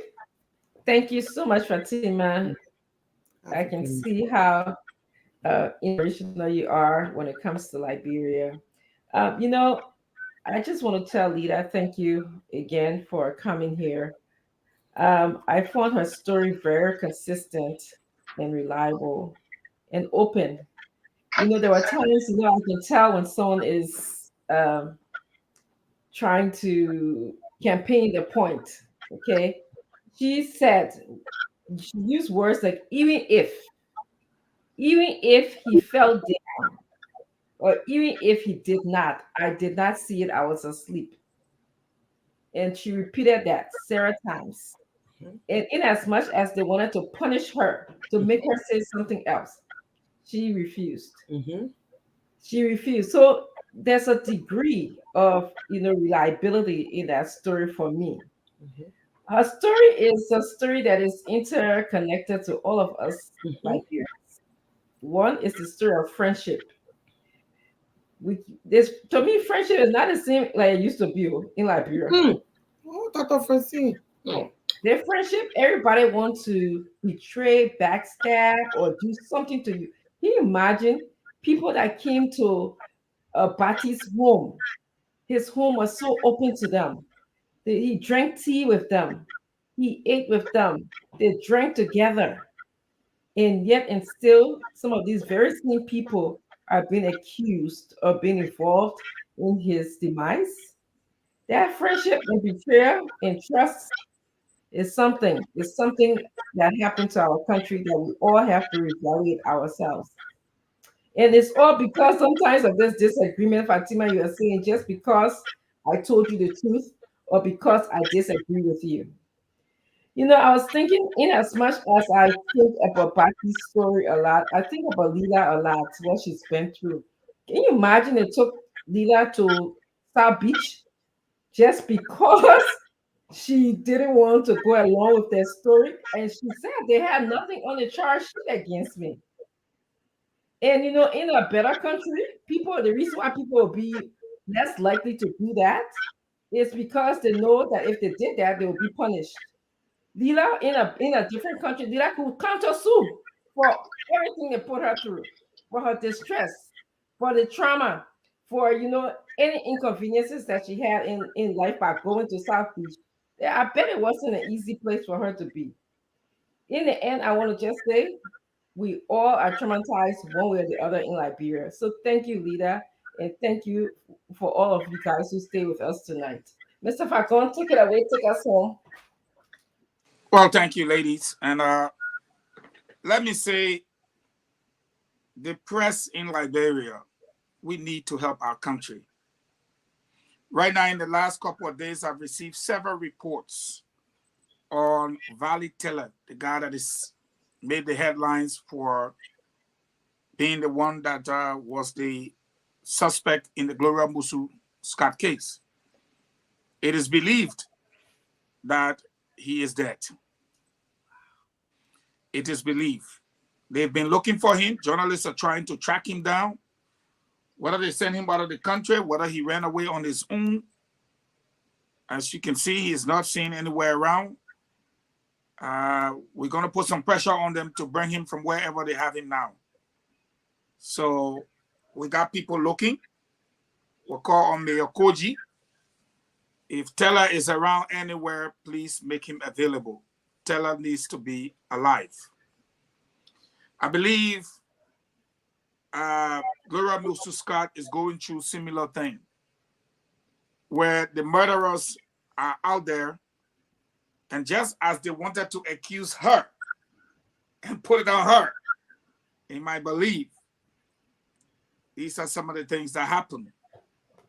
Ladies, that is why I said on this show last night that I'm not concerned with the name Benina Yuri, but I am concerned with why little children between the ages of 6 and 9 are dying in Mr. Yuri's pools. That is my concern. And even Stanton knows now today that the late girl died in Yuri's pool on Yuri farm. That the 2 boys died in Yuri pool, Congatan Back Road. That the other one died at the 12 houses.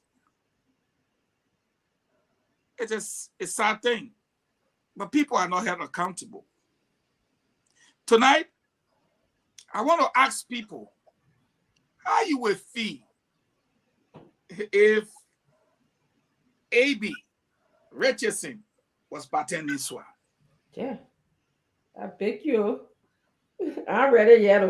That's the scenario we're faced with. I know. How would you that's all. feel if A.B. Kroma was bartending Swa?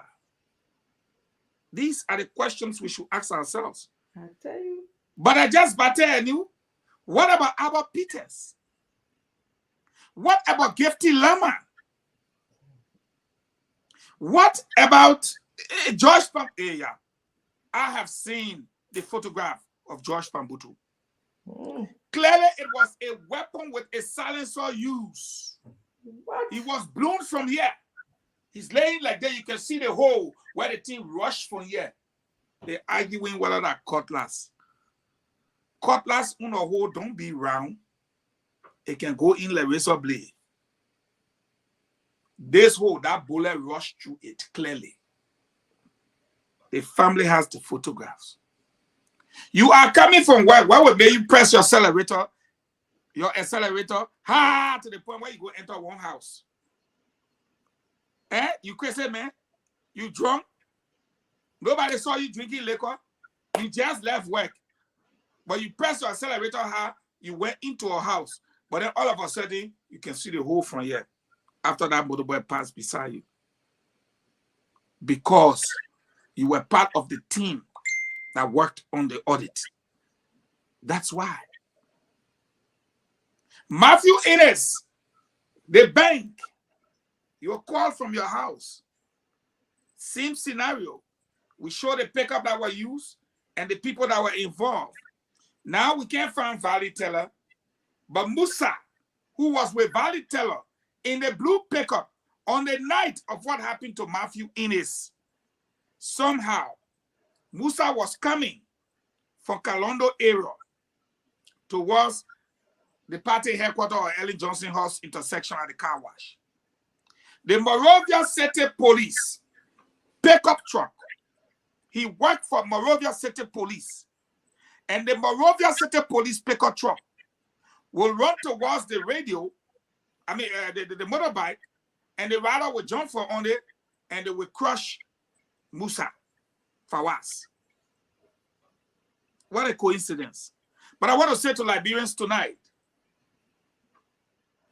the National Election Commission put George Weah number 1, Joseph Boaga number 2, Apeton number 3, Lusoni Kamara number 4.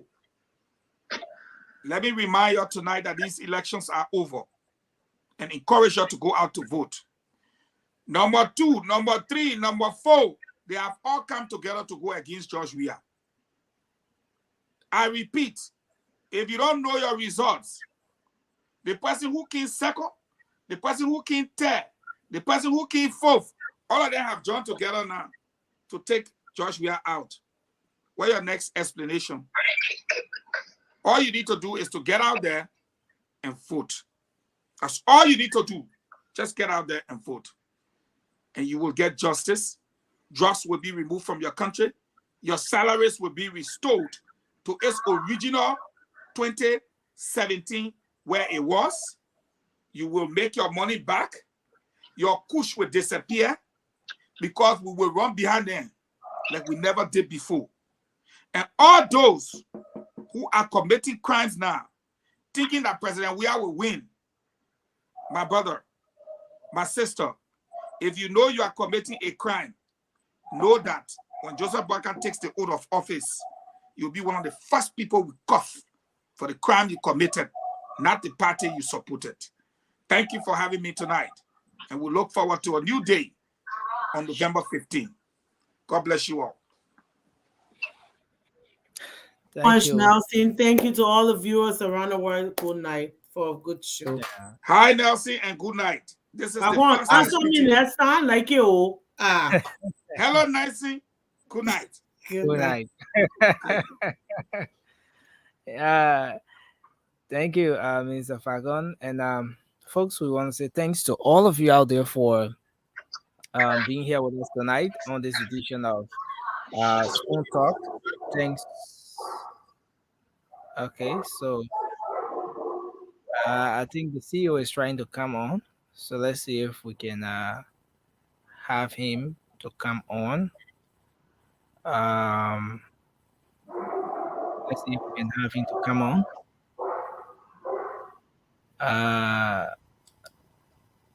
All right, so let's see if we can have him on. But just in case we can get him on, then we're going to end up this edition of the program. We want to say thanks to all of you for always making up time to be here with us on the Spoon Network. Thanks to you in the comment section, sharing your thoughts, making your contributions there. Thanks to those of you watching. Thanks to you in Radio Land, those of you just listening to your radio and making sure that you form part of what we do here. Thanks to all of you who call in as well. A lot of you try calling. Most times you don't get to come through, but we appreciate the fact that you always make attempts to call in. We appreciate you for that as well. Your contributions appreciated, and thanks for being a part of this joining. So well, it's like we'll have to go. I want to say thanks to all of you here tonight for being with us. Thanks for being with us here tonight. My name is Nelson Collier. We've been live on Fabric 101.1 FM, Super 95.5 FM, and Spoon 107.5. That's for radio. We've been live online at Spoon TV, Fabric TV, and Super TV, or on Facebook. And we've also been live on YouTube at Spoon Talk Live. You can check out our YouTube handle, and you'll be able to follow all of our live broadcasts from there. Again, I want to say thanks to you. Thanks for being here with us. And that's how I would like to leave you. Bye-bye for now. Remember, Liberia is all we have. So let's keep the peace. Let's try to stay safe as we go about doing what we do. I'm still getting a signal like the CEO wants to come on. Let me see if I can bring him on. Okay, it means that we have to go, folks. I want to say thanks to all of you.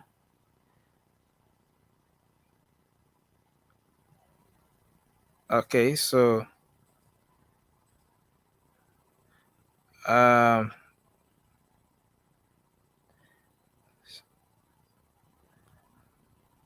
okay, so thanks for being here with us, and till we come your way again. Join us tomorrow for another edition of the program.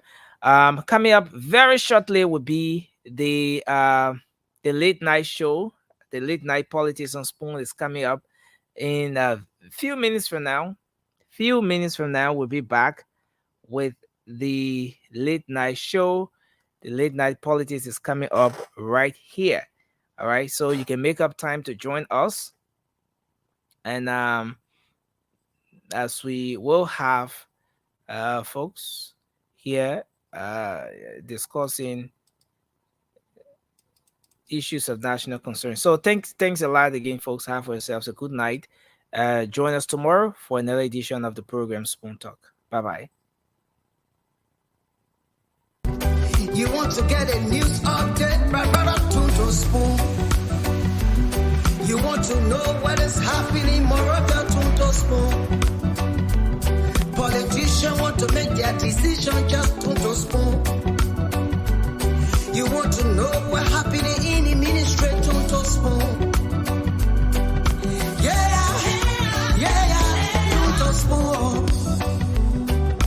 Yeah, Tunto Spoon. You've from Jema, Maryland, Tunto Spoon. Yeah, Tunto Spoon. If you eat Cape gradually, my brother Tunto Spoon. You got a Spoon TV, you got a Spoon Radio, Tunto Spoon. Yeah, Tunto Spoon. You want to get a news update, Tunto Spoon. What? Yeah, Rastafari. Kilibamba, kilibamba, kilibamba. Kilibamba, kilibamba, kilibamba. What I want? Yes, what you got today? Spoon TV. Yes, what you got today? Spoon TV. Spoon.